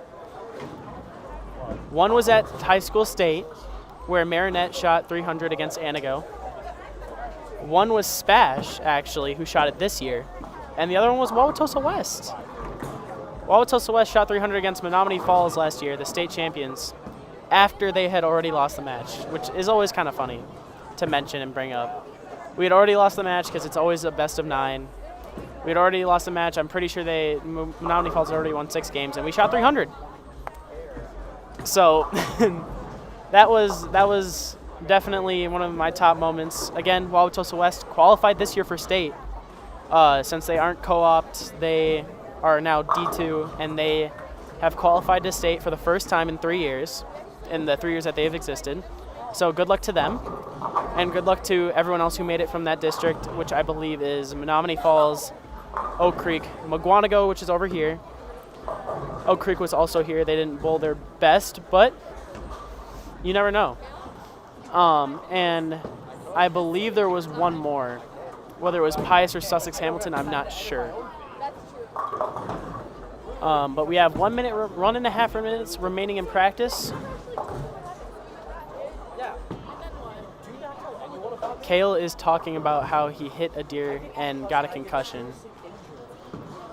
Cale, you are in my prayers every night. I love you that much.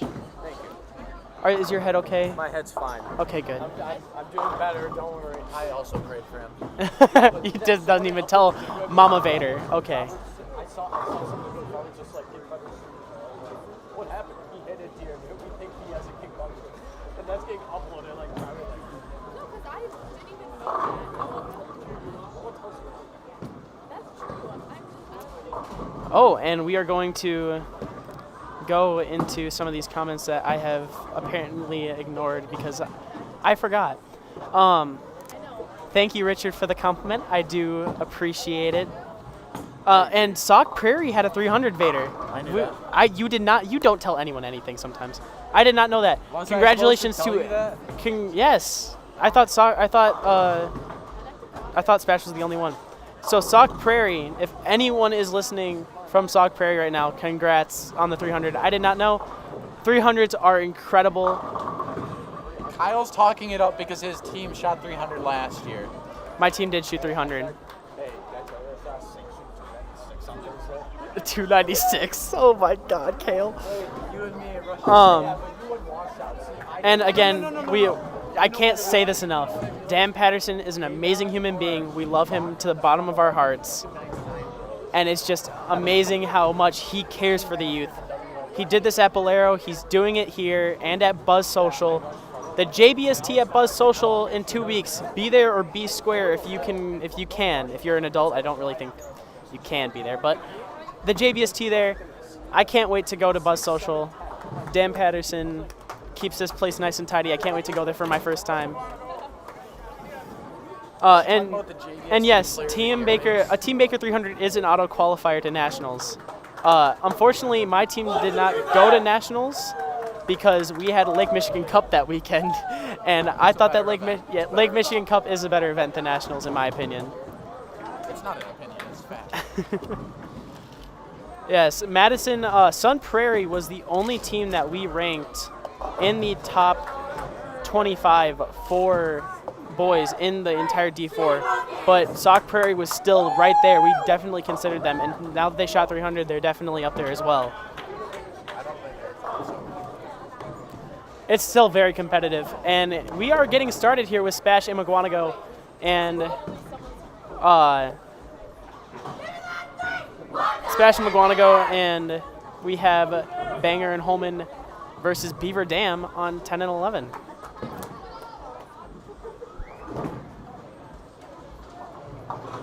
And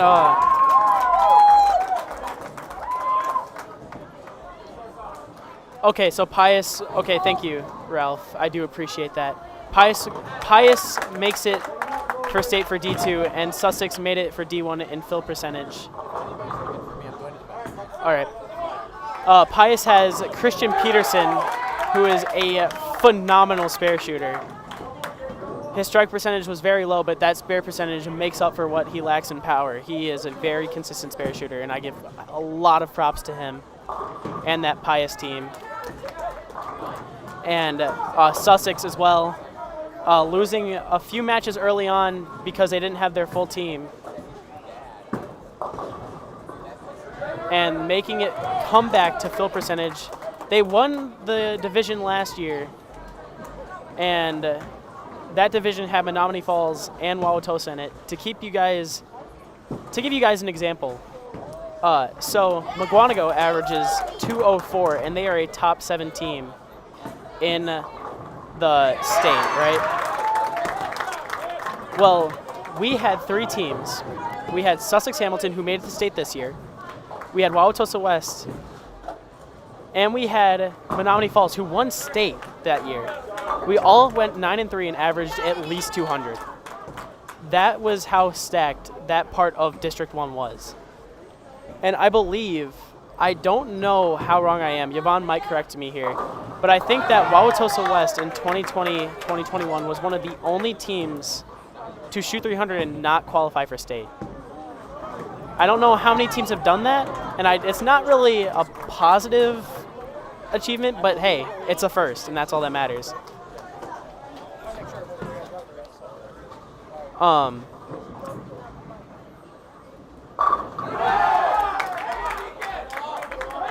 Yeah, and Robert Vater obviously absolutely leading in District 9 for individual. And Braden Malish right here for Wapaka, right behind him. Not really, but he's close. He's close. Close? Did you just say he's close? Extremely. It's 3%. What? It's 3%. Like 4. It's like 4%. 5. It's like it's 4%, which is, if you guys don't know, 4% in fill. Kate is at an 88% fill right now, which is one of the highest for girls in the state, which is something that you should applaud. Good job, Kate. Which is, I believe she's right up there with my senior season. Yeah, Yvonne, I didn't know. I've always thought that it was funny. I think that 2021 team for Wauwatosa was probably one of the best ever teams to not make stake. Robert. Yvonne says hi. Yvonne says hi. Hi, Yvonne. I don't know if you could hear that, Yvonne, but Robert says hi back.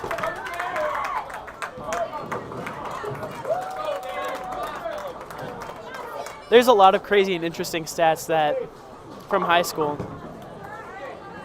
that are just lying around out there undetected, and me and Robert are on a mission to find out what those stats are. We're going to switch this here to the boys match, as it is getting interesting here. McGuanago, or let me start off with Spash here. Quentin Messias is in the 9th frame. They go 8 split strike, 8 spare, triple gutter spare strike. Needs to make this spare. McGuanago whiffs the 4-pin. And that is going to give a huge momentum swing to Spash in game 1. Quentin Messias goes through the head pin, trips out the 4-6. That gives them a double going into the 10th frame.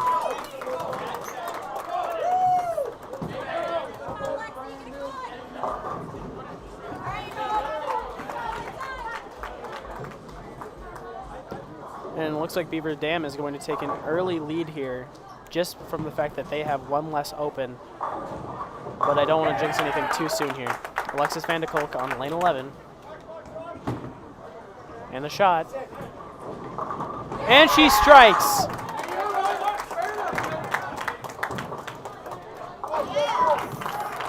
Still a close match. McGuanago needs to strike out to even have a chance here. And they do, with a double from Sean Helminski. Deacon Kovac on the spare. And he makes the 3-6, almost bounces the 3 out. And they can strike out for 207. And McGuanago can come storming back and strike out for 202. Nick Sobiak, big shot. And he goes high, kicks out the 4-9 for a triple, and it's up to Brady Lauber.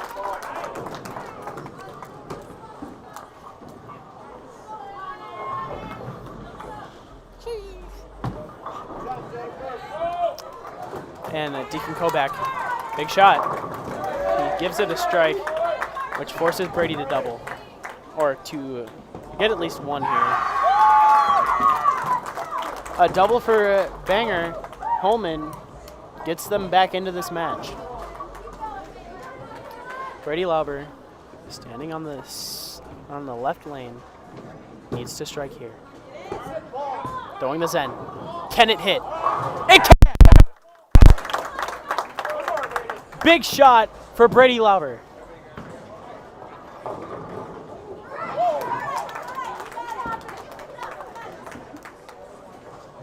And I do not know if a mark will do it. My brain is not working right now. I know a double will end it for almost certain.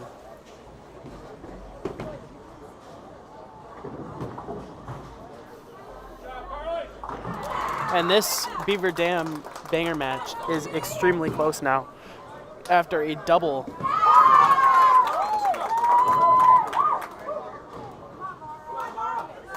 Brady needs this. And the shot. He gets the right shaker. And McGuanago will take game 1 from Spash.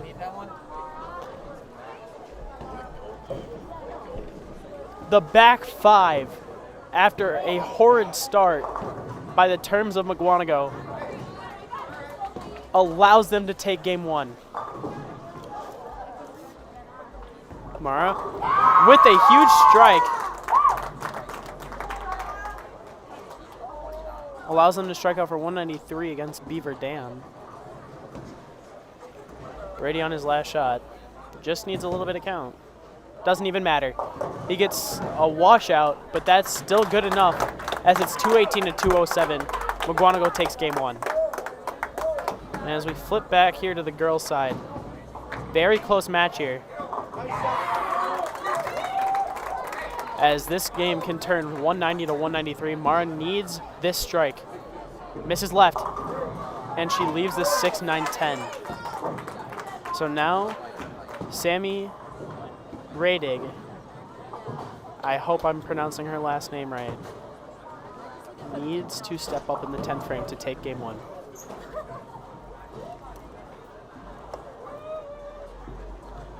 And the shot goes Brooklyn for the first strike since the 6th frame.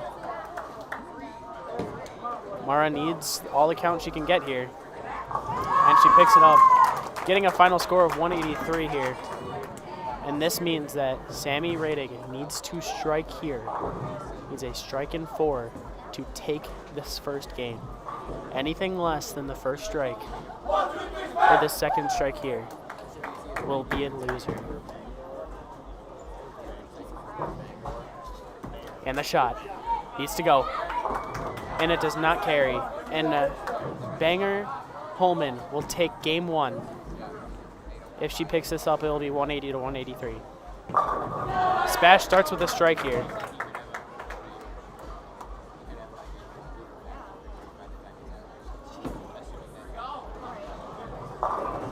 As Stephen Will trips what I don't even remember what pin it was. I was too focused on switching screens. Absolutely ecstatic start from McGuanago. I don't know if I heard that right, but I think their mascot is the Sea Monkeys.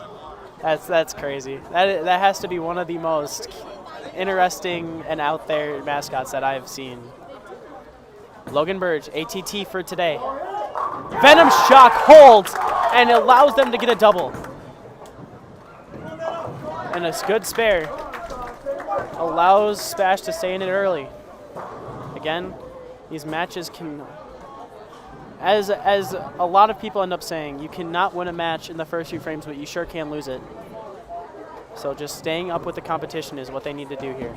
It's on YouTube. Sean Helminski with the shot. Starts off with the front 3. Dominant performance so far for McGuanago. As Dayton Koback leaves the 3-6-10. And the girls' match is going to start going into game 2 here.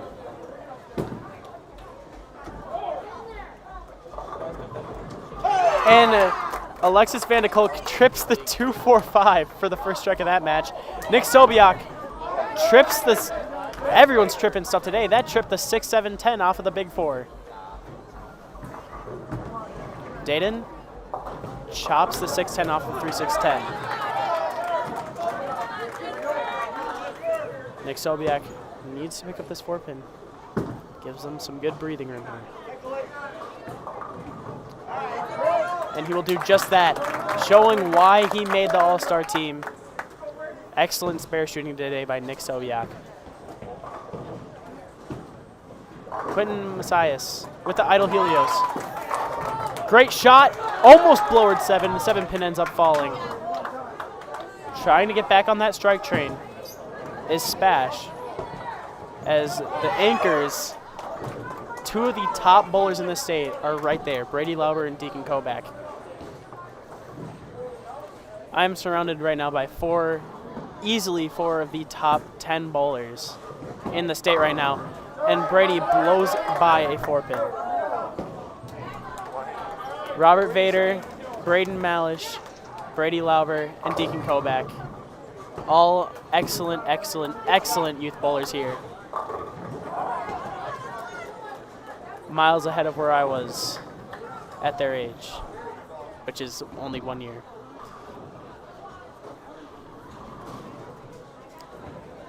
So both Brady and Deacon leave a single pin.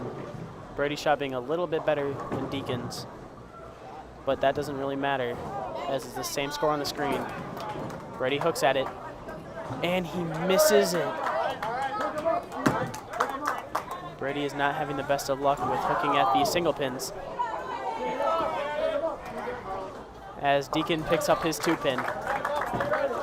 And this can easily allow the momentum to swing and Spash's way. Stephen Will needs to mark here to make sure that this does not snowball. Stephen Will with a great shot! Allows McGuanago to stay in it. Josh Opiola, boys MVP. Can he repeat? Go! And he brings a 10-pin. These 10 pins today have been absolutely brutal for everyone, including Josh, except usually with that 10 pin, there's a 7-pin attached to it for a 266 game. Imagine that game. Imagine front 10 and then 7-10 and then pick that up. That'd be one of the most insane games ever. Logan Burge. Venom Shock. Does not hold as well as it did the first shot, and he leaves a 3-6-10.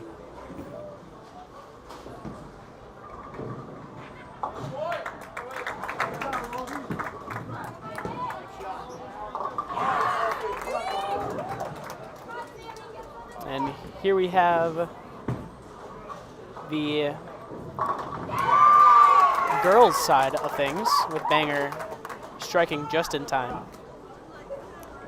You're going to have Logan on the very far left going for his spare attempt. Needs to sit, and he gets it. I was about to say needs to hook, but I held my mouth, and that almost hooked a little bit too much. As I believe that's Mitchell Potter absolutely blows back every pin on lane 6. Banger with a double as Mara Jiewitz continues to impress. Here comes Sean Helminski. Big shot! Allows that strike to go into one of the best 4-5 duos in the state, as Colton Tauman refuses to back down. If both teams strike out, it is 225 to 237. Nick Sobiak, can he do it? Yes, he can! Again, this is going to come to the anchors. Quentin Messias in the 9th frame on a double, going to Idle Helios. What can he do? And he goes flush through the pocket, allowing this game to go into the 10th frame for the second straight game. Brady Lauber throwing the 900 Global Zen on lane 7.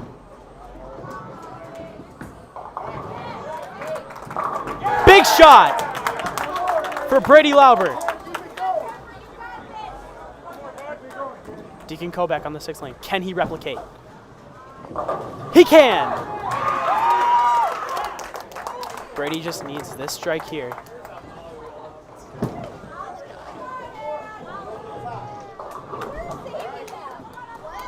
This is the best commentating I've ever heard. A little bit of flattery from the Braden Malish guy himself. I appreciate you too, Mr. Wapaka. Brady Lauber needs a 9 spare here to shut him out. Needs to hold. And it does! McGuanago takes the second game.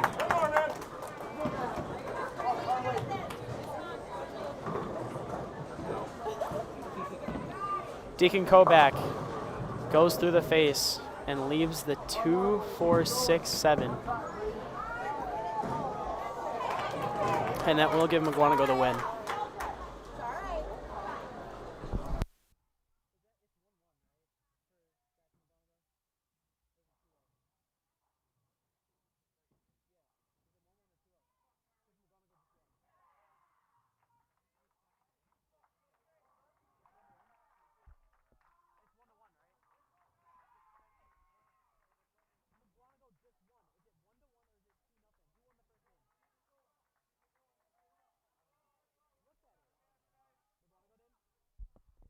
So I believe that McGuanago is now 2-0. And that puts Spash at a 3-0 deficit. Or 2-0 deficit. They need to win 3 straight. I believe it is 2-0. We are double checking.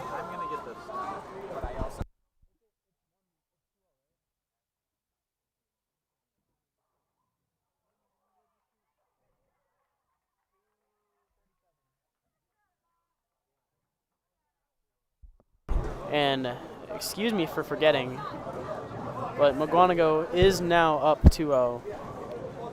And Spash is going to have to make a miracle comeback if they want to come home champions. And that chop, and I will stand on this hill to the day I die, chopping is the thing that kills momentum the most. It's the most devastating thing in bowling, and it's not even close. As that chop allows Mara Jewitz to be in the position to shut Beaver Dam out for the 2nd straight game. McGuanago starts off on a strike with Stephen Will. Smith and Reading needs a hit and does not get it. So now Mara Jewitz will take Bangor Holman to a 2-0 lead. Switching back over to the men's side of things.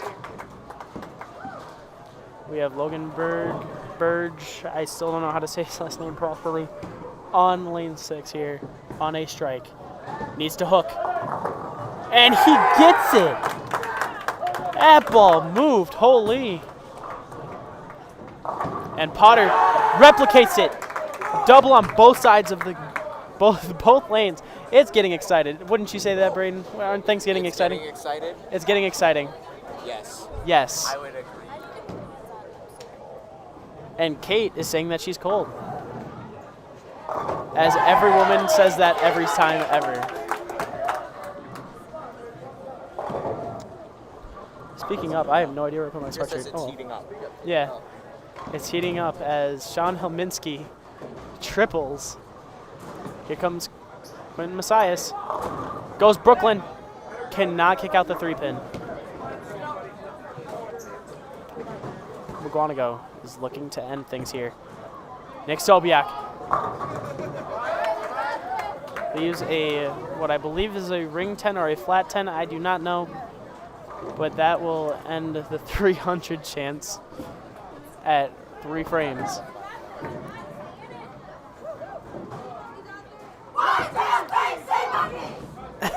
Isaiah Armstrong going McGuanago over any team. I definitely agree because Brady is one of my better friends and I am from District 1. And also Lucas Will saying, yo, that's my little brother, go Muck. Steven, or I'm believing it's Steven, is doing amazing right now, Lucas. He is bowling really, really well. He has improved so much since last season. I remember him being on the state team last year. He has improved tremendously, and he is making this Muck team the reason why it's a top 10 team to this day. So you should definitely be proud of him. That goes with literally anyone of any sibling of any of these 4 teams that made it, including the 3 girls team that made it. Everyone here just came here to impress. And Brady leaves the 2-5-7 as that ball did not move. It did not try to whatsoever.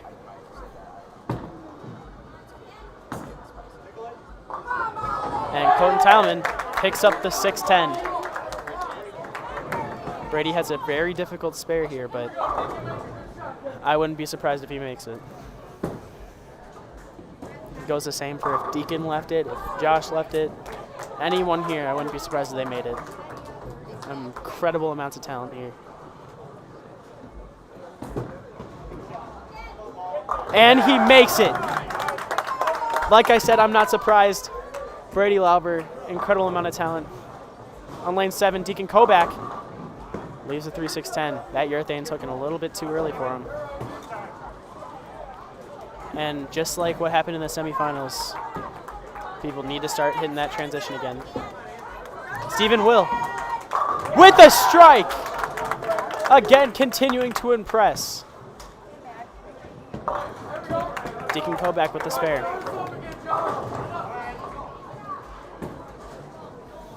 And this is a potential sweep here, but you never know. This game is still very, very close.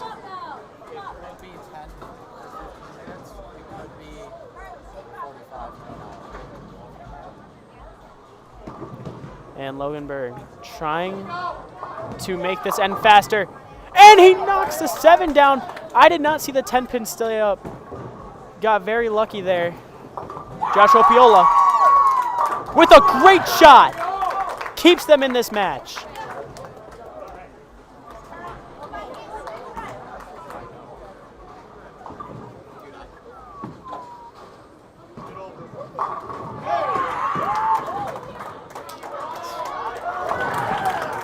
And a great spare for Logan. And yeah, Ralph, that he didn't perform the best at state last year from what I remember, but all I remember is he completely surprised me when I watched him bowl today. He bowled absolutely amazing. So did everyone else on this team. Logan Berg obviously making ATT. Brady Lauber was really close to it as well. Sean Helminski with a great shot. Allows them to stay in this. As Potter lofts the ball, tries to pick up the baby split, and he does. Very, very good split here. What a great shot.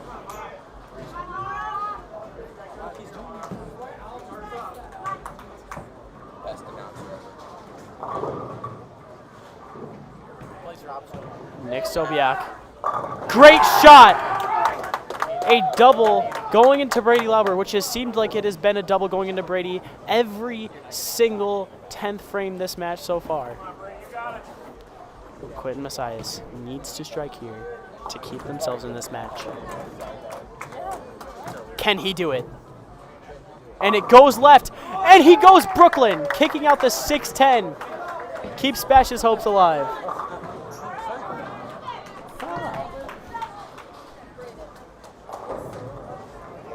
We have a max score of 246 to 234. Still extremely close, a difference of 12 pins. McGuanago a frame ahead. Brady Lauber getting up on lane 6. Can he finish the job?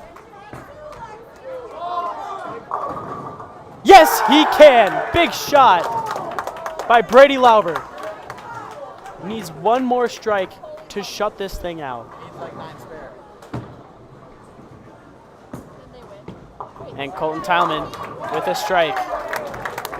Somehow, if Brady does not manage to get 9 spare here, this would go into another game if Deacon strikes out. Brady needs 9 spare to win. And complete the sweep of Spash in the title match and prove that they are the best in District 1. Can he do it? He can! McGuanago wins the 2022 Sabre Winter Classic and completes the 3-0 sweep of Spash and says, "We are here." Now we will focus on the girls.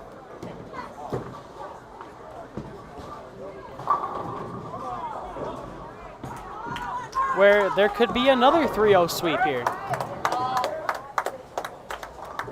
McGuanago finishing with a 246. Deacon Kovac makes a 3-6-10. That's what it was. And we have a tremendous amount of talent. I can't stop saying this. Spash is incredible. They performed extremely well today. But unfortunately, they just ran into a white-hot McGuanago team. And McGuanago will win the 2022 Sabre Winter Classic Boys Division Championship. Congrats to every team who made it from the Boys Division. Everyone bowled amazing. Again, congrats to Deacon Kovac and Josh Opiola for making the ATT. And the final game will be 245 to 211. and the boys division is officially over. Now moving on to the girls. It looks like, I was going to say it looks like Banger is going to drop the game. However, that gutter makes things a little bit more interesting, but the leave on 10 makes things even more interesting.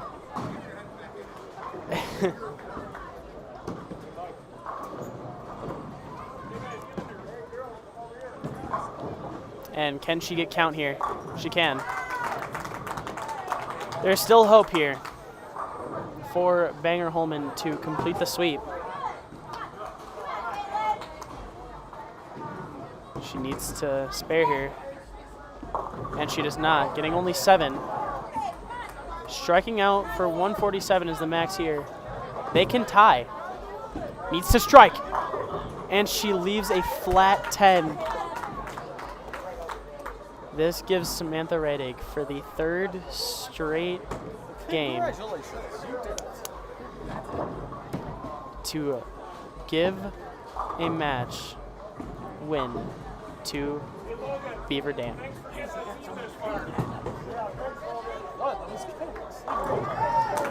Again, congratulations to McGuanago for winning, and congratulations to Spash, Anago, and DC Everest for putting up amazing scores the entire day. And Samantha gets the first one.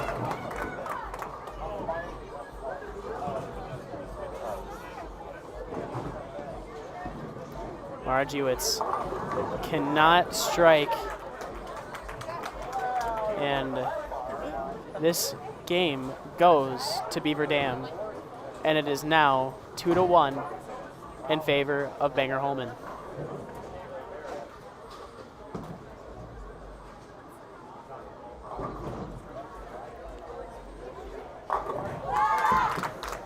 I think that one of the most impressive things that I've seen in high school is just how strong historically some teams are.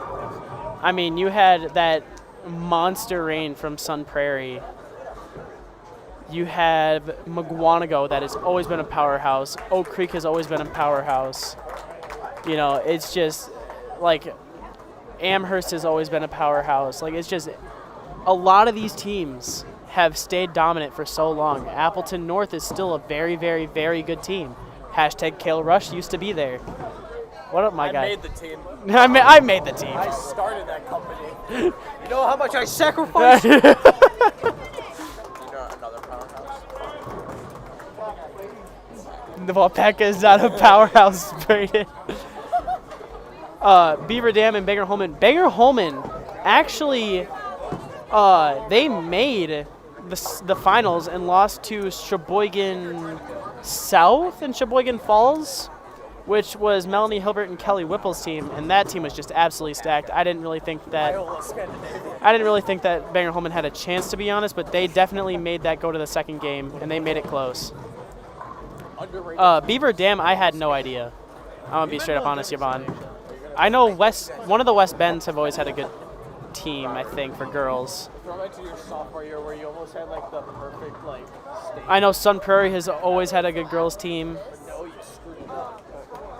They got 3rd place last year. But yeah, these are some great teams. Again, stick around for the finals for this girls match and the plaque/award ceremony presented by yours truly and Robert Vater.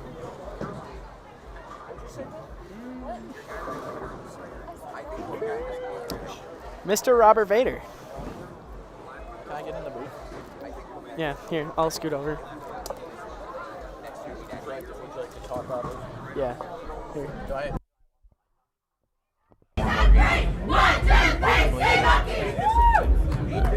You're good then. Yeah, they can hear us now, Vader. Let's go. Yeah, Kate, they can hear us now. Don't say anything you would regret. So, how many bowlers? Viewers we got? Here, I can check. check that in a second. 25. We have 25 Hasn't really people. changed throughout the day. It's been Hey, right around that the whole Shout time. out to everyone who's been watching. For sure. Shout out to everyone who has some reason to be here. This is an amazing stream so far. Thank you for everyone that's here and everyone that's stuck around. All right, so here we go. Game 4 for the finals match. Again, Beaver Dam is down 2-1 on Banger Holman. Yeah, must win. It has been a must-win situation for Beaver Dam since the last game. Beaver Dam won a few years ago. State. Yeah. Yeah, was it like what's her face was she bowls from like for William Patterson or something, or William Penn. I don't know. I remember Oshkosh West used to have a really good team. Because Olivia Komorowski, now a current bowler for Wichita State girls, who just won the ITC last year, she used to be on that team.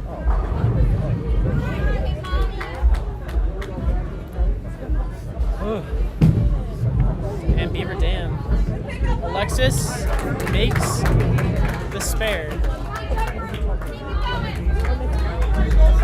Let's see if they can continue this mark momentum, as I'm going to call it from now on. 2019, they ended up winning it. That was in Green Bay, right? Yep. That was the year before I started. I have not bowled there. I have not bowled well there ever, but it is a very good center. I know that. I just suck there. It's just disappointing. Who won in 2020 for you two? Palma. For Wait, girls? For girls? I don't remember. Wait. Was it West Bend? I think it was West Bend East. West Bend, and they bowled against Anago. Oh, Haley Schwartz. Yep. Yeah, I didn't even know she was from Beaver Dam. That's crazy. Yep. She's an amazing bowler as well. I think that was her senior year. Her and Zach Sasser.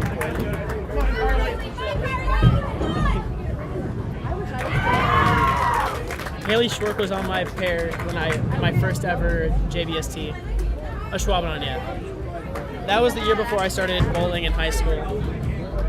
I watched it though. I watched the step ladder. I watched Kyle Hinch shoot 300 on Austin Treba. Yeah, that was big. That was really fun. Watched Josie Parr almost climb the ladder and then lose to Morgan Eisdor, whatever her name is. That's another good one. Big shot for Beaver Dam. That was the third title for a Bayer girl that year. Because Bristol won it that year.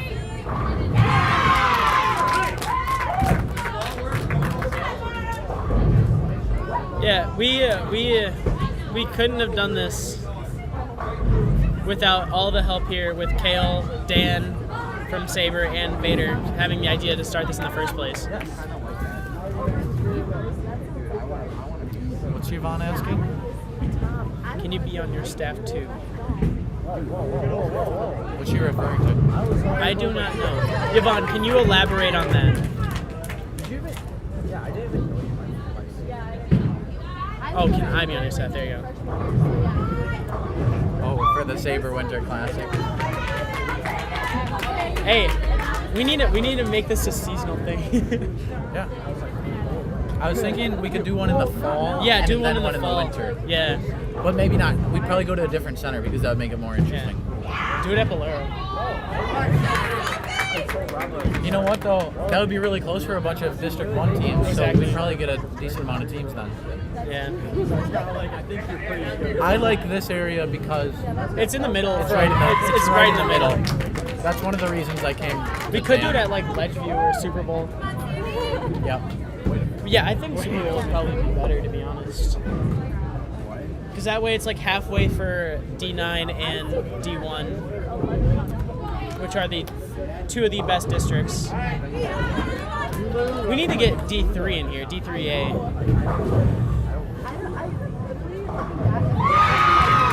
And a big shot for Banger Holman, trying to stay in this one. Trying to shut down the comeback attempt that Beaver Dam is putting up right now. And So, Sammy like, Radig picks it up. Maybe end of November or something. Yeah, because the high we could school do it. season officially starts in like November or something. We could do it that way, or we could do it the week before high school starts. Because that way everyone would have off. Because think about it, November has then like. teams have to like get their teams together. Oh, that's true. I don't know. Well, with J-Hoff, we have to go around J-Hoff. Oh, can it fall? Can it fall? The 5-pin stays up. No. Yeah, I think we should have a fall and a winter classic. I think that'd be really cool. Kind of like a preseason and a nearly postseason. Yeah. That way you have 3 major tournaments before you have state. And that shows you, because like all these teams tried their hardest. None of these teams skipped out on all of this. So you know that finals match between Spash and McGuanago actually meant something. McGuanago will be going up in the rankings. That's just what it is. For sure. And a very good match from Beaver Dam so far. Did I just jinx it? No, I did not. As she goes Brooklyn. And Banger Holman needs to start striking if they want to stay in this game. I mean, great spare. It's all about spares right now. That's really the only difference in this match right now. Is that one spare in the first. Some districts don't start until December, so teams can't form until 30 days prior to it. All right. So it would have to be in later November then. Because I think Racine or Madison don't start until December. It's one of those two, I think. And a 3-6-10 will probably, and a baby split. Yeah, this Albert. This is very pivotal because both could easily be open frames as they're challenging spares to shoot at. Exactly. I honestly would not make either of these two spares, so honestly, can she get it? And she misses to the left.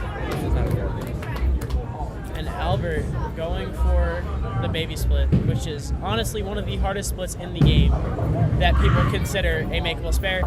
And she gets 1, which means that it's practically, if Beaver Dam opens in the 9th frame, it is practically a fresh start for Banger Holman, which I don't know if that'll happen. Mara Jewitz needs to strike here. And she trips out this. That's a big break. I think she tripped out the 6-10 there. And here comes Rudy. Rudy bowled good all day. Can she keep it going into this shot here to keep Beaver Dam's hopes alive? Going a phase 3, and it goes in the gutter. I love your play-by-play, by the way. Thank you. And You're Mara picks up the spare. And again, like I said, she needs count on this. They didn't start until wow. I didn't know that. Oh wait, they usually don't start until December. They start practice in November, but they don't start until December everywhere. I should have known that. I'm stupid. Rudy needs some good count here in order to stay ahead. She keeps it on the lane. Needs to turn. And she gets 9. That's good enough for a 4-pin lead going into the 10 frame. Which means Sammy basically needs a mark here. Mara Jewitz needs count and gets 6. Which in turn forces her to mark. Let me get my laptop here. Kyle, what's your password? 2011. Which is now public for everyone who's all watching. 31 viewers know Kyle's password to his laptop. Which will be changed to a different year. Yeah, I'd be really worried if Yvonne knew your password, Kyle. Samantha Radig needs it. And she leaves a 10-pin on one of the best shots thrown today. That was a nasty 10-pin. How many shots have there been thrown today? A lot. I want to know how many times he said that is the best she shot needs to I've make seen. this. Probably like twice. Because I said it when Can you Colton scan your Tyler- fingers, sir? when Colton Towman boned the 8-pin, I said it. Jack Winter boned an 8-pin today. He That did? is the best shot I've ever seen in my life. And she gets it! Clutch spare shooting by Samantha Rating allows them to, she needs count still, but if she gets this, they will go to a game 5.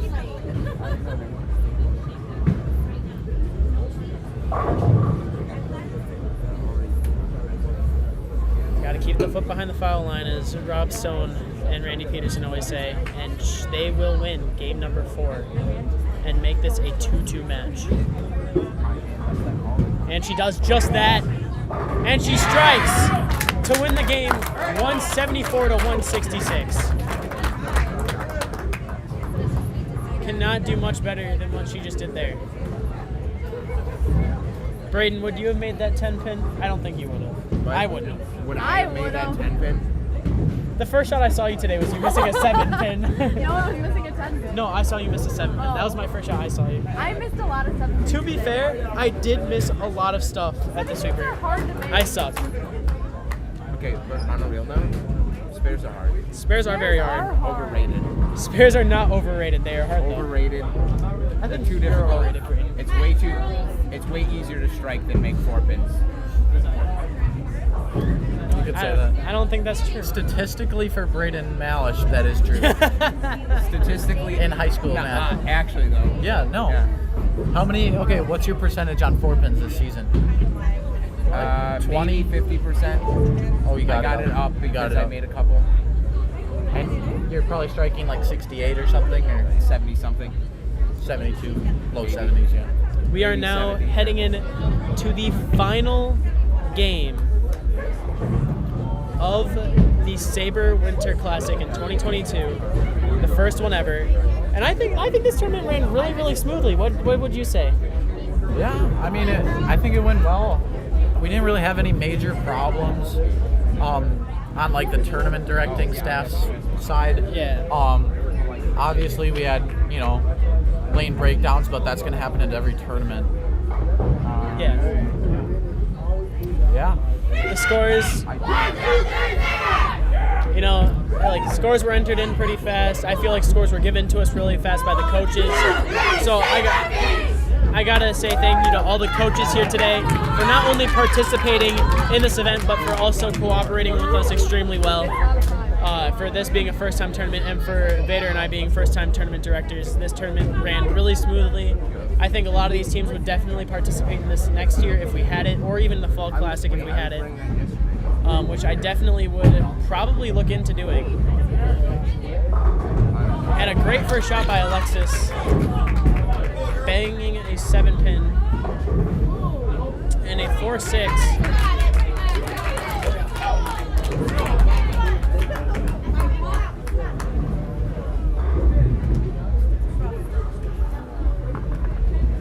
And I think we should get Cale back in his in his spot here. Yeah.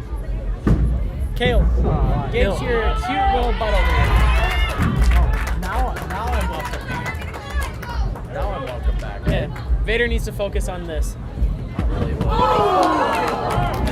As she almost makes the 4-6.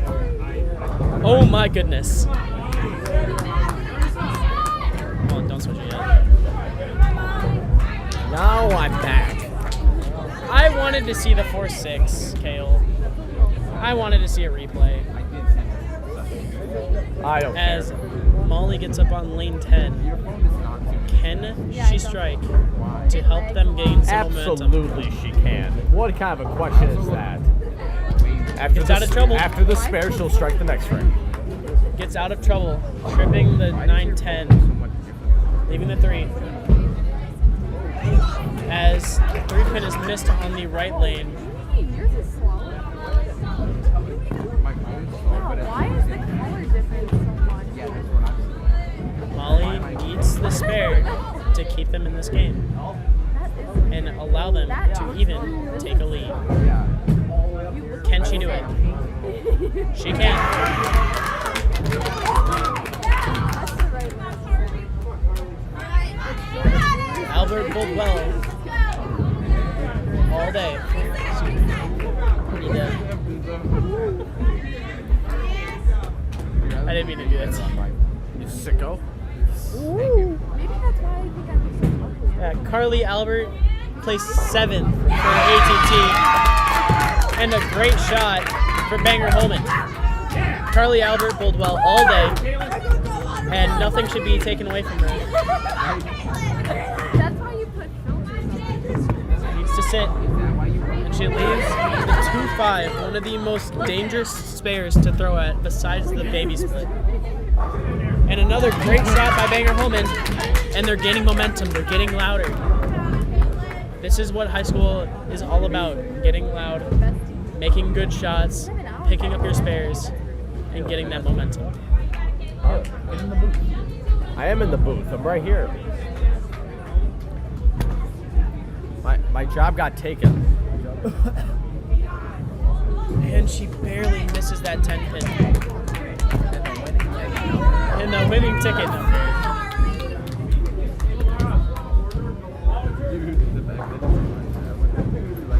Looks like there's a ball return issue on lane 11. We need a ball return. 11.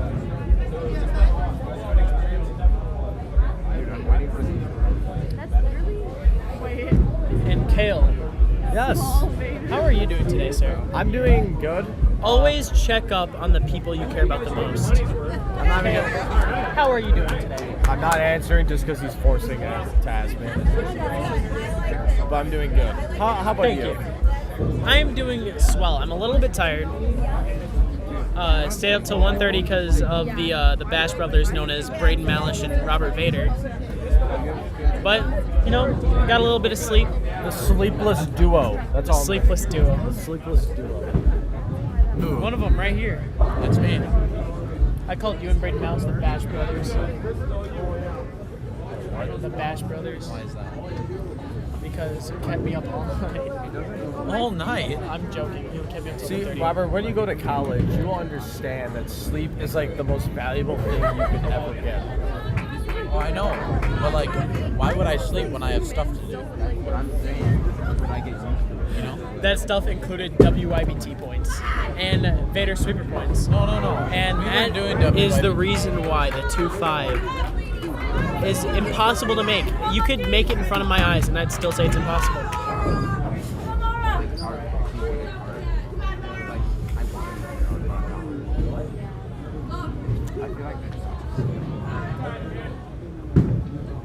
And here comes Rudy on the right lane, trying to get something started for that Beaver Dam team, who won 2 in a row after losing the first 2. And Rudy gets left, leaves the baby split. Mara on the left lane. Goes Brooklyn, trips the 10 pin, only leaves a 6. Very, very, very similar shots. Guys, are we bowling the sweeper tonight? We're bowling a sweeper tonight. I will not be. Silver Lake Lanes. I'm so tired. I will not be attending. I will. You would? I would too. I haven't bowled today. I might ask. Vader Dan. is having a heart attack because this man hasn't thrown No, a single I'm shot actually today. probably gonna like. And an excellent spare by Rudy. I think I'm making just the gonna baby like split. take a lane after they're done and bowl like a little bit. Sweeper on the burn. Sweeper on the burn. Mara Jewitz. Turns the turn. cosmic lights on. Great spare for Mara. Now, if there is a strike here, it will be an even match in Game 5 after 5 frames.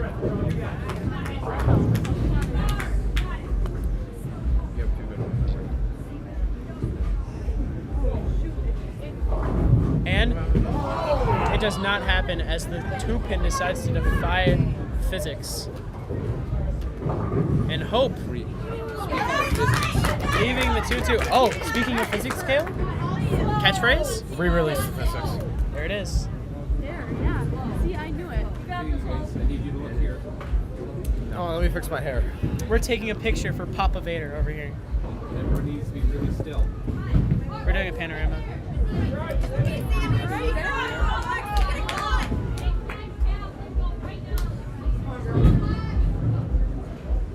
Can I run the water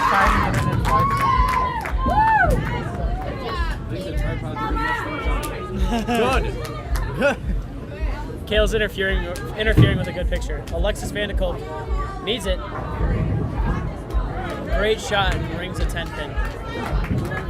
Can Molly get this strike train back up?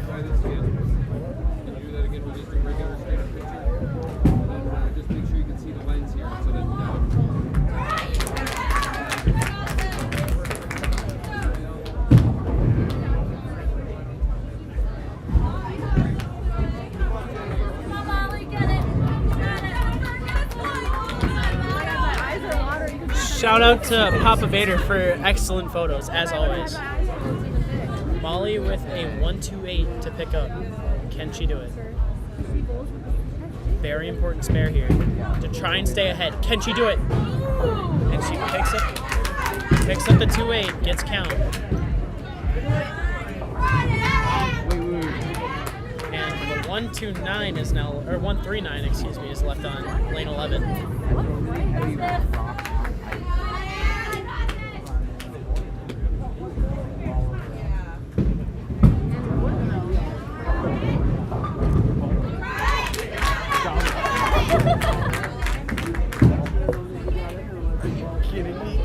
And misses the 9 pin. 1-3 is picked up. And if this spare is converted, I don't think it'd be ahead of myself to say that Banger is going to be your champion.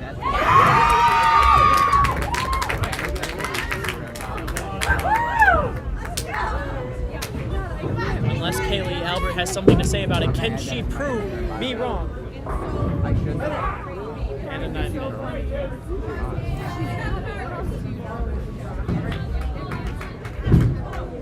And the shot from Caitlin. And it's a strike! Phenomenal shot.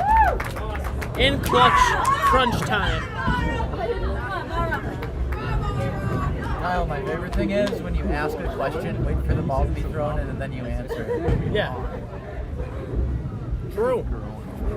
Hey, it works. But it's okay. I don't care. And Kaylee Albert will miss the 9 pin. And a maximum of 152 is now possible. Can Mara end it?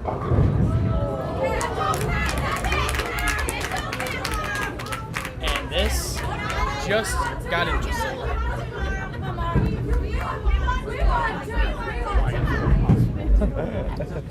Rudy needs to strike here.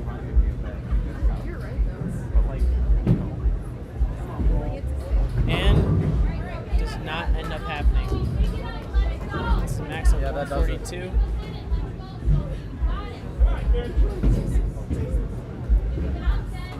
Which will end it. And Banger Holman is your 2022 Sabre Winter Classic champion. And a score of 150 will be good enough to win and hang on after a very, very good comeback by Beaver Dam. And McGuanago and Banger Holman are your 2022 Sabre Winter Classic champions. Give them a round of applause. Round of applause. Yay! Cale will send you guys off when necessary, but we also impressive bowling by everyone, quite literally, especially Braden throwing back up on the practice pair.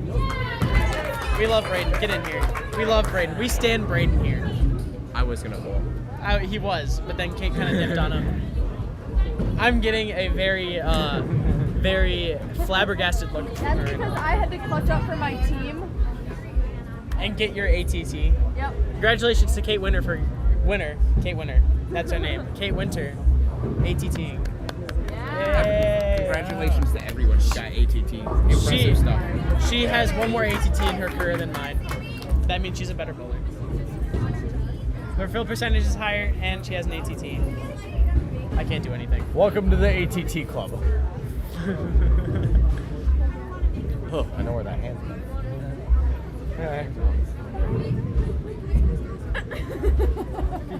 Again, congratulations to every single team that made it in today's cut. Congratulations to every team today, everyone who made ATT. Great bowling by everyone. Phenomenal matches by Anago, DC Everest, Guanago, and Spash, as well as Greenfield, Beaver Dam, and Banger Holman. I don't know who won. Kale, take it away, sir. I Me and will. Vader are going to get ready for the award ceremony. Awesome. The residual clam of your hands. Good job, Team Monkeys! Your hands. Okay, let me wipe my hands off. We are back. Warm. Like maybe it's because my hands are cold. Hope you guys enjoyed Kyle. Alright.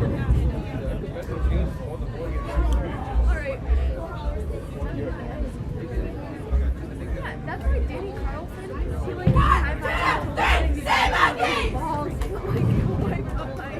Now for the awards presentation. I don't know, I guess it's just like Smile, look super happy, look at we just smiles.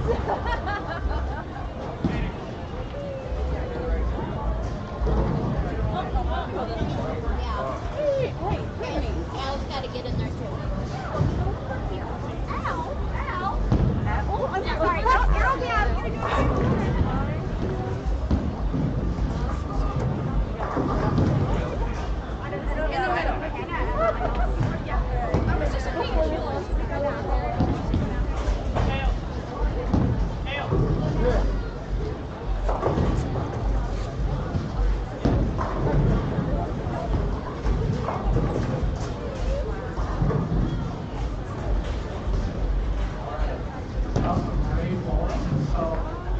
Girls finished third, and then Beaver Dam second place, and then your 2022 Sabre Women's Classic champions, Vanguard Coleman.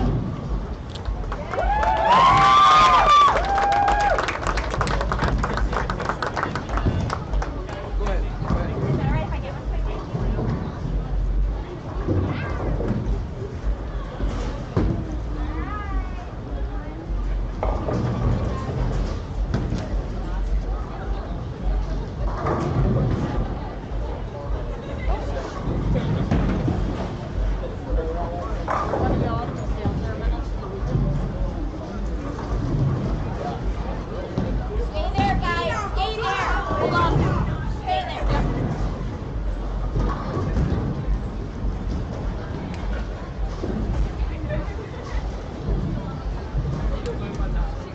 I gotta go get my glass.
All right, Robert, get in here. Represent D1, let's go! We did it. Yeah, we did. We did it. Papa Vader. Oh. Any final words before we cut everyone loose? I mean, I've ran sweepers before, but that's nothing like a team tournament with 105 bowlers and 16 teams. I don't know, I went to bed really late and it's like, I don't have to bowl tomorrow. But then, oh wait, I have to use my brain just as much or even more, you know? Yeah, absolutely. But, I don't know. Big thanks to everybody who helped out today. My dad, Jack Vater, taking pictures. Cale running the live stream. We had Dan Patterson, very thankful that he could host us and help out a little bit. Absolutely. And then Kyle came in and volunteered his time to put down some scores and took some time to come in the booth. Yes. Yep. But yeah, I mean, huge congratulations to the two teams that won. But at the same time, a lot of respect for Anago. I mean, they killed qualifying. Yeah. So, and I don't know, anything can really happen in a best of 5 match. So, yeah. That's just bowling. You know what I mean? I've been there plenty of times. You've been there. Kyle's been there. It just it is what it is. Every team that made the cut should not be down on themselves. They are without a doubt in the right position for state. And the teams that did make the cut, this is just motivation. You know, get the file, put some more oil on that the fire. You know? Yeah. So. Other than that, anything else? Thank you, Dan Patterson. Again, we love you so much. That's gonna be a meme. That's gonna. I mean, now I can relax, you know. Yeah. Because for the last several weeks, I'd go to school, go to the bowling alley practice for a couple hours, and then go sit on my laptop or answer emails and stuff for another couple hours every night. So finally breathe and just breathe. Yes, breathe and just. Especially after tomorrow, after the big decision. Yeah, tomorrow, another huge day. Yes. It's very exciting. Everyone knows the situation, so definitely tomorrow around 5 o'clock on this channel. Obviously, it won't be 6 hours and 50 minutes, but it'll. Yeah, we're probably like 20-30 minutes. Yeah. Maybe a little less than that. Yeah, absolutely. Do some talking in the beginning, obviously do the whole presentation, and then talk a little after, and then go by quicker than this, that's for sure. Yeah, so. I'm very excited. Yes.